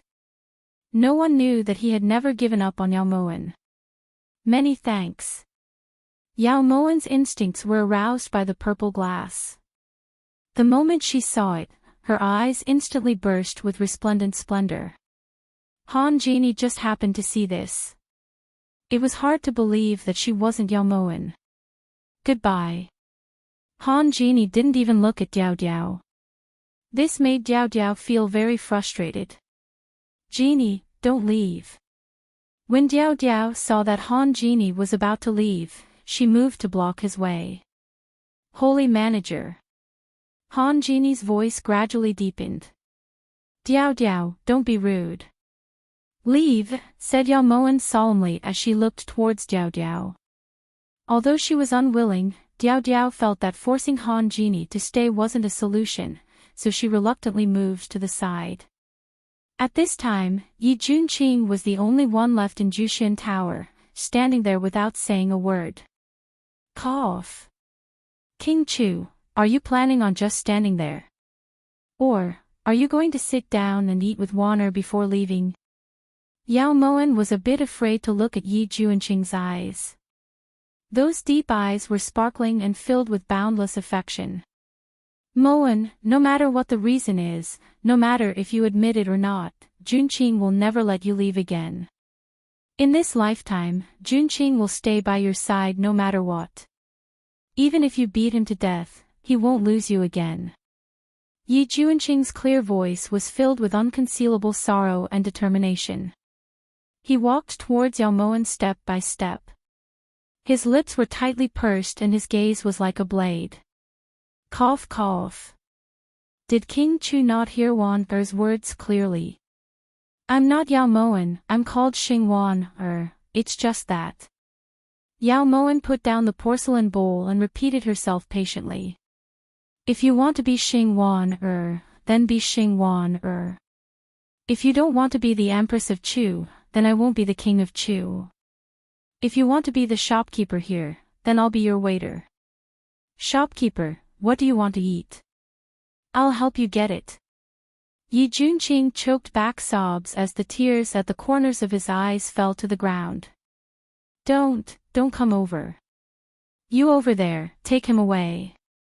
He's seriously ill.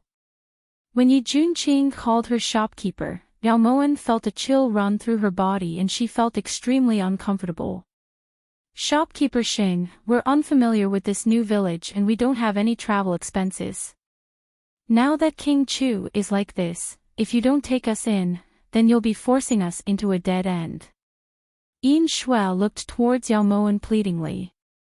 It didn't matter if the person in front of her was her master or not. As long as they stayed, the truth would be revealed one day. Shopkeeper, if you're willing to give some money to King Chu, it'll be of great use in the future. Right now, Qi Kanglan isn't here. At the side, Lang Bingxin didn't miss this opportunity to walk over to Yao Moen's side and whisper quietly. When Yao Moen heard this, she carefully examined Yi Junqing. His face was perfect, his facial features were exquisite, his eyebrows were like swords, and his nose bridge was high. If he was a little rounder, then you guys can stay and help. You'll get 10 tails of flame coins a month, 3 meals a day, and food and lodging will be provided. Yao Moen felt that after this incident, Qi Kanglan wouldn't listen to her anymore. Right now, she really lacked a money tree to attract business to. Many thanks, shopkeeper Sheng, said Yin Shui as she unintentionally glanced at Lang Bingxin. When they returned to the Lu residence, Chu Maobei sat elegantly in the main hall and picked up a teacup to take a light sip. She said she wasn't Yao Moen. Do you believe her? Han Jini walked into the hall with large strides.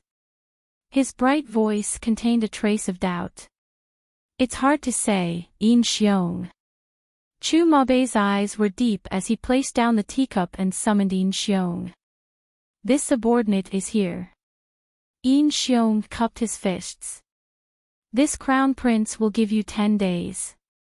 You must thoroughly investigate the background of those people in Jushan Tower for this crown prince. Once Chu Maobei gave this order, Yin Xiong immediately retreated. Don't you think that there's someone missing for tonight's banquet? Chu Maobei's charming eyes glistened and his thin lips curved. He would remember that man who had been able to take away his money pouch without him noticing. You're talking about that white hair? Asked Han Jini as he raised his brows in realization. That person must be inextricably linked to Nameless. But now, he's with Xing Wan, This speaks volumes. This crown prince is thinking that if Xing Wan, is Yao Moen, then it's very likely that she was coerced or lost her memory. If she really isn't Yao Moen, then it's very likely that this crown prince's consort has already met with misfortune. If that's the case, this crown prince will definitely bury everyone in Jushan Tower, including that white hair. Chu Maobei's shimmering eyes glowed with a cold light as he tightened his grip on the teacup. Peng! The teacup shattered and the porcelain shards stabbed into Chu Maobei's palm. However, he didn't feel any pain. Moen, you won't die so easily. A scourge lives for 1,000 years. Have you forgotten what you said yourself? The night deepened and the candlelight flickered. The flickering candlelight contrasted with Yao Moen's beautiful appearance.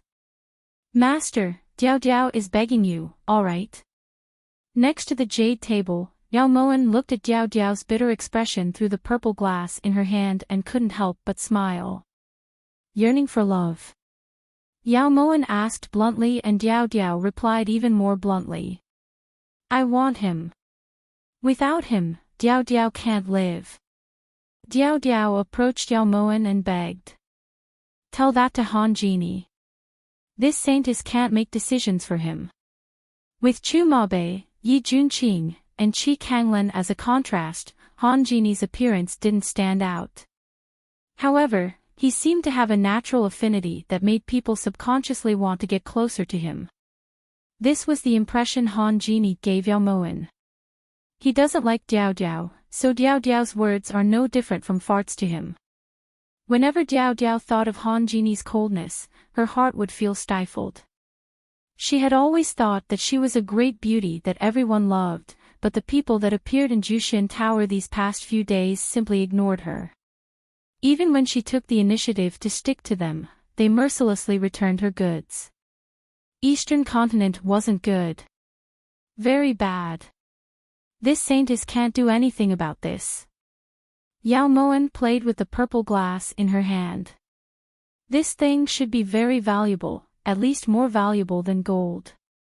And Han Genie was a gold mine, Yao Moen thought. Of course you have a way. As long as you ask, you'll definitely be able to invite him over. Diao Diao attentively poured a cup of tea and brought it to Yao Moen's side with a vulgar smile. What kind of reasoning is that?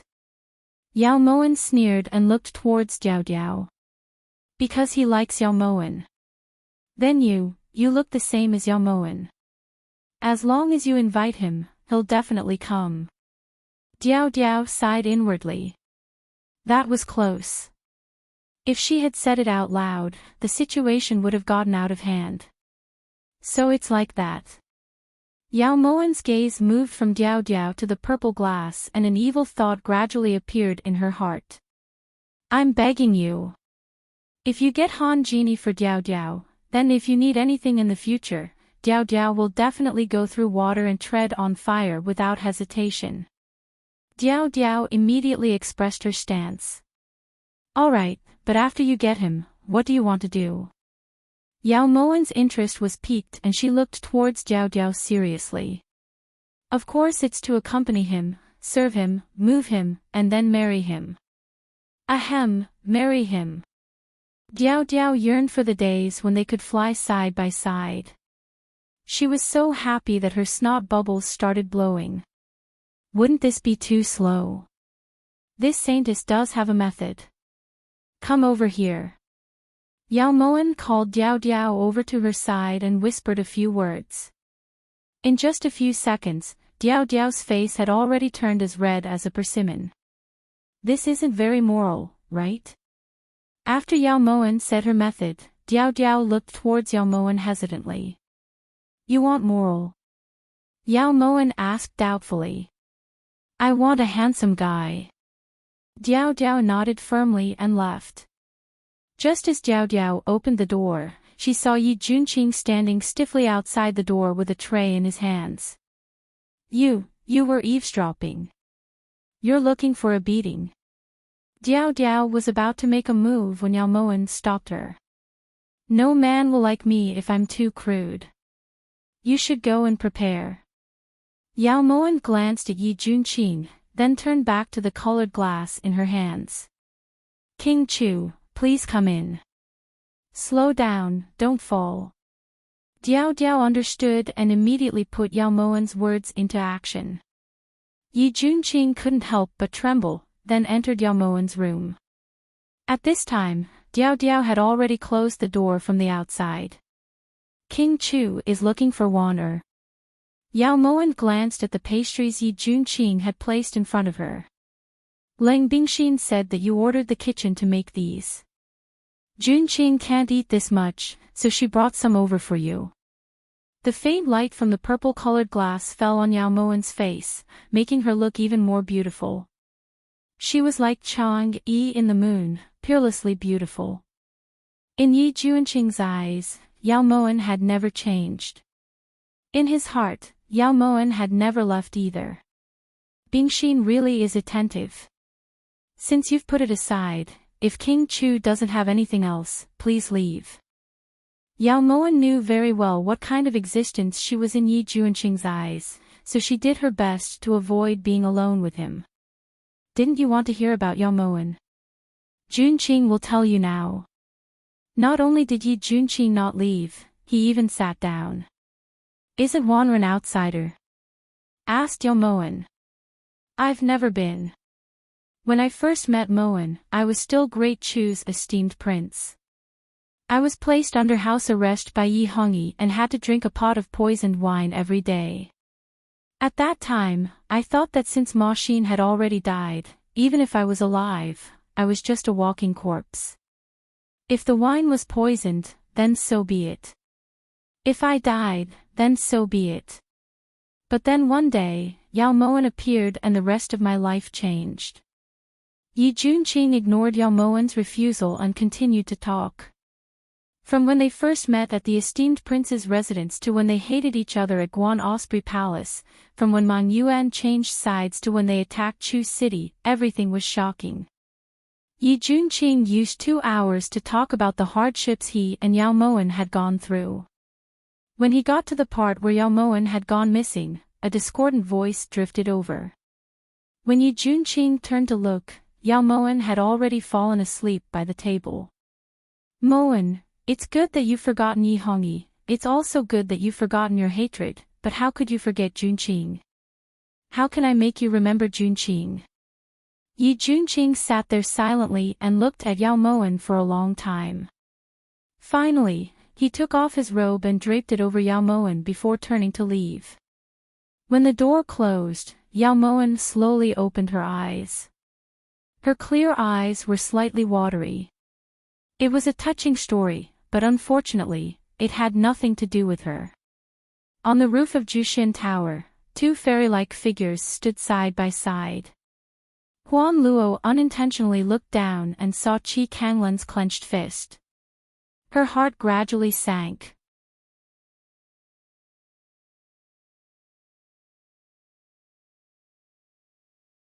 Chapter 575. Yi Junqing is truly infatuated with Yao Moen. If he succeeds, I can consider burying them together. Huan Luo's cold voice didn't contain a trace of warmth. Even after hearing such a moving story, she wasn't moved in the slightest. Yi Junqing really can't be left alive. His long silver hair was flowing with a faint moonlight, and his deep eyes were suffused with a cold light. A ripple gradually appeared in Qi Kanglan's heart. He had not tasted the taste of jealousy for nearly 10 years. That feeling made his whole body uncomfortable.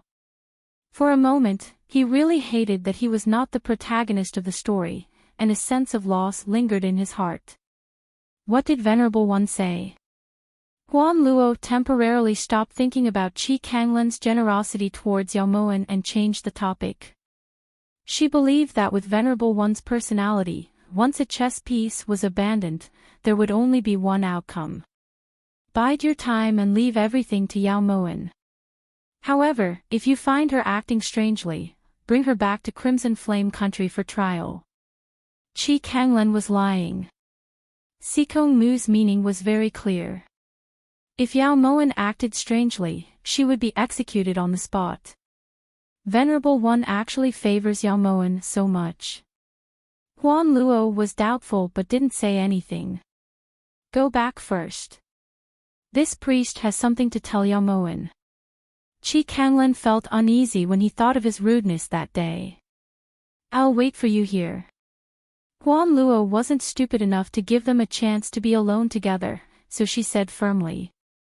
Qi Kanglan silently turned around and entered Yao Moen's room. There was a light and refreshing fragrance in the night wind. It was similar to the smell of silk leaf grass.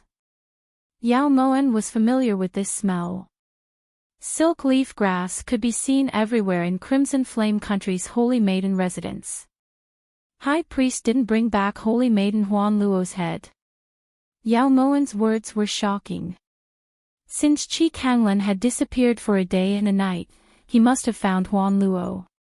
Since that was the case, Huan Luo was most likely outside. Warner, don't speak nonsense. Qi Kanglan had already prepared himself to speak calmly, but he hadn't expected Yao Moen to open her mouth with such sharp words. What? High Priest wants to strangle Warner. Alright, Warner won't resist. Yao Moen didn't think that she was very broad-minded. Since he dared to put his hand on her neck, she still had to settle this debt. I was too heavy-handed earlier. Don't take it to heart. Chi Kanglan's face was as calm as water as he spoke. That's easy for you to say. The high priest almost took Wan Er's life. But forget it, who asked Wan Er to be a lowly commoner? A life isn't worth much. Yao Imo Wan originally wanted to rest, but seeing Chi Tsanglan appear, she became interested in accompanying him for a few rounds. Yao Imo Wan's words seemed to belittle herself, but it made Chi Tsanglan feel very awkward. Sorry. For Chi Kanglan to say these 3 words to Yao Imo Wan with his status as the High Priest of Crimson Flame Country, in anyone's eyes, it would be an enormous favor, but Yao Imo Wan didn't think so. Even though the High Priestess is in the wrong, the one who should apologize the most is Huan Luo. She was actually so stubborn as to poison Chu Machine to death. If Chu Machine dies, Wan Er's plan will come to an end. No matter what, Wan will have to report this matter to the Magus. Unless... Yao Imo Wan flipped her jade-like fingers as her eyes subconsciously glanced towards Chi Tsanglan.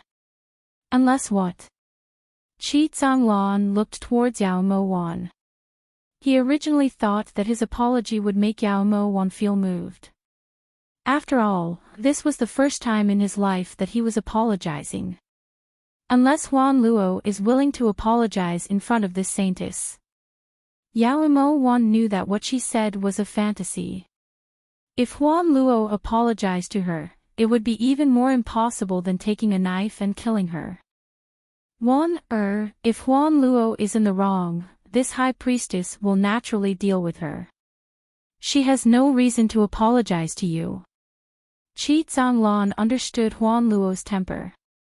If he didn't say a few more words to Huan Luo, that person on the roof would do something shocking at any moment.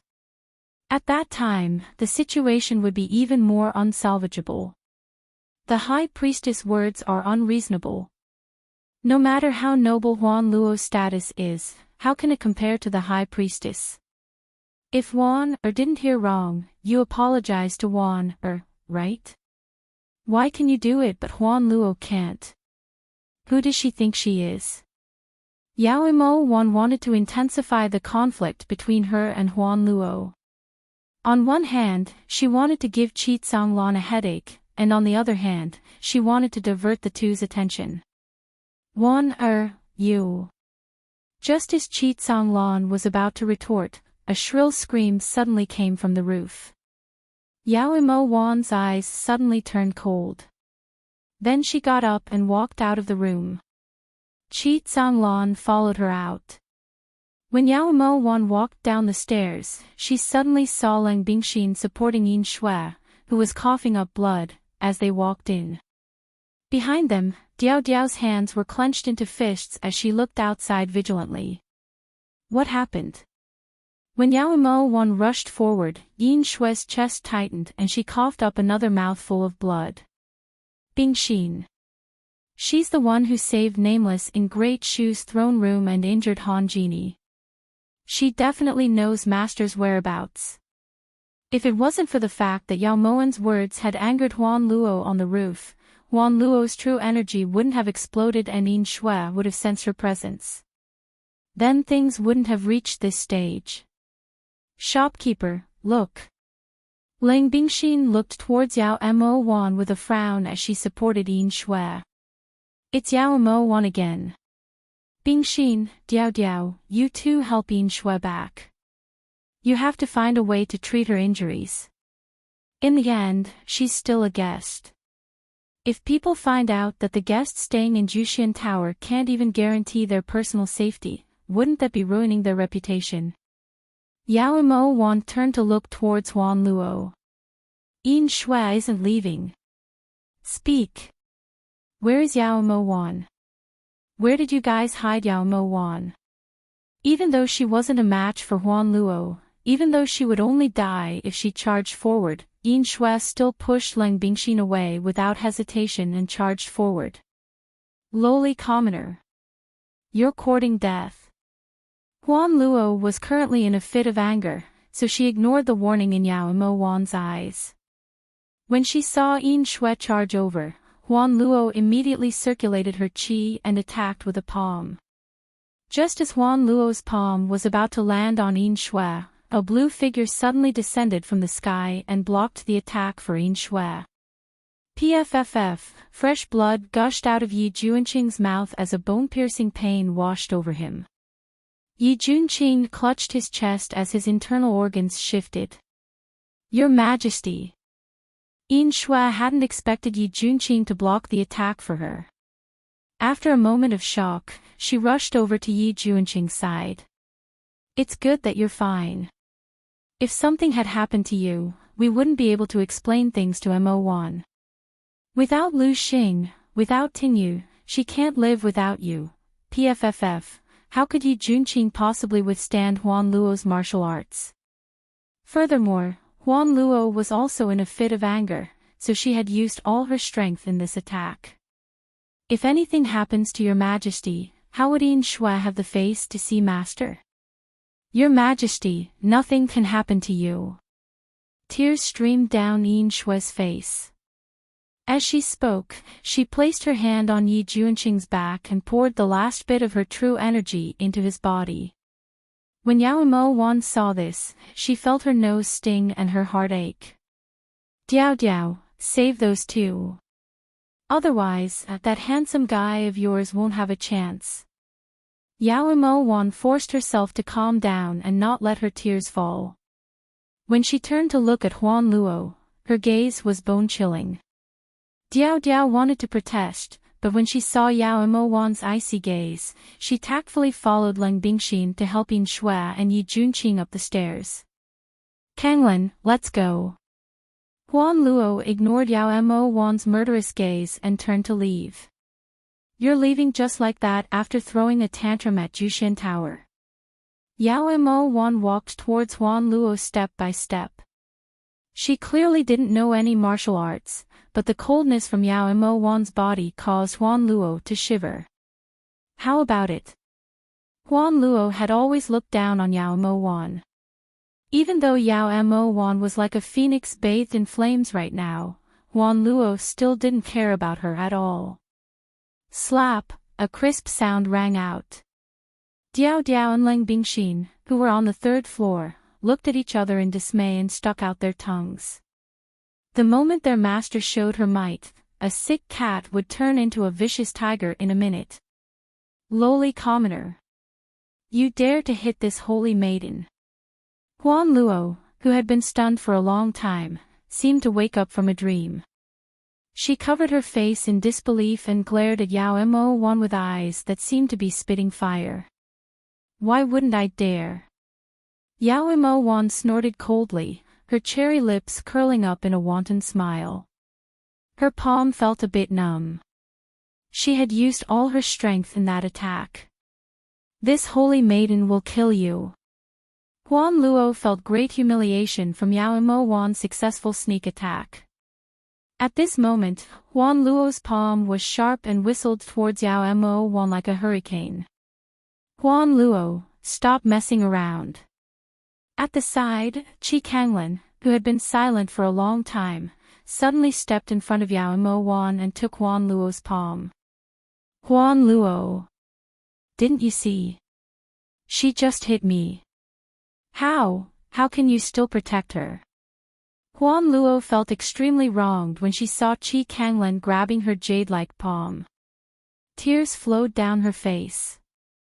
Wan is naturally in the wrong, but... Before Qi Kanglan could finish, he saw Yao Mo Wan turn around and walk around Qi Kanglan to arrive in front of Huan Luo. Her palm rose and fell. Accompanied by a second crisp sound, Yao Mo Wan's smile deepened and the coldness on her face eased a bit. Ah, lowly commoner. Kanglan, let go. Huan Luo, who had been slapped twice by Yao Mo Wan, suddenly turned into a crazed demon. She struggled fiercely and opened Kanglan. She used all the true energy in her body and slapped the top of Yao Mo Wan's head. The palm wind was swift and fierce, but Yao Mo Wan didn't dodge. She only held her breath and looked at Huan Luo with bright eyes. She looked like she was facing death with equanimity. In reality, Yao Mo Wan was still very, very afraid. Who in this world wasn't afraid of death? However, Yao Mo Wan knew that she was far from being Huan Luo's match. Rather than dodge like a coward and accidentally trip herself to death, it was better to stay calm. She used her life to bet that Qi Kanglen would save her. As it turned out, the heavens had once again opened their eyes. Just as Huan Luo's hand was about to strike Yao Mo Wan's head, Qi Kanglen's palm wind struck Huan Luo's body first. In this kind of situation, it was impossible to stop it. In this moment of imminent peril, Qi Kanglen could only attack Huan Luo. Ah! Huan Luo staggered as a force hit her from behind. She shifted her hand and smashed the sandalwood table behind Yao Moan into smithereens. A gust of wind blew the smithereens into dust. Yao Moan inwardly sighed in relief. Only then was she able to maintain a calm expression. Huan Luo, remember this. These 2 slaps were returned by this saintess on behalf of Yin Shua and Yi Junqing. From now on, unless you personally apologize to this saintess, Jushan Tower will no longer welcome you. Yao Mo Wan was certain that Qi Kanglen couldn't bear for her to die right now. If she didn't act arrogantly now, then when? Lowly commoner. Huan Luo glared at Yao Mo Wan with bloodshot eyes as she shouted hysterically. Huan Luo, calm down. Qi Kanglen moved to Huan Luo's side, afraid that she would attack again. After Yao Mo Wan said what she wanted to say, she felt that there was nothing else for her to do here. Thus, she turned around and walked up the stairs, her heart pounding. Huan Luo, are you all right? Qi Kanglen sighed inwardly when he saw that Yao Mo Wan had left. Only then did he look towards Huan Luo with a trace of guilt in his eyes. I'm fine. How could I be fine? You actually attacked me. You actually hit me for a lowly commoner. Kanglen, I grew up with you. Haven't I also stayed by your side all this time? I didn't hesitate to do anything for you. But all I got in return was a merciless slap like this. Ah! Huan Luo's tears rolled down her face and blood seeped out of the corner of her lips. She looked towards Qi Kanglen with grief and indignation. In just a split second, Huan Luo had turned from a fairy who had never eaten the food of the mortal world into a resentful woman. I don't want you to make any more mistakes. You should know that she can't die. A trace of guilt flashed through Qi Kanglen's eyes when he saw the despair and grief in Huan Luo's eyes. He had indeed been too heavy-handed, but in that sort of situation, if he hadn't been strong enough, he wouldn't have been able to stop Huan Luo.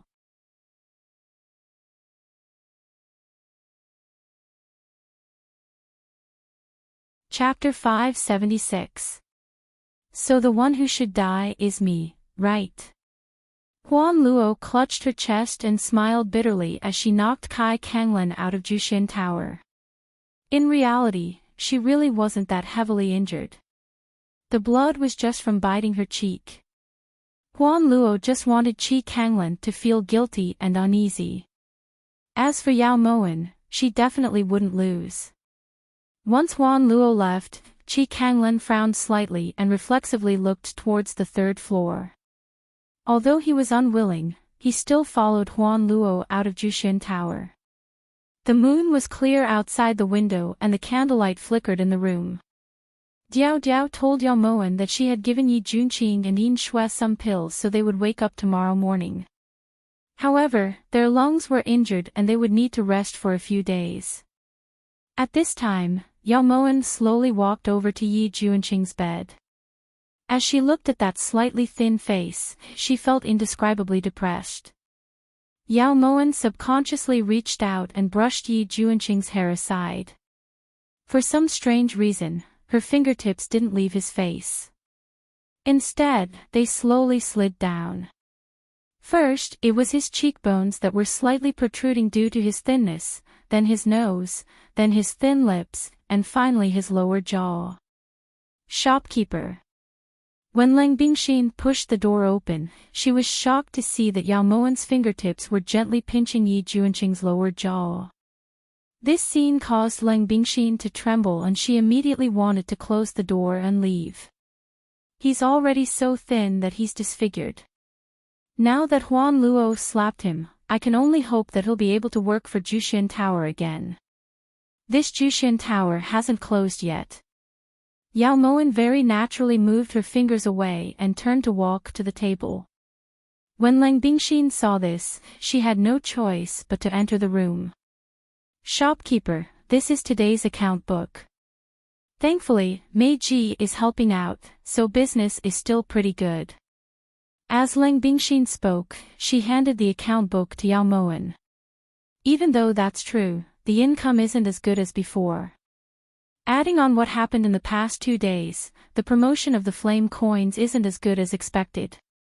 Yao Moen frantically flipped through the account book as she questioned herself for not being able to restrain herself earlier. In terms of handsome men, she had seen quite a few, but none of them had made her lose her focus to the point where she would take the initiative to tease him. There's also one more thing. Today, the customers who saw your appearance went directly to the government office. Magistrate Lu then put up a notice to clarify that the shopkeeper of Jushin restaurant isn't Yao Moen, so you can walk freely on the streets in the future. Lang Bingxin felt that this news was quite exciting. This isn't good news. Yao Moen looked at the pitiful numbers on the account book, then closed it and handed it to Lang Bingxin. Bingxin doesn't understand. Lang Bingxin took the account book and looked towards Yao Moen in confusion. This saintess asks you, between Yi Junqing and Chu Maobei, who has a deeper understanding of Yao Moen. Yao Moen lifted her brows as she looked towards Lang Bingxin. Of course it's Yi Junqing, said Lang Bingxin confidently. Right now, even Yi Junqing thinks of this saintess as Yao Moen. Do you think Chu Maobei and the others won't be suspicious? That notice was just a trick to loosen the reins only to grasp them better. They want this saint to lower my guard so they can secretly investigate everything about this saintess, said Yao Moen confidently. That's no wonder. Lang Bingxin murmured in realization. Bingxin, is this saintess really that similar to Yao Moen? There's no difference at all. Yao Moen frowned as she looked towards Lang Bingxin. Twins are nothing more than this. Lang Bingxin looked towards Yao Moen. That expression, that frown, it was all very familiar. Do you think that there's a chance that this saintess is Yao Moen? This was the second time Yao Moen had this feeling.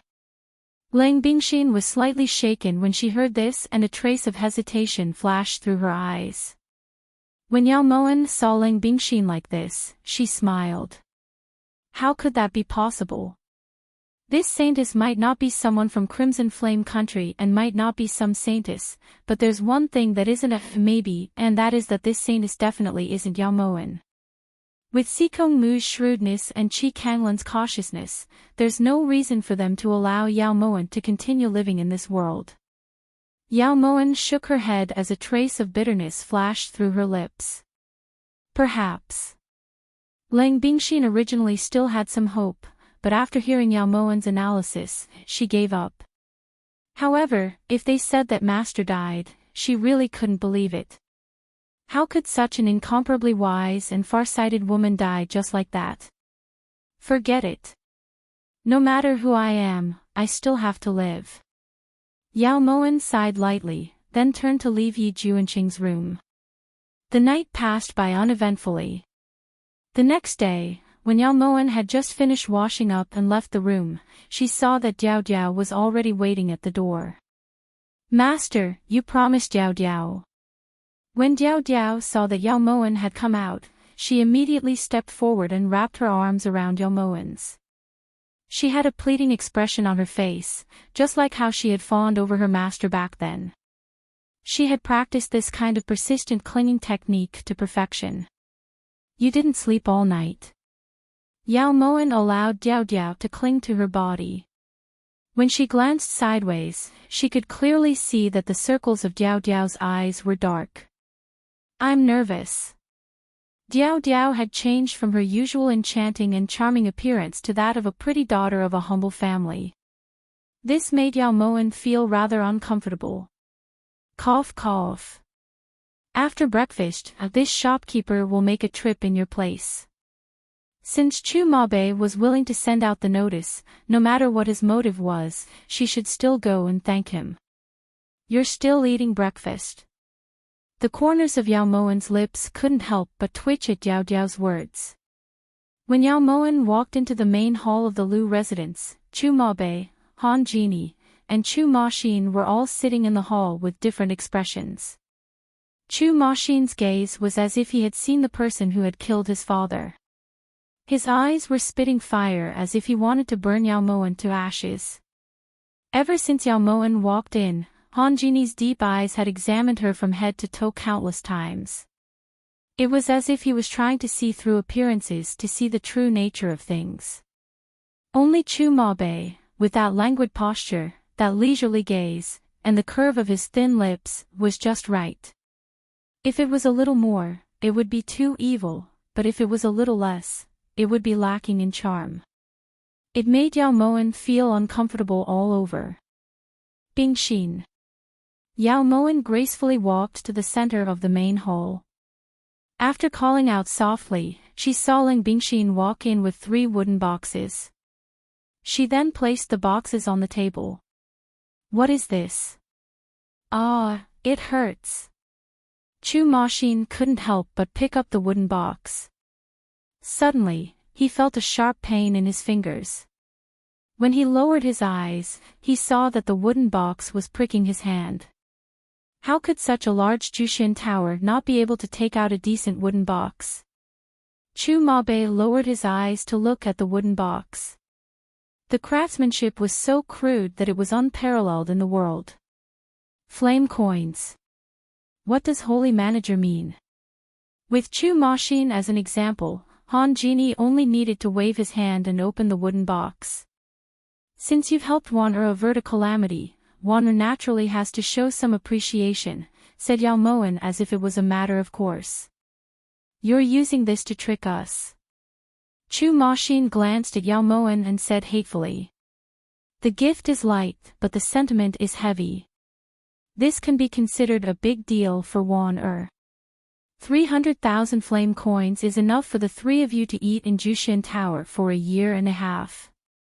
For Yao Moen, those brightly colored flame coins were no different from white paper. As long as she wanted them, she could have Crimson Flame Country send over a dozen at any time.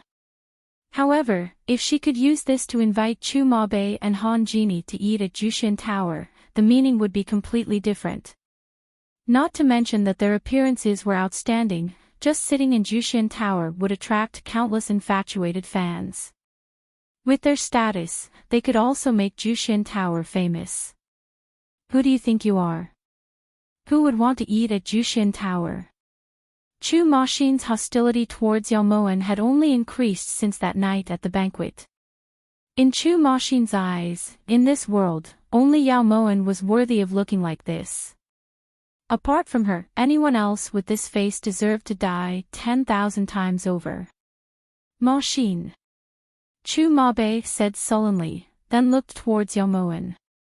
"Since it's Holy Manager's kind intentions, this Crown Prince will respectfully accept." Although Yin Xiong hadn't returned, he had already sent news. Everyone in Jushin Tower, including that child, seemed to have descended from the sky. They only knew that the first time someone saw them was in Lolan's Liangyuan. Everything else was unknown. How could such a mysterious identity not be suspicious? "Since Your Highness Crown Prince has accepted Wan'er's humble gift, then Wan'er will take her leave first. Jushin Tower will respectfully await your arrival at any time." Since her goal had been achieved, Yao Moen naturally got up to leave. However, when she reached the door, she turned to look at Han Jini. "I wonder if Supreme Lord Han has time to come to Jushin Tower with Wan'er for a small gathering." Yao Moen had almost forgotten to ask craftily. Ahem. Han Genie hesitated. If it was just for this person in front of him, he would naturally go. After all, this face was something he yearned for day and night. However, whenever he thought of the other face, Han Genie felt goosebumps all over his body.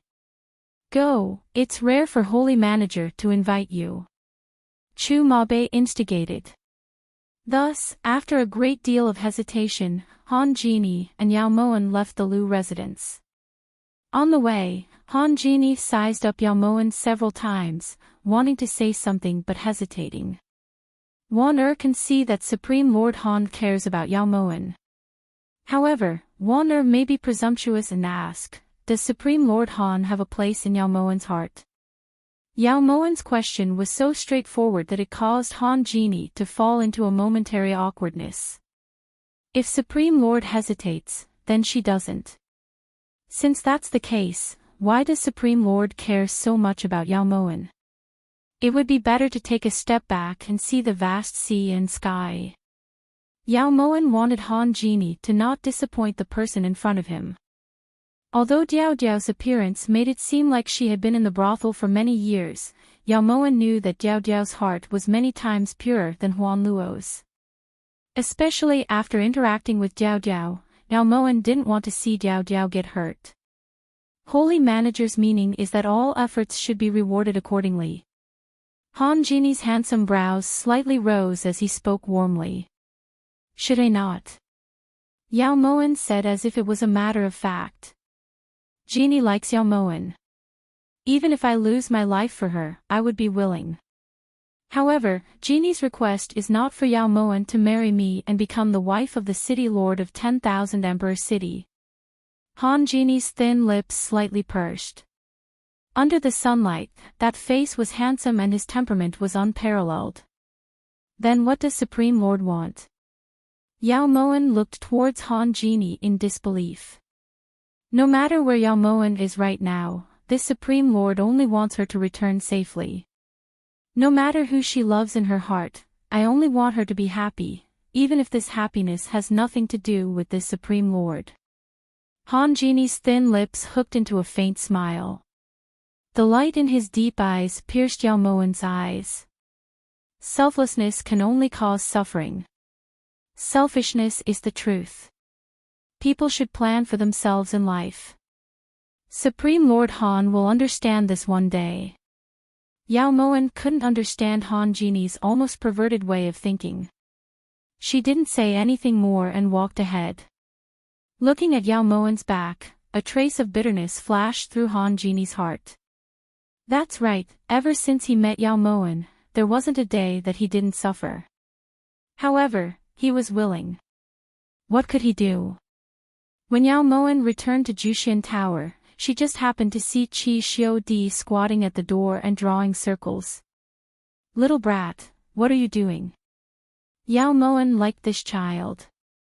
When she saw him, she felt that there was nothing to worry about in this world. I saw you hit Yang yesterday. That's why I'm drawing circles here to curse you. For Qi Xiu, not knowing how to lie was a big taboo. Yao Moen stuck her head out to look. Wasn't that right? The large circle on the floor clearly had the 3 words Yao Moen written on it.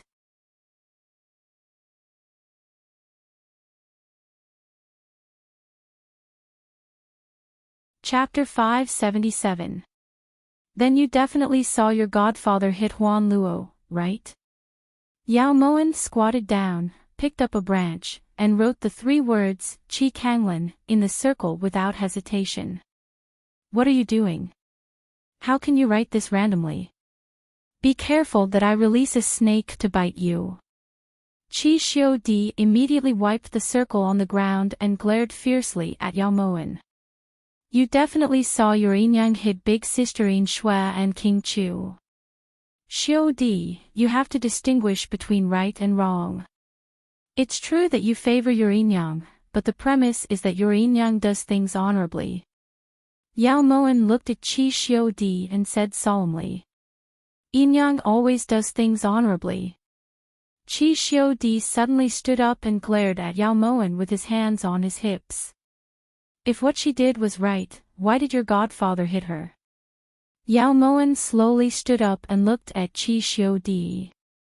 That's because godfather likes you. If it wasn't for you, godfather and Yang would never fight. Yang even said that she would be Qi Xiu's mother in the future. It's all your fault, you're so hateful. Qi Xiu fiercely stomped on the circle on the ground and then ran away hatefully. Yao Moen knew what Qi Xiu hated. Last night, Qi Kanglin and Huan Luo had both appeared at Jushin restaurant, but they hadn't even glanced at Qi Xiu. In addition to what she had said earlier, Qi Xiu felt that he had been abandoned because of her. Don't take the words of a child to heart. Behind her, Han Genie saw everything and couldn't help but walk up to comfort her. I will give him the best. Yao Moen muttered to herself, a faint warmth in her eyes. Han Genie's gaze shifted slightly and she looked meaningfully at Qi Xiu who had run away. At this moment, Diao Diao, who was dressed in a revealing outfit, swayed her body as she walked out. Genie, you're here. When Han Genie heard Diao Diao's voice, he instantly had the urge to run. Unfortunately, Yao Moen was right in front of him with a smile as bright as spring flowers. Thus, Han Genie was forcibly dragged into the private room on the 3rd floor by Diao Diao. This meal started at 5 in the afternoon and didn't end until 5 in the afternoon. At the counter downstairs, Leng Bingxin subconsciously looked at the 3rd floor. Shopkeeper, aren't you going to go up and take a look? If something happened to Han Genie in Jushin Tower, it would be terrible. When Yao Moen heard this, she also glanced upstairs. After thinking for a long time, she finally put down the account book. You stay here, I'll go take a look. After handing the Han brocade clothes over to Diao Diao, Yao Moen went to busy herself with her own matters. She thought about the plan she had come up with for Diao Diao. What Yao Moen didn't expect was that when she pushed open the door and entered, she was shocked to see Diao Diao sitting in front of Han Genie, crying her heart out. What happened? Yao Moen closed the door behind her and worriedly walked over to Diao Diao's side.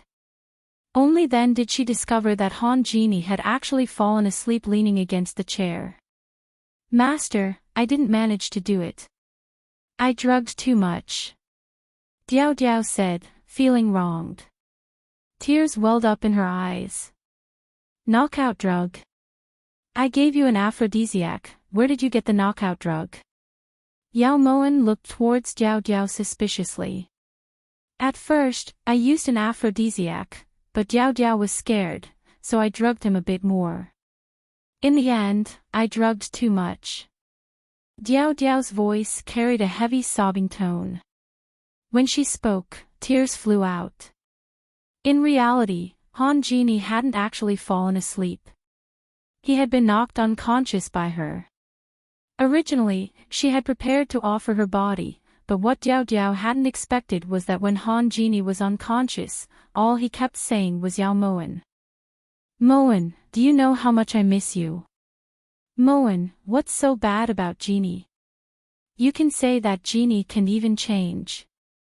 Moen, as long as you're willing, Genie doesn't need 10,000 Imperial City, doesn't need those gold, silver, and jewels. Moen, as long as you're happy, Genie is content. Moen, you have to come back safely. Genie can't bear for anything to happen to you. 1 or 2 sentences wasn't a problem, but since Han Genie had been drugged with aphrodisiac, he had been nagging non-stop. No matter how much Diao Diao liked Han Genie and how much she wanted to fly side by side with him, she couldn't bear to do it under these circumstances. It's fine, we'll find another opportunity. Yao Moen comforted Diao Diao when she saw her tears fall like a fountain. Master, leave for a bit. I want to be alone with him. Diao Diao wiped away her tears and looked towards Yao Moen with sparkling eyes that were misty. Yao Moen nodded slightly, then turned and left. Wake up.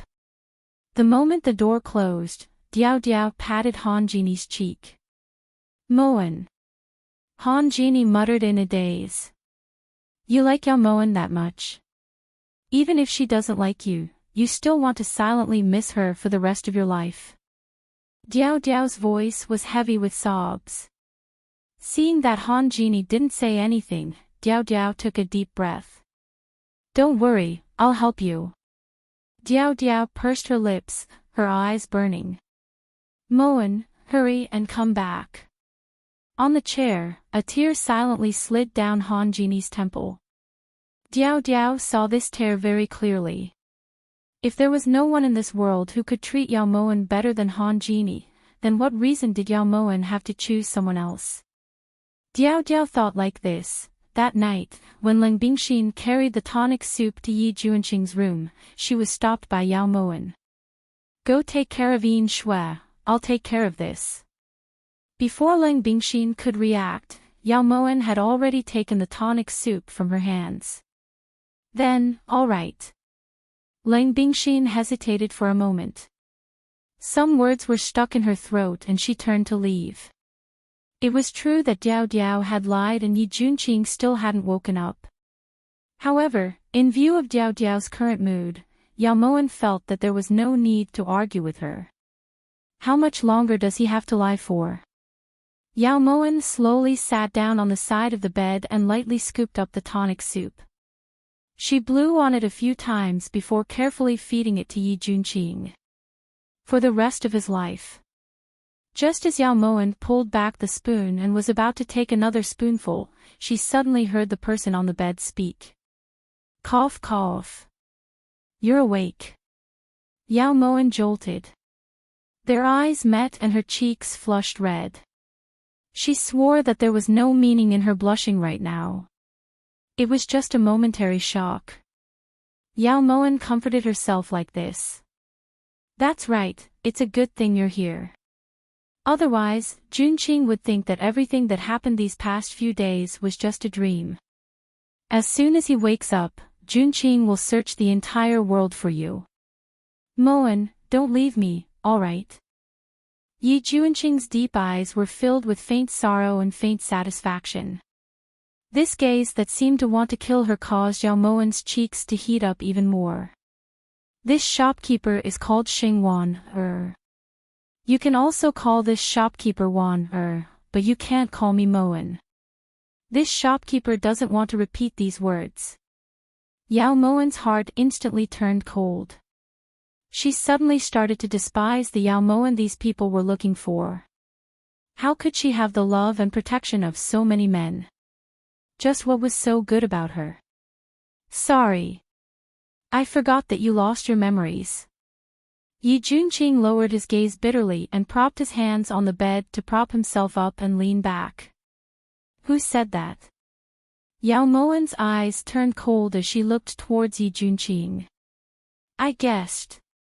If you hadn't lost your memories, there's no way you wouldn't remember Juanqing, said Yi Juanqing resolutely. Yao Moen sighed inwardly. Fortunately, no one leaked the secret. Yao Moen is two-faced, greedy, stingy, has low taste, and has a bad temper. That's true, right? This was what Yao Moen had heard from Ling Bingxin. Of course, Ling Bingxin had added a rebuttal after every adjective. It's true. Yi Juanqing nodded. Then you still like her? Yao Moen felt that this kind of weirdo with so many flaws didn't deserve to be loved. It's rare that Moen has so many good points, so why can't I like her? Yi Juanqing's eyes were as clear as water. Yao Moen could tell that he wasn't lying. These are good points. Yao Moen reached out to caress Yi Juanqing's forehead. It seemed that Huan Luo's slap hadn't been light. Yes, Moen doesn't have any flaws. Yi Juanqing nodded firmly. Since you're awake, you can eat by yourself. Yao Moen felt like she couldn't chat with Yi Juanqing anymore. She would feel sad. She didn't have any of these good points. Deep in the night, Crimson Flame Country was deathly silent. In the hot and humid cave, a light flickered like a ghost fire. The muffled rumble was like thunder, but it was blocked by layers of fog. At this time, the Emperor of Crimson Flame Country, Chi Chuan, was walking in. The 4 great death warriors followed closely behind him. The deeper they walked into the cave, the louder the rumble became. "Who is it?" A white light shot towards Chi Chuan. The Qi Mei Wang Liang blocked the cold in time and protected Chi Chuan. King Chu's heartless technique is truly exquisite.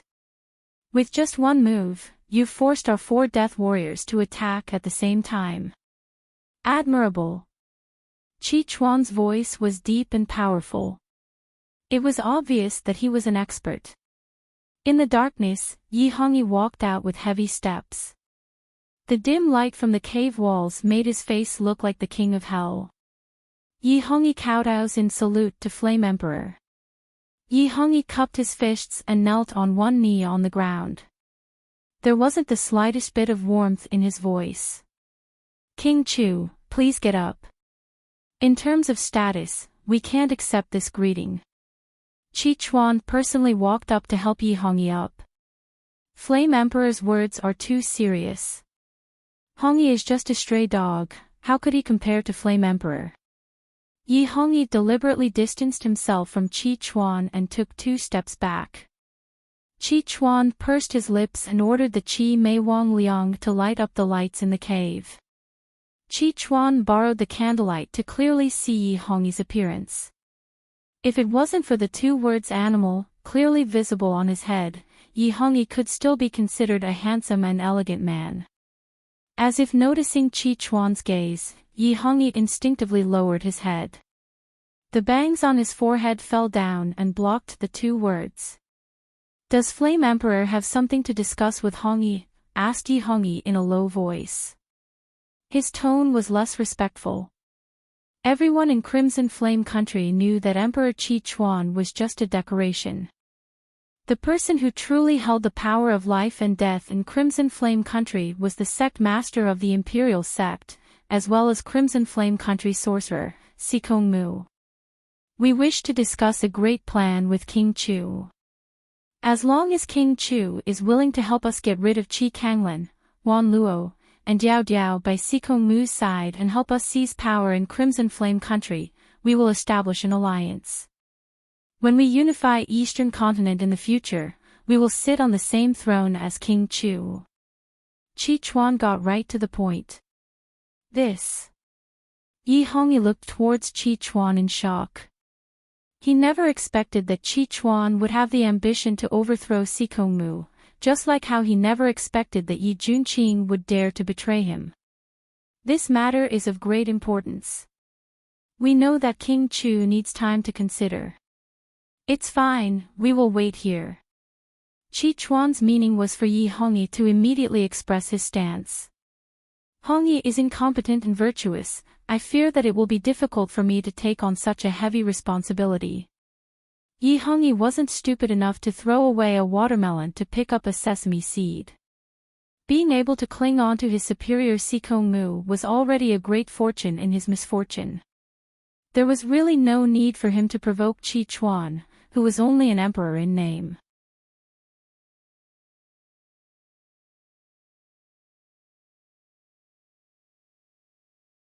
Chapter 578. We don't think so. With King Chu's current martial arts, you're only a hair's breadth away from our 4 sacrificial soldiers. To be able to cultivate to such a level in such a short amount of time, you're not an ordinary person. Chi Chuan intentionally emphasized the word sacrificial soldier to tell Yi Hongyi that if he agreed, he would live. If he refused, he would die. Yi Hongyi lowered his eyes in thought. Chi Chuan's words couldn't be more obvious. If he didn't agree to his request, he would immediately die. However, if he agreed, he would become Sikong Mu's enemy. Once this matter was exposed, he would definitely die miserably. "Don't worry, King Chu. Since we dared to come find King Chu, we naturally made thorough preparations. As long as King Chu is willing to cooperate with us, we will naturally help King Chu take revenge. I believe that King Chu still doesn't know that Nameless, who was originally the commandant of Great Chu's Iron Blood Army, was originally a child of the imperial sect.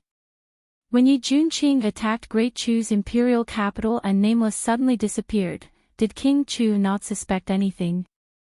If that Sikong Mu really wanted to help you, he wouldn't have had Nameless destroy the entire Iron Blood Army, and he wouldn't have had Qi Kanglan turn you, the son of heaven, into a eunuch.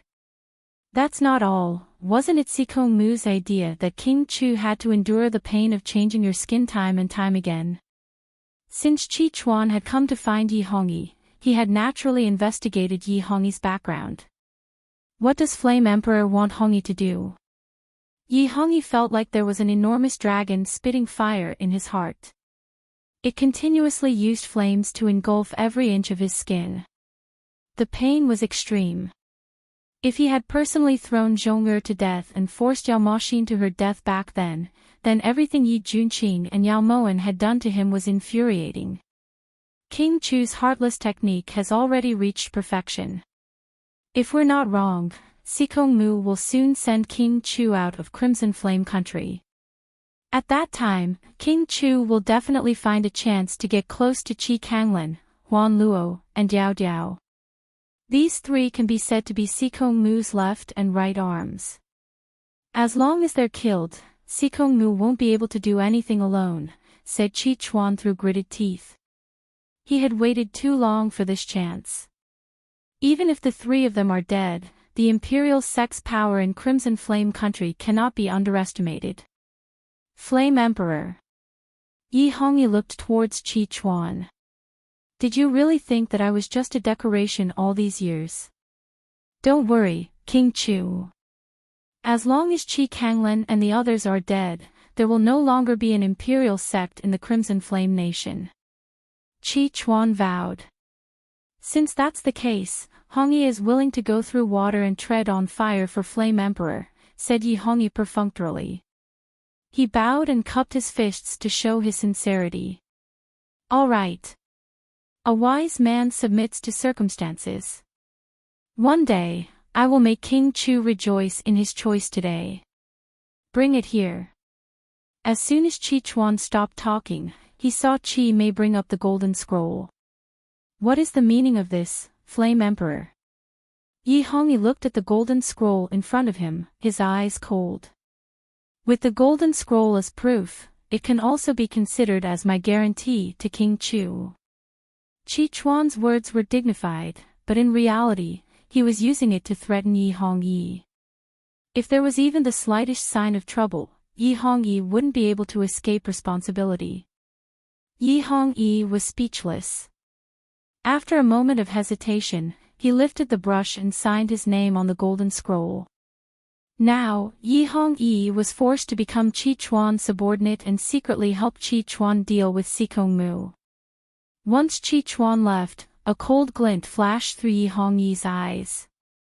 Perhaps he could use the conflict between Qi Chuan and Sikong Mu to sit back and watch as the two tigers fight. Then, he could reap the benefits and steal the Crimson Flame Nation's territory. That way, he would have the ability to contend against Yi Junqing. One day, he would make Yi Junqing and Yao Moan grovel at his feet and beg for mercy. One day, he would take back everything that belonged to him. Ever since Qi Kanglan and Huan Luo had appeared at Jushin Tower, Yao Moan hadn't seen Qi Kanglan for 3 days. When she saw Qi Xiudi crouching in the corner playing with snakes by himself, she couldn't help but feel annoyed. Since he had taken in an adopted son, he should at least show some concern. Qi Xiudi had probably waited like this for 7 or 8 years in Crimson Flame Nation. You haven't had breakfast since morning. Do you want to go on a hunger strike? Yao Moan's heart ached inwardly. She walked over to Qi Xiudi and handed him a roasted chicken. Who wants to eat your food? Qi Xiudi pushed away the roasted chicken in Yao Moan's hands and muttered quietly without raising his head. Then what you eat every day isn't my food. Yao Moan was both angry and amused. It was Qi Kanglan and Huan Luo who were irresponsible. Why was this brat being angry with her? Then I'll spit it out for you. As Qi Xiudi said this, he stuck his finger into his mouth. Who are you planning to give the food you spit out to? If you don't want to eat it, then forget about it. Just treat it as this shopkeeper taking advantage of these little fellows. Yao Moen put down the roasted chicken helplessly and turned to leave. When she turned around, she saw a large snake with complex patterns and brightly colored skin swam in like it was swimming. Yao Moen was naturally afraid of this hairless thing. When she saw this large snake this time, she instantly felt her mind go blank and her entire world go dark. Master! Behind the flower's snake, Diao Diao saw that Yao Moen had fainted and immediately went forward to help her up. She pinched her philtrum and only then did Yao Moen catch her breath. Snake! Snake! Diao Diao, hurry and put that snake. Supreme Lord Han, you did this on purpose, right? Just as Yao Moen was panicking, she clearly saw Han Genie playing with the flower snake with both hands and smiling wholeheartedly. I didn't expect to scare Saint Shopkeeper. This snake was caught by this Supreme Lord for Xiao Di to play with. Han Genie was truly helpless. He was the one who caught the snake, but Diao Diao was the one who put it in. Why? Why? Yao Moen and Qi Xiao Di spoke at the same time, their eyes filled with undisguised doubt. Because Xiao Di likes snakes, so this Supreme Lord caught one and gave it to him. Han Genie couldn't say that this was Diao Diao's idea. According to Diao Diao, if the person in front of him was Yao Moen, then she definitely had lost her memories. This was the way of the king. If this person wasn't Yao Moen, then at least they looked exactly the same. At that time, even if Yao Moen still chose Yi Junqing after appearing, he would still have Shengwan, But in Han Genie's view, the person in front of him was Yao Moen. Furthermore, he didn't feel like he was taking advantage of the situation. He just wanted to give himself another chance, so this was understandable. Who cares? Qi Xiao Di glanced coldly at the flower snake on Han Genie's body, then turned his head and harumphed. You really don't care. Han Genie's thin lips pursed into a smile, his gaze gentle. As he spoke, he tossed the flower snake into the air. The flower snake seemed to transform into a dragon as it spiraled in the air for about the time it took to make a cup of tea. When it landed on the table, its body suddenly shrunk until it was no different from Qi Xiao Di's little snakes. It can become smaller. What's going on? Qi Xiao Di had lived with snakes since he was a child, so he could be considered to be well versed in snakes. However, he had never seen a snake that could change its size and could even spiral in the air like this. You want to know? Han Genie stretched out a hand and the flower snake obediently climbed onto his finger. With a whoosh, it scuttled into Han Genie's wide sleeve. In the end, he was still a child, so this dazzling trick managed to draw all of his attention. Then eat the roast chicken and this Supreme Lord will tell you, said Han Genie with a smile. All right. Qi Xiao Di nodded firmly, then put away his little snake and started chewing on the roast chicken in front of him. Yao Moen's cherry lips curved slightly as she watched Qi Xiao Di chew on the roast chicken.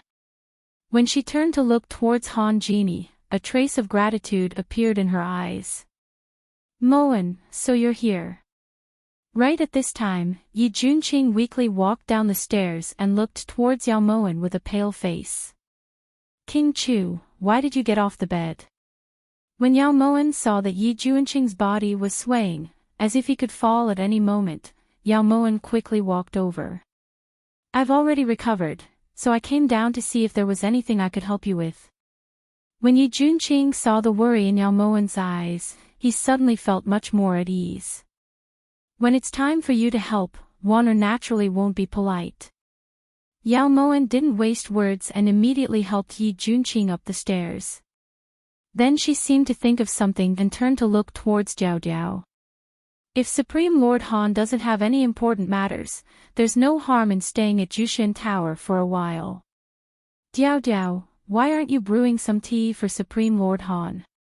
Yao Moen looked meaningfully at Diao Diao, but she didn't know that Diao Diao's current state of mind was suffering in silence. As Han Jini watched Yao Moen help Yi Junqing disappear from the third floor, a trace of desolation flashed through her eyes. Regardless of whether she had lost her memories or not, she still lost Yi Junqing. Master is still counting on Yi Junqing to earn money, so it's only right to treat him better. Don't be discouraged, the road ahead is still long. When Diao Diao saw Han Jini's momentary silence, she walked up and patted Han Jini's shoulder comfortingly. Don't worry, she won't like that King Chu. Qi Xiu Di suddenly said from behind. Why? Han Jini and Diao Diao simultaneously turned to look towards Qi Xiu Di. Because she likes my godfather. Qi Xiu Di once again said something shocking. You're joking. How come I didn't see that? If liking someone meant taking all of their wealth for herself, then Yao Moen's method of liking someone was truly unique. Don't you see that she's always trying to curry favor with me?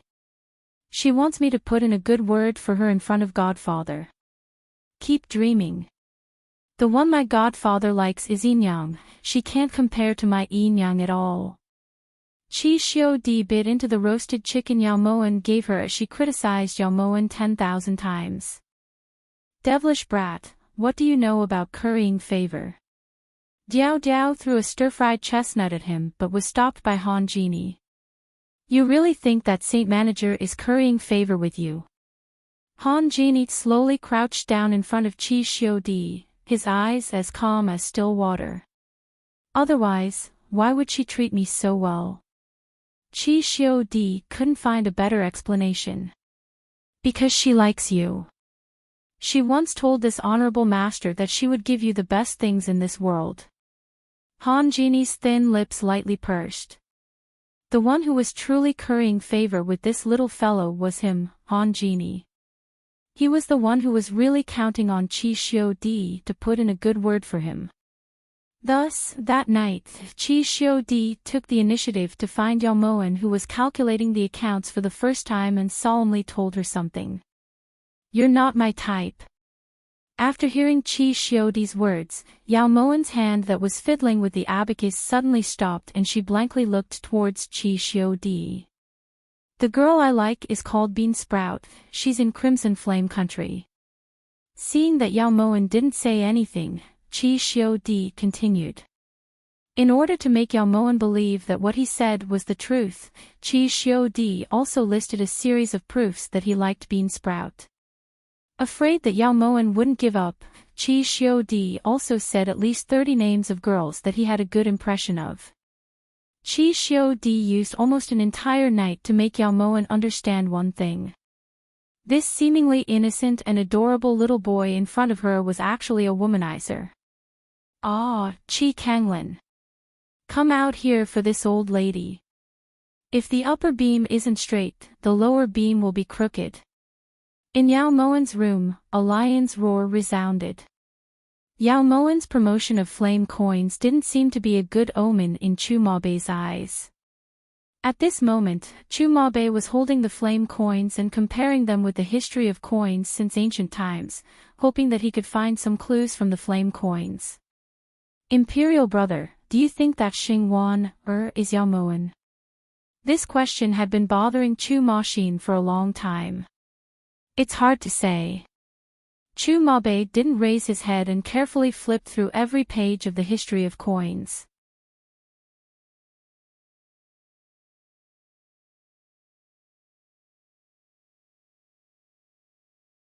Chapter 579. If that's not the case, then why are Yi Junqing and Han Jini always staying at Immortal Assembling Tower? If that's the case, then Imperial brother, what are you still looking at? If you keep looking, you won't have a wife anymore. Chu Maxin snatched the coin over. No one gets up early without benefits. Why do you think Yao Moen is trying so hard to promote the flame coins? Or perhaps she's plotting something. Even though Chu Maobei was just as excited as Yi Junqing the moment he saw Yao Moen, his rationality told him that Yao Moen's sudden appearance in Lulan definitely wasn't a coincidence. It's hard to say. Chu Maoxin hesitated for a moment, then shook his head. Let's go take a look. Chu Maobei's eyes glistened as he looked at the flame coins in his hand with interest. His lips curved into a charming smile. Whenever he thought that Xingwaner might be Yao Moen, the disgust in Chu Maoxin's heart instantly disappeared. LV Jing, invite Li Zhongran to Immortal Assembling Tower for this crown prince. Tell him that this crown prince is inviting him to tea. When they reached the entrance, Chu Maobei seemed to have thought of something and ordered LV Jing. Your Highness, don't worry. This lowly official will do it right away. Although Chu Maobei was Great Shu's crown prince, who told his younger brother to be the future monarch of Lulan. When Chu Maobei and Chu Maoxin walked into Juxian Tower one after the other, they saw Han Jini and Qishou Di playing with snakes in a corner. They were having a great time. Maoxin, go sit over there. Imperial brother has something to discuss with Manager Sheng. When he saw Yao Moen walk down from the third floor, Chu Maobei's lips curved into an extremely friendly smile. Although Chu Maoxin also wanted to chat with Yao Moen, he was more willing to give his imperial brother a better opportunity. It's rare for your highness to grace us with your presence. Your presence brings light to Immortal Assembling Tower. When doing business, there was no lack of pleasantries. Normally, Yao Moen didn't think there was anything wrong with these words, but now that she said them, she felt like they were going against her will. Manager Sheng is too kind. Compared to King Chu and Supreme Lord Han, this crown prince's status isn't even worth mentioning. Chu Maobei lifted his brows with a deep smile in his eyes. May I ask what your highness would like to eat? Yao Moen's intuition told her that Chu Maobei hadn't come with good intentions. There's no rush. Peace Bank's shopkeeper Li hasn't arrived yet, said Chu Maobei indifferently. However, Yao Moen's heart trembled. Yao Moen couldn't help but sigh. Yao Moen couldn't help but sigh. Her intuition was truly accurate. Mei Ji, brew some tea and send it up to the second floor. Yao Moen's smile remained on her face, but she was inwardly wary of Chu Maobei. After Mei Ji served the tea, Yao Moen turned to leave, but Chu Maobei called out to her. Yao, Jeans, Mei, Yao, Assembling Tower, Li, Yao, Zhang. Yao, Mei, Yao, Ti, Yao. All right. Mei Ji, go downstairs and greet them. If Manager Li comes, bring him to the second floor. Yao Moen sighed inwardly, then sat down in front of Chu Maobei. In Chu Maobei's eyes, Yao Moen's beauty didn't lie in her stunning appearance, nor in her graceful figure.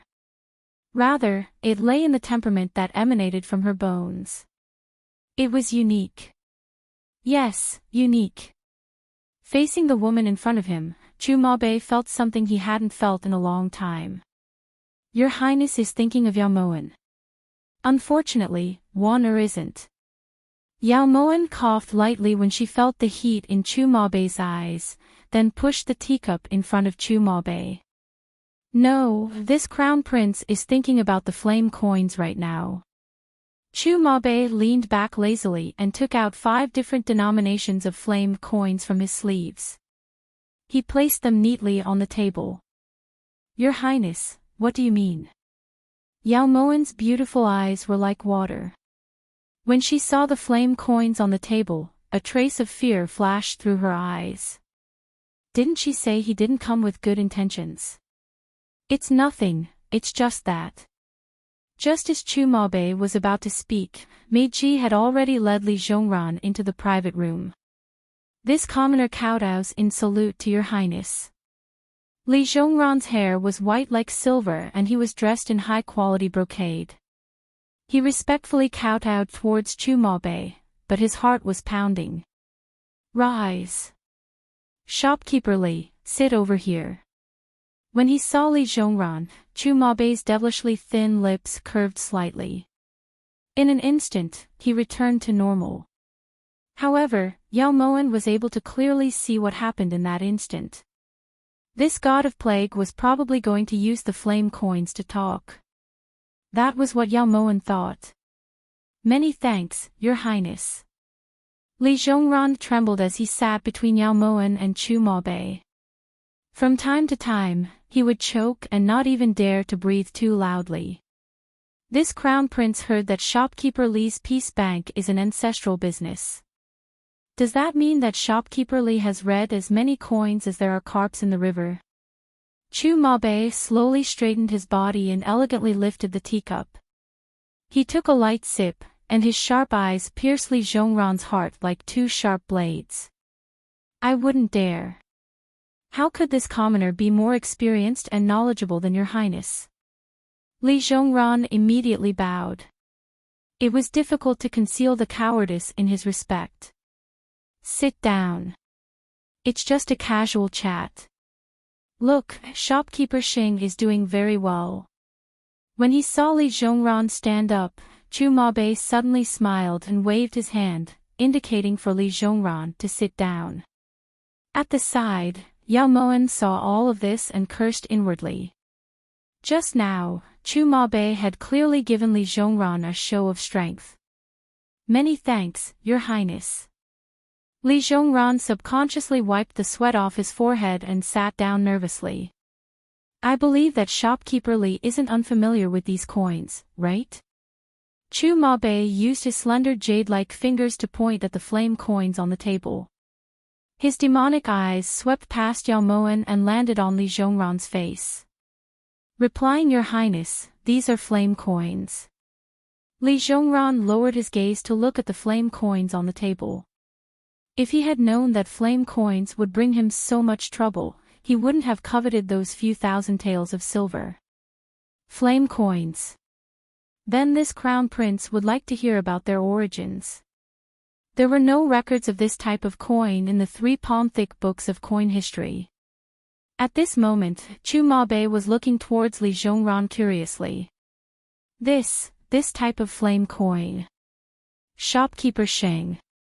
Li Zhongran was at a loss for words as he looked towards Yao Moen for help. Replying Your Highness. Just as Yao Moen was about to help Li Zhongran out, Chu Maobei abruptly slammed the table and looked towards Li Zhongran coldly. Shopkeeper Li doesn't know. As the shopkeeper of the money house, you actually privately circulated this type of coin with unknown origins. Shopkeeper Qian, this crown prince has reason to believe that you have the intention to rebel. Chu Maobei didn't show any anger as he questioned Li Zhongran coldly.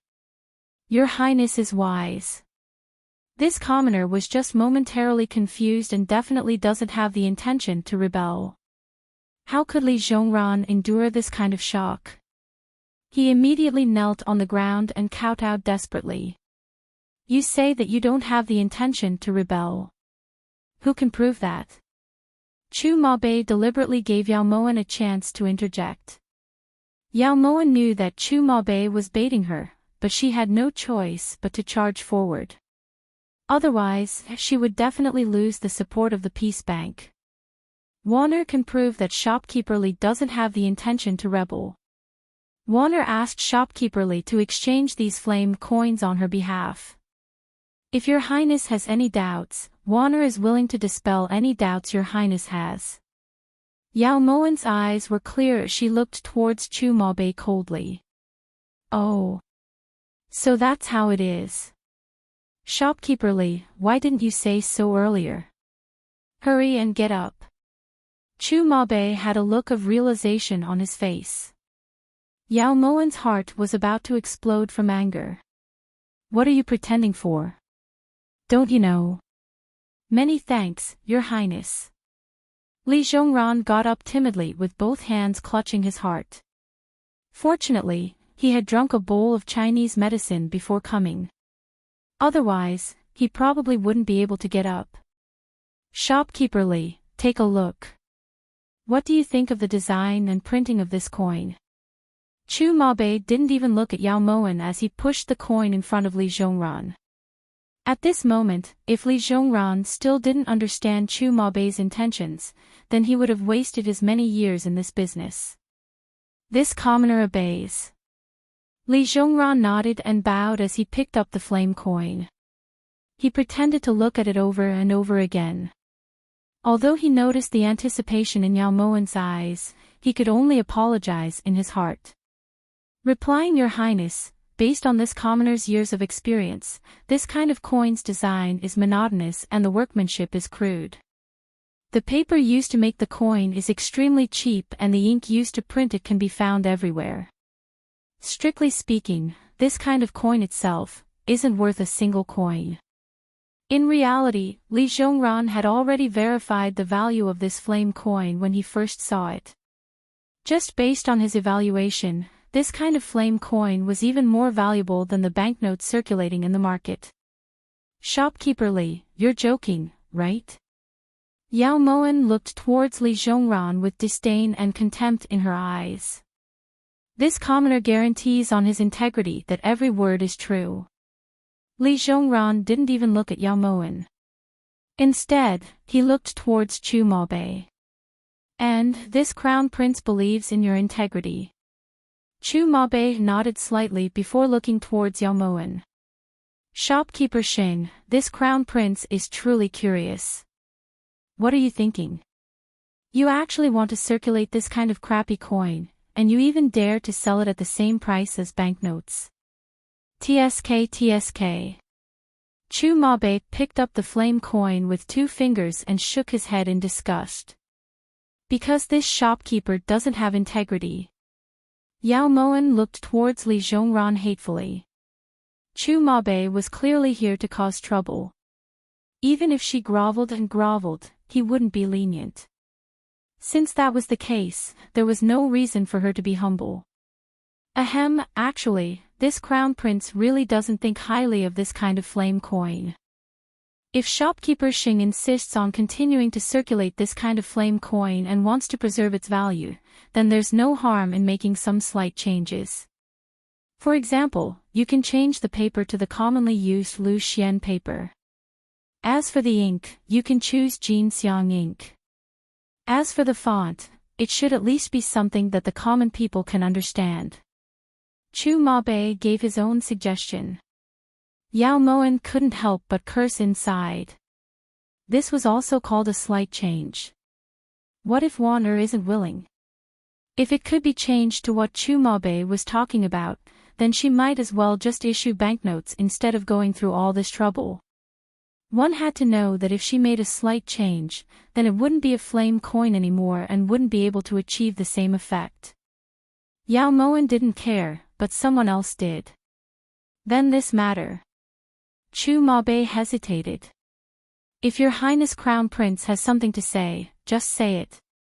If Wan can accept your Highness Crown Prince's request, then Wan will continue to be a shopkeeper here. If not, Wan will just pack up and leave. The world is so big, it won't be difficult for Wan to find a quiet place to stay. Yao Moen purposefully emphasized the word peaceful. The meaning behind her words was that if she left, then no one would be able to find her. Although Yao Moen didn't know whether this counted as a threat or not, she had to at least try. Otherwise, she would just let Chu Mabe lead her by the nose. More importantly, if this plan failed, then she would be exposed. When she returned to Crimson Flame Country, it would be hard to guarantee that she wouldn't be killed. That wouldn't be good. Shopkeeper Xing, don't get too excited. How about this? Flame coins can still be used, but there's one thing that's worth changing. Chu Mabe understood the meaning behind Yao Moen's words and took a step back. What kind of change? Yao Moen's heart finally settled down. Fortunately, he still couldn't bear to part with his face, otherwise she wouldn't have anything to rely on. Lower it by 10 times. At this time, even if Chu Mabe said 100 times, Yao Moen wouldn't have the right to object. It's a deal. Yao Moen nodded, then called Mei Ji in. She wrote down everything they had just agreed on in black and white, and even forced Chu Mabe to put his fingerprint on it. Li Zhongran naturally couldn't be left out. Yao Moen could be considered to have suffered a huge loss in this meal. Thus, that night, when Yao Moen brought Yi Junqing his meal, she couldn't help but complain. Chu Mabe, that damned thief, he better not fall into this old lady's hands. Otherwise, I'll strip off all his clothes and parade him through the streets. Yao Moen gripped the silver pick in her hand and used all her strength to stir the candle flame. In front of her, Yi Junqing's complexion glowed under the light of the candle flame. After a few days of nourishment, Yi Junqing's body had already recovered and his figure had become even rounder.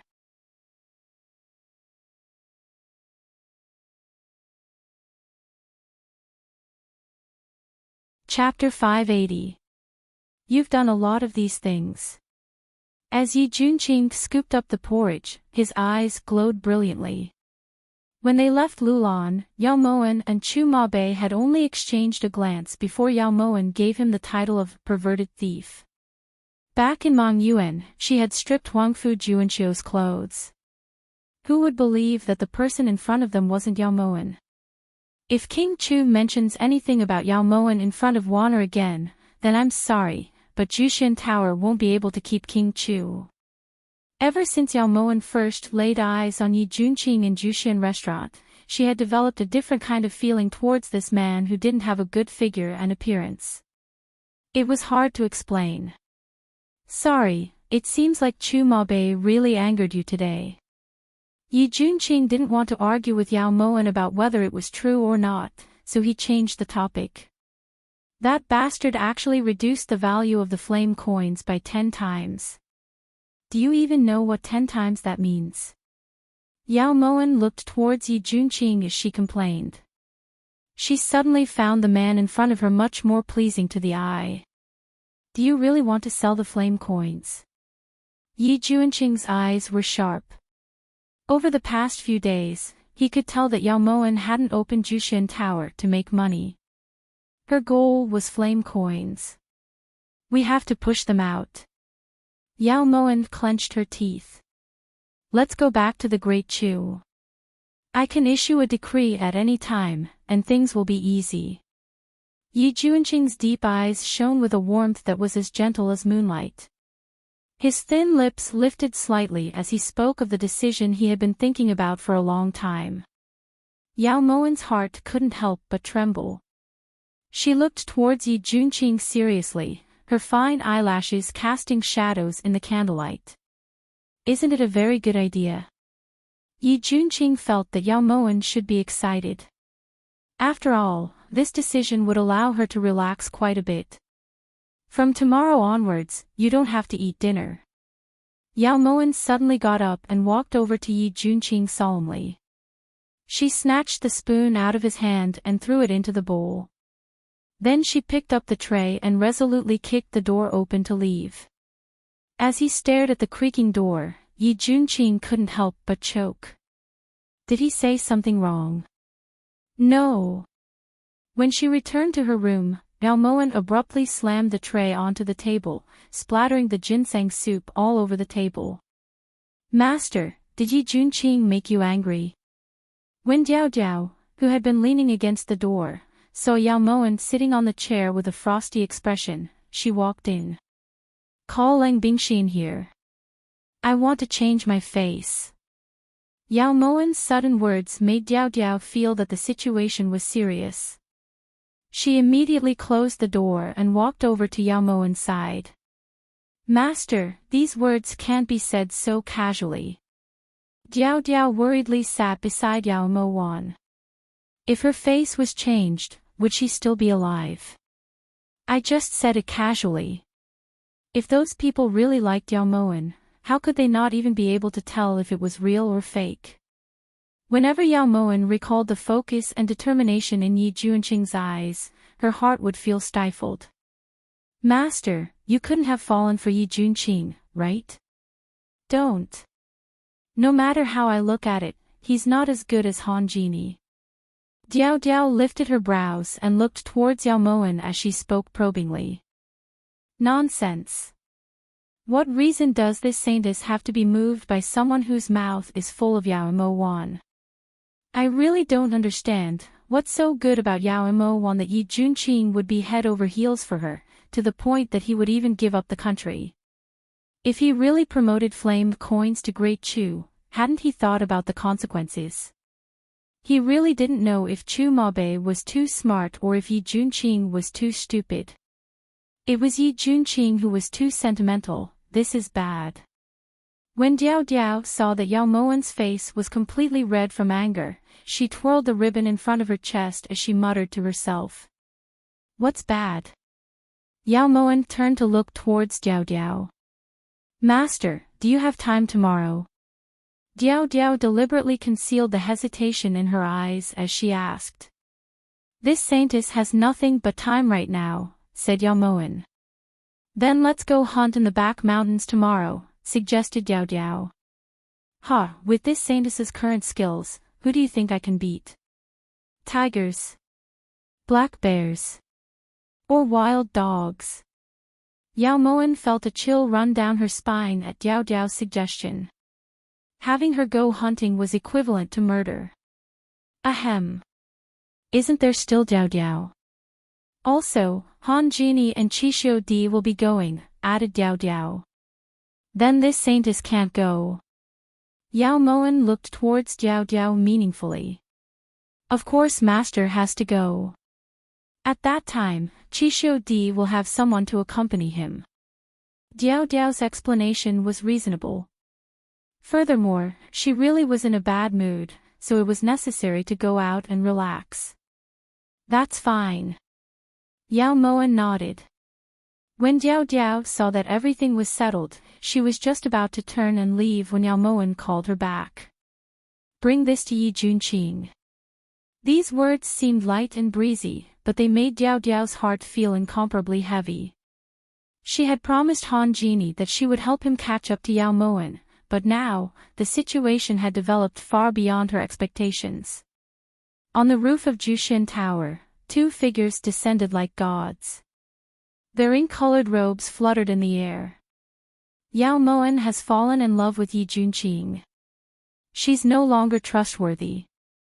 I even suspect that the Phoenix Tears, she only wants to use Yi Junqing, she doesn't like him. The Phoenix Tears were refined from the water of the ancient pond, we don't have the right to suspect it. A deep voice spread out in the dark night. Qi Kanglan's silver hair drew a brilliant arc. The wind blew, making him look like an immortal. Kanglan, are you sure that Yao Moen hasn't fallen in love with Yi Junqing? Are you sure that you haven't fallen in love with Yao Moen? Huan Luo's resentful voice fell in Qi Kanglan's ears, her eyes glistening with tears. Go back. Qi Kanglan indifferently turned around, a ripple appearing in the calm lake in his heart. Fallen in love. What was love? As she watched Qi Kanglan's cold and lonely figure gradually disappear into the night, Huan Luo's cherry lips pursed tightly. Her beautiful eyes were like ice as she lowered them. That person downstairs really deserved to die. The next day, when Diao Diao brought Yao Moen to the back of the mountain, Han Genie and Qixio Di were having a lot of fun. The ones who were having even more fun were the 7 little snakes in Qixio Di's sleeves, as well as the colorful snake that Han Genie had given him. Yao Moen couldn't help but shiver when she saw those colorful snakes coiling around the pitiful little rabbits. Young man, do you see the swallows in the sky? The sunlight shone through the leaves and landed on Han Genie's face, making it seem as if it was covered in a layer of golden light, making Han Genie seem even more radiant. Whoosh, the 3 swallows landed on the ground. Although they couldn't move, they weren't harmed in the slightest. Uncle Genie, how did you do it? Qixio Di looked towards Han Genie with a gaze that only Qi Kanglan had back then. He grabbed Han Genie's hands and asked in a spoiled manner. This supreme lord sealed their acupuncture points. How about it? Do you want to learn? A bright smile floated onto Han Genie's face and she felt as if the sunlight had lost its golden splendor.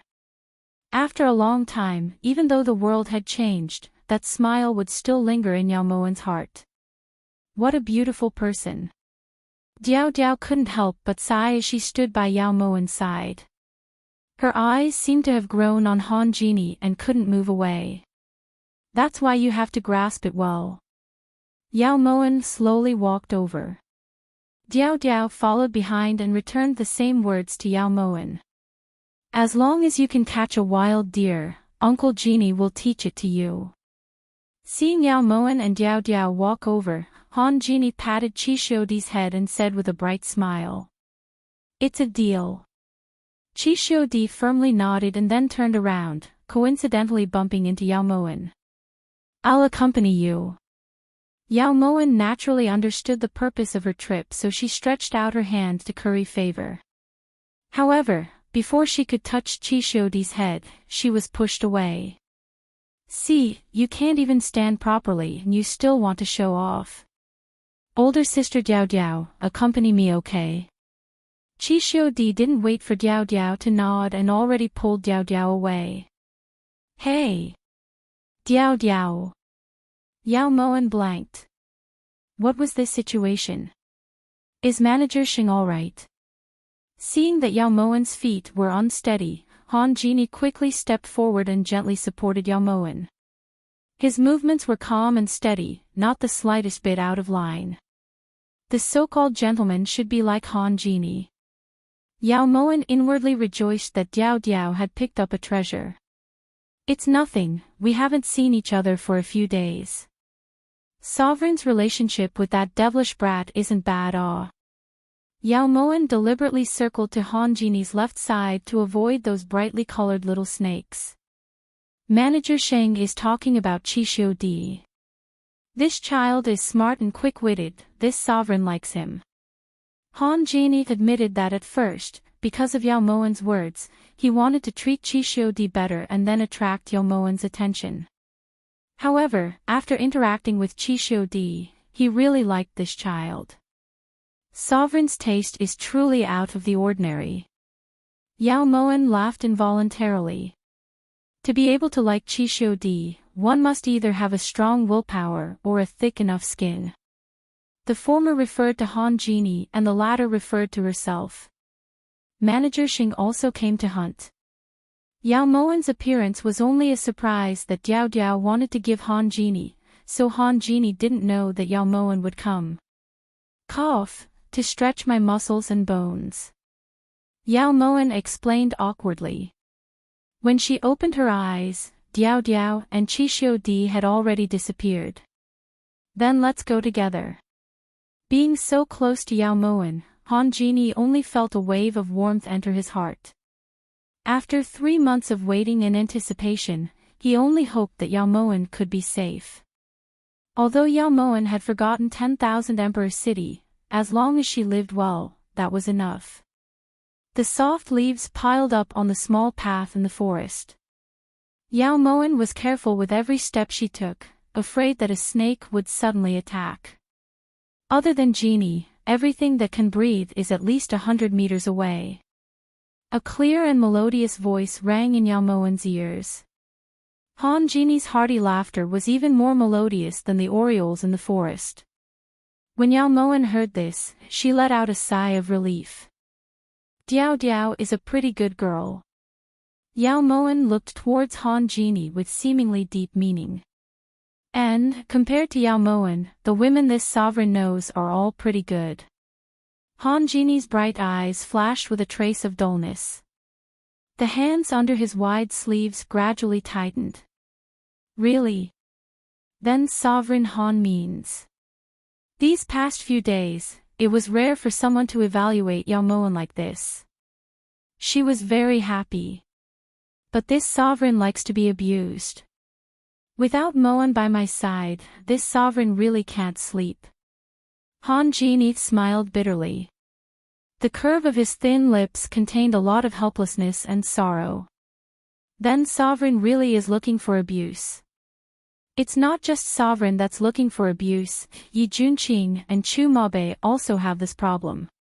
After hearing Han Genie's explanation, Yao Moen snorted angrily and walked forward with large strides. State Manager is jealous of Yao Moen. Seeing that Yao Moen was angry, Han Genie took 2 steps forward and said this with a smile. What a joke, I would be jealous of her. What does she have to be jealous of? Isn't it just hunting? Hurry up. Alright, Yao Moen admitted it. She was jealous of the Yao Moen in everyone's eyes. Why did she have so many flaws but still have the ability to make so many people unswervingly loyal to her? The wind picked up and Yao Moen couldn't help but shiver. With the black robe covering her body, a wave of warmth washed over her. Hunting is a man's business. You only need to say the word. Whatever you want, this sovereign will hunt it for you. It seemed like an extremely ordinary action, but it moved Yao Moen's heart. Any normal woman would be like this when being cared for like this by a man. Yao Moen was no exception.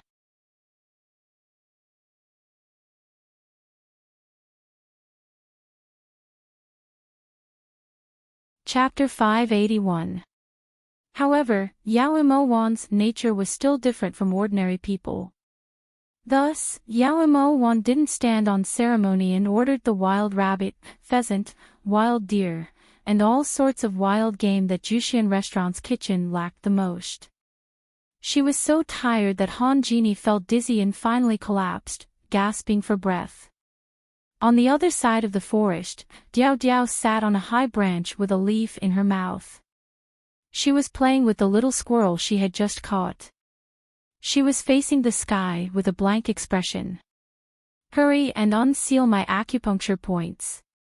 Under the tree, Qi Xiu Di stood motionless and looked angrily at Diao Diao. No, how could I let you disturb them? Diao Diao's thoughts were interrupted by Qi Xiu Di. She jumped down with a solemn expression. I won't disturb them. Qi Xiu Di repeated this sentence 10,000 times. We've known each other for a long time. Do you think I don't know you? Diao Diao shook her head. It's true. If that scoundrel was with Uncle Genie, then she wouldn't have the mood to seduce my godfather, right? Qi Xiu Di explained. If that's the case, then you really don't have a reason. Seeing that Qi Xiu Di's legs were trembling, Diao Diao unsealed his acupuncture points. Where are you going? Right after Diao Diao unsealed Qi Xiu Di's acupuncture points, Qi Xiu Di flew out like an arrow. I don't want that scoundrel to pester Uncle Genie. Uncle Genie is so good, she can't harm a good person. Qi Xiu Di's words made Diao Diao not know whether to laugh or cry. You don't know how much that Uncle Genie wants Yao Moen to harm him. Looking at the time, Yao Moen and Han Genie should be going back. Diao Diao didn't care about Qi Xiu Di and just followed behind. That night, Yao Moen called Diao Diao into the room. What do you mean? Yao Moen sat upright at the table with a sharp gaze. What is Master referring to? Diao Diao moved closer to Yao Moen with a smile. She knew very well what was going on. What did you and Qi Xiu Di do when we were hunting? Yao Moen's beautiful eyes were like water and her voice was cold. Oh. Master is referring to this matter. Qi Xiu Di went to catch a snake and Diao Diao couldn't argue with him, so. Diao Diao explained. You can't argue with Qi Xiu Di. You don't like Han Genie anymore. Yao Moen got straight to the point. Yes, I don't like it anymore. Diao Diao nodded against her will, a trace of bitterness in her eyes. Who would believe that? What exactly happened? Yao Moen casually picked up the teacup and took a sip.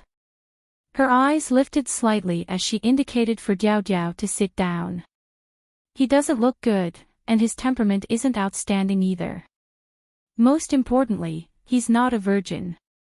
The warm tea splashed onto Diao Diao's face like a fountain, mixed with a few pieces of fresh green leaves. Ahem. Are you a virgin?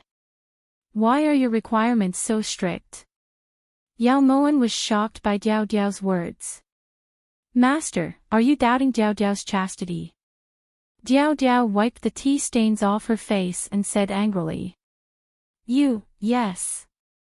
Yao Moan looked at Diao Diao in shock. Such a graceful and outstanding beauty, such a seductive and charming woman, and such revealing and bold clothing. If Diao Diao was said to have kept her chastity to this day, Yao Moan would feel that it was a miracle. What's so strange about that? That's why Diao Diao can't be at a disadvantage in this aspect. Han Genie isn't suitable. Diao Diao shrugged and spoke lightly, but her heart was stained with bitter gall. Actually, you can't be too sure about this. It's true that Han Genie isn't your first man, but if he's willing to treat you as his last woman, then you've still succeeded. It's normal for men to have 3 wives and 4 concubines. If it really doesn't work out, then you can have him drive out all the women in Myriad Imperial City. If he's sincere enough, then you can consider it. Yao Moan earnestly advised. Master doesn't need to worry about Diao Diao's matters. On the other hand, Yi Junqing only has Yao Moan in his heart. Master shouldn't be too deeply in love, otherwise the one who'll be hurt in the end will only be you. Diao Diao deliberately changed the topic so that her heart wouldn't hurt even more. What you said will never happen. Yao Moan looked towards Diao Diao as she spoke firmly. Then that's good. Oh, that's right, there's something Diao Diao forgot to mention. Today, Yi Junqing rolled down the stairs and is now limping. Diao Diao played it down lightly. In the next second, Yao Moan had already gotten up and was heading towards Yi Junqing's room. As she watched Yao Moan's back, Diao Diao couldn't help but purse her lips. Some things were easy to say but hard to do. The candlelight flickered and the fragrance of incense wafted through the air. On the bed, Yi Junqing looked at his bandaged left leg and couldn't help but sigh. King Chu is truly making things difficult for Wan Er. There wasn't a trace of warmth in the clear voice. When Yao Moan saw Yi Junqing's straightened left leg, her eyes turned icy cold. I didn't do it on purpose. The stairs were just too steep and I wasn't careful. How about this, Junqing can play the flute tomorrow instead. This morning, Yao Moan had informed Yi Junqing that starting tomorrow, he would be going to the main hall on the first floor to practice swordplay. It would hurt a bit, but it was better than being pointed at like a monkey. No. Yao Moan resolutely refused. Why? Yi Junqing looked towards Yao Moan in confusion. Compared to swordplay, he could still accept playing the flute. After all, the realm of art was different. King Chu, have you never heard of the saying, comparing people is worse than death, comparing goods is better than throwing? Forgive Wan Er for being blunt, but if King plays the flute, it's very likely that you'll be beaten out of the hall. Yao Moan had always felt that in this world, there was perhaps no one who could play the flute better than Qi Kanglin. Rather than letting Yi Junqing humiliate himself, it was better to take a different path. That doesn't make sense. You've never heard me play the flute before, so you shouldn't reject it so quickly. This was the first time Yi Junqing's fighting spirit had risen since he saw Yao Moan again. King Chu wants to experience what it feels like to have eggs thrown at you. Yao Moan's cherry lips curved and her eyes lit up. Not necessarily. Yi Junqing knew who Yao Moan was talking about. When he had asked Lang Bingxin about the situation, he had heard of this name. That's fine. Since King Chu wants to smash his head against the wall, Wan Er can't stop him even if I want to. Then Wan Er will wait and see tomorrow. Yao Moan glanced at Yi Junqing's injured left leg and a trace of emotion flashed through her eyes. She turned to leave. Once Yao Moan was far away, Yin Shua appeared and landed in front of Yi Junqing. Your Majesty, wind, rain, thunder, and lightning have sent news. They weren't able to find out Qi Kanglan and Huan Luo's identities. As for the flame coins you ordered Yin Shui to send out, they found some clues, but they're not sure. Ever since Yin Shui had recovered, Yi Junqing had discussed with Yin Shui that they couldn't act rashly anymore. Reality had proven that they weren't a match for Huan Luo at all, so everything had to be done in secret. Speak, said Yi Junqing solemnly as he looked towards Yin Shui. Feng Lin's family records have a banknote that's not much different from a flame coin. According to Feng Lin, this banknote was left behind by Feng Lin's grandfather's second concubine. As for that second concubine's identity, Feng Lin and the others are currently investigating it, reported Yin Shui.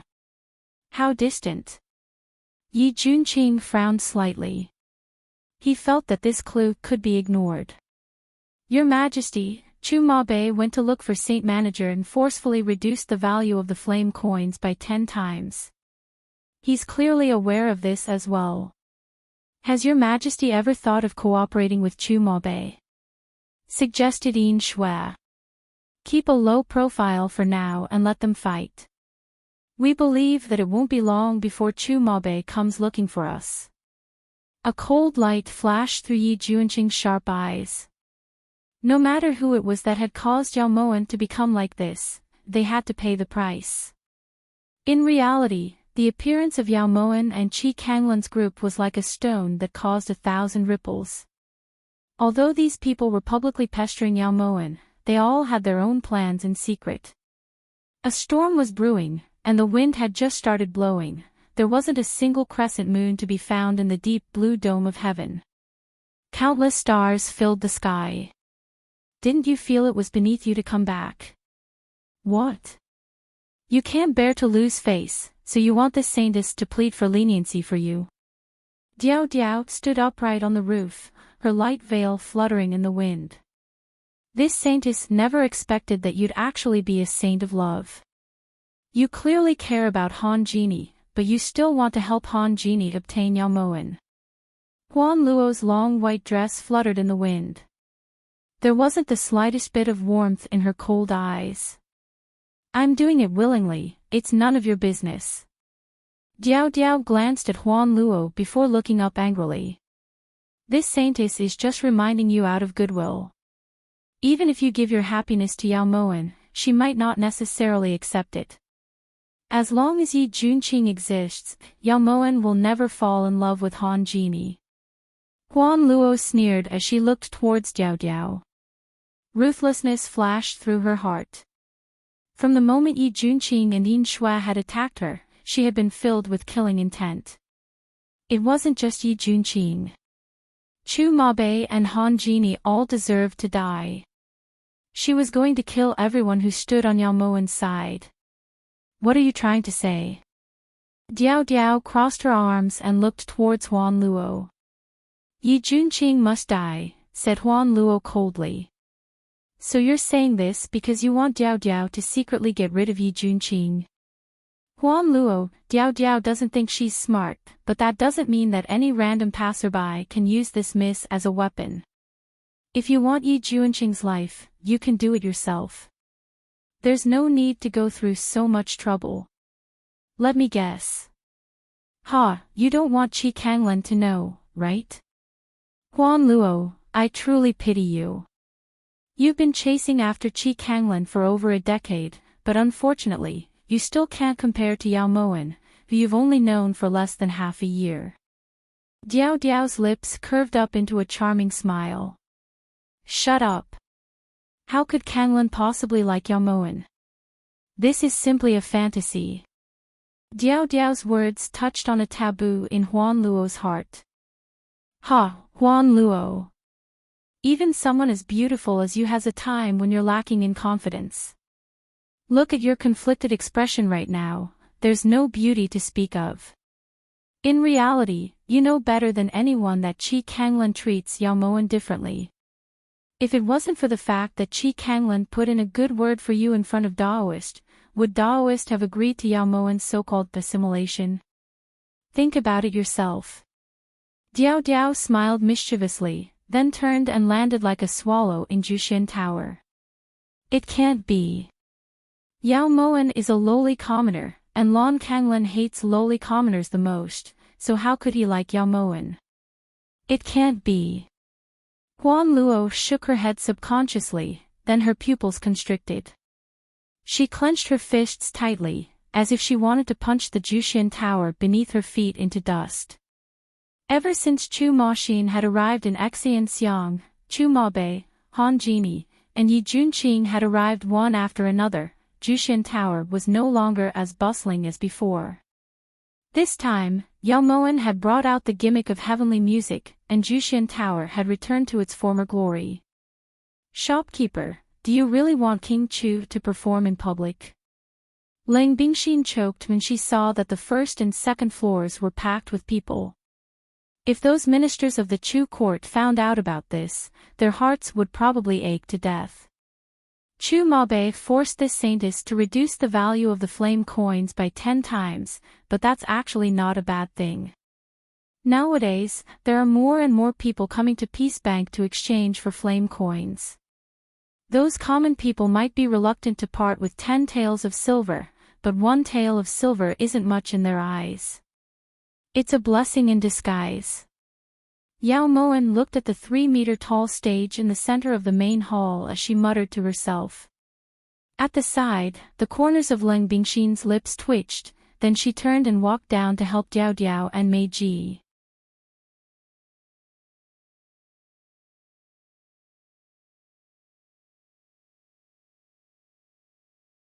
Chapter 582. The melodious sound of a flute suddenly rang out and Jushin Tower instantly fell silent. Everyone's gaze landed on the man who was slowly descending from the roof. He was dressed in a gorgeous azure robe and his black hair cascaded down like a waterfall, flowing with gorgeous colors. His exquisite and perfect silhouette, his elegance that came with the wind, his calm and peaceful temperament, and the clear sound of the flute that was like the cry of a phoenix. All of these made the women below the stage yearn for him. They would be willing to go to the 18th level of hell for him. Yi Junqing slowly descended onto the stage and winked mischievously at the crowd. This simple action instantly caused the entire crowd to explode.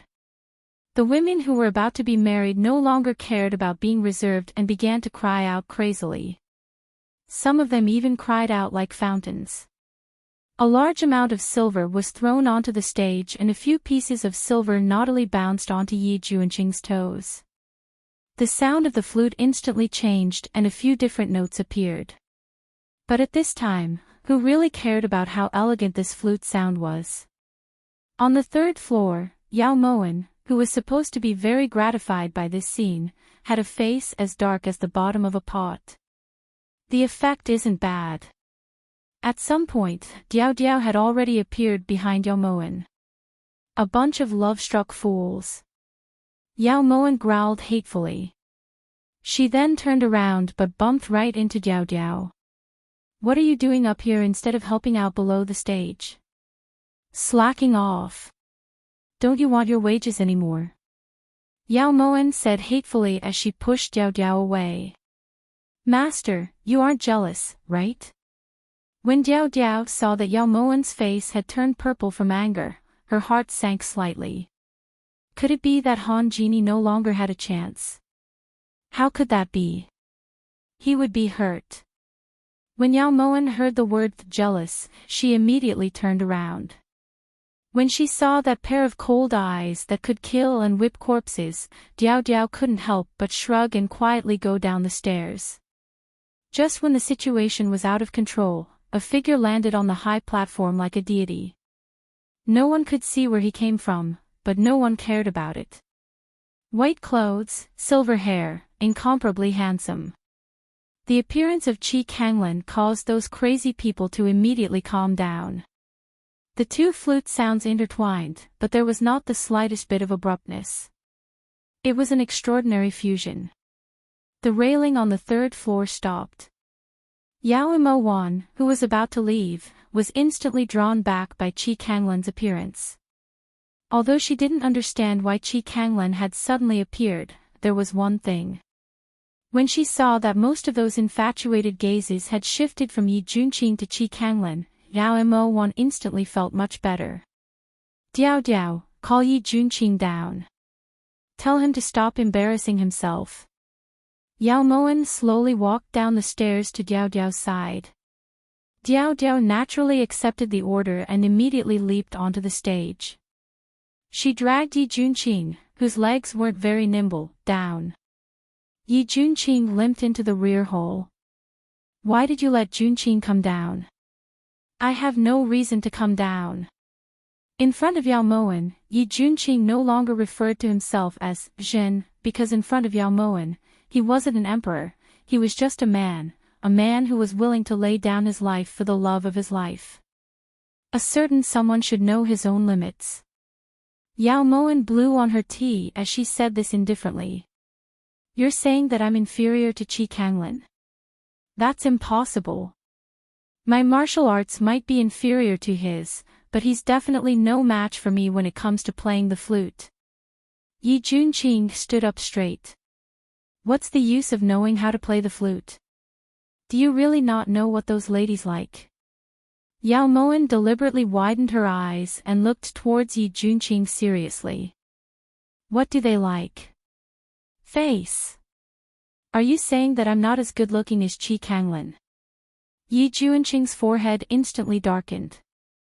Everyone can see that. Yao Moan nodded slightly. Warner, you can't say it like that. You can't judge a person by appearance. Although Junqing isn't as beautiful as Qi Kanglin, he's still a man. What's the use of beauty? Sincerity is what's important. How could Qi Kanglin possibly treat you better than Junqing? Yi Junqing deliberately lowered his stance and walked over to sit down in front of Yao Moan. You treat this shopkeeper well. It can't be, you only treat Yao Moan well. When Yao Moan looked into Yi Junqing's eyes, she suddenly felt as if a pebble had moved in her heart. Ripples appeared on the calm surface of a lake. Isn't it the same? Said Yi Junqing in a low voice.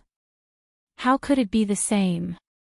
Before Yi Junqing could react, Yao Moan abruptly stood up and slapped the side of the table fiercely as she glared at Yi Junqing. This temper. Who would believe it if you said it wasn't the same? Yi Junqing suddenly understood and smiled foolishly as he met Yao Moan's icy gaze. Yi Junqing, if you dare to treat Warner as Yao Moan again, even if it's only once, this shopkeeper will ask you to scram. Remember, it's scram. After Yao Moan said this, she kicked the leg of the table. Because of the shaking, the tea in the teacup splashed all over Yi Junqing. As he watched Yao Moan stomp out of the rear hall, Yi Junqing flicked off the water droplets on his body and couldn't help but smile bitterly. If you weren't Moan, what reason would Junqing have to stay here? By the time Yao Moan left, the people of Jushin Tower had already dispersed. In the corner, Qi Xiudi was wiping away his tears as he muttered. Talking bad about people behind their backs will get you struck by lightning, said Yao Moan after hearing Qi Xiudi's words. Hey! How could you eavesdrop on me? Qi Xiudi was startled when he heard this and immediately wiped away his tears as he glared at Yao Moan. Qi Kanglin left, right? Who else could make Qi Xiudi this broken-hearted besides Qi Kanglin? Qi Xiudi didn't say anything and returned to the table in a huff. He still loves you. If it weren't for me being in the way, he definitely would have come to find you. Alright, I was wrong this time. You can punish me however you want. Yao Moan couldn't bear to see Qi Xiudi's pitiful appearance and decided to be magnanimous for once.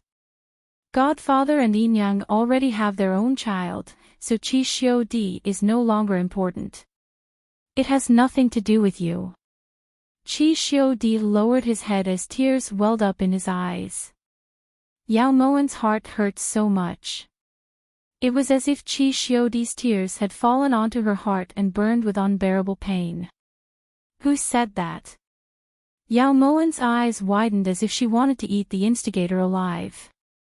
You said it, but you didn't tell me it was true at the time. Qi Xiudi's tears gushed out. Yao Moan was startled and annoyed. Did this Supreme Lord see wrongly? Our little man is crying. The clear voice contained Han Geni's unique charm and made one feel comfortable from the bottom of their heart. When Qi Xiudi heard Han Geni's voice, he abruptly got up and rushed into Han Geni's arms, whimpering like a little beast. Yao Moan slowly got up and looked at Han Geni with a slightly helpless expression. Manager Xing, go back to your work. Han Geni faintly smiled at Yao Mo, the curve of his thin lips carrying a trace of faint comfort.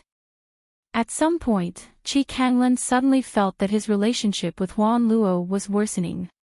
He couldn't even understand the meaning behind Huan Luo's questions. Yi Junqing is already on the stage, so why do you still want to go up? Do you still remember who you are? You're the High Priest of Crimson Flame Country. Why are you asking to be humiliated in front of those lowly commoners? Huan Luo was so angry that her lungs were about to explode. She couldn't tolerate Qi Kanglan taking the initiative. This priest only wants to do something for the circulation of flame coins. There's nothing wrong with that. Qi Kanglan indifferently replied to Huan Luo's doubts. You make it sound so nice. Huan Luo had never understood how Yao Moan's bold and imaginative assimilation was able to obtain your approval. Now it seems that if it weren't for your mediation, Yao Moan wouldn't have lived until today. Kanglan, you've fallen in love with Yao Moan. Since when? Huan Luo was like any other woman caught in the act. She was madly imagining things that she hadn't seen with her own eyes. The flames of jealousy in her heart burned fiercely. Nonsense. How could this priest possibly fall in love with Yao Moan? Qi Kanglan's heart was in turmoil. He couldn't explain why he had suddenly appeared on the stage. When he saw that Yao Moan's gaze was focused on Yi Junqing, he left the stage. You still want to quibble now that things have reached this point? Kanglan, Yao Moan's fate is that of a lone star. If she reincarnates in a corpse, she will jinx. Huan Luo suddenly choked. At the same time, Sikong Mu's words echoed in her ears. There were some secrets that could never see the light of day. She couldn't tell Qi Kanglan, otherwise the world would fall into chaos. Huan Luo, you said that Yao Moan's fate isn't compatible with yours. I've calculated it and it's not that serious. This priest hopes that you can understand that what we're doing right now concerns Crimson Flame Country's future. Qi Kanglan turned to look at Huan Luo as he spoke solemnly. What does Crimson Flame Country's future have to do with Huan Luo? Do you really not know what Huan Luo cares about? Huan Luo's clear eyes flickered as her voice choked with emotion. Huan Luo. Qi Kanglan didn't say anything else as he looked at Huan Luo's tears. I only care about you. Huan Luo fiercely threw herself into Qi Kanglan's arms.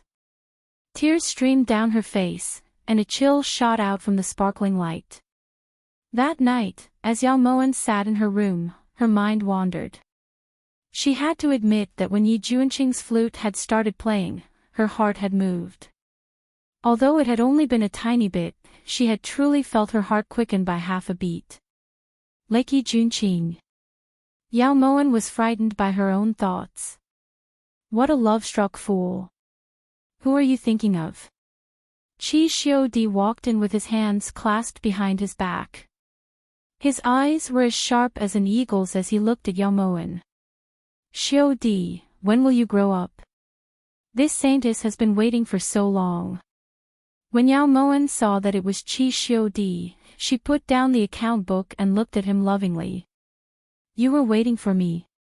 All right, this young master has already seen through the world of mortals. Qi Xiudi jumped onto the chair in front of Yao Moan and solemnly informed her of the grievous news. What did you come to find me for? Yao Moan looked towards Qi Xiudi with a bright smile. It seemed that Han Geni had been coaxed quite well. Don't like my godfather anymore. My godfather doesn't like you. Don't like Yi Junqi either. His heart is filled with Yao Moen, but you're Xingwaner. Qi Xiudi looked towards Yao Moen seriously. Then it wouldn't be good for me to see through the world of mortals with you, right? Yao Moen looked towards Qi Xiudi with interest. No, you still have someone else who wants you. Han Jinik should be able to take you in. Qi Xiudi spoke as if Yao Moen was worthless. Then many thanks to him. Yao Moen didn't seem to mind and continued to calculate. You don't like Uncle Genie? Qi Xiudi asked suspiciously when he saw that Yao Moen wasn't as excited as she had imagined. It's not that I don't like him, there's no harm in having one more friend. In Yao Moen's opinion, Han Genie's character was excellent and he was a good choice to be a friend. But Uncle Genie likes you. Qi Xiudi grew anxious when he saw that Yao Moen was absent-minded. You said it yourself. The one they like is Yao Moen and not my Xingwaner. Also, Diao Diao likes that Uncle Genie of yours. If you really want to accumulate good karma, then matchmaking them is the same, said Yao Moen lightly. Of course not. Older sister Diao Diao has always been matchmaking the two of you, don't you know? When Qi Xiudi said this, Yao Moen's hand that was fiddling with the abacus suddenly stopped and she turned to look towards Qi Xiudi. What did you say? Diao Diao matchmade me and Han Genie. Yao Moen's heart trembled slightly. That wasn't what Diao Diao had said back then. You're tuning into the LoveLore Library YouTube channel. We're so grateful for your support and don't forget to subscribe to join us on this incredible journey through captivating stories. Your generosity through donations truly makes a world of difference, as it's the primary source of revenue that allows me to expand and enhance this channel for you. Thank you from the bottom of my heart for being a part of this adventure.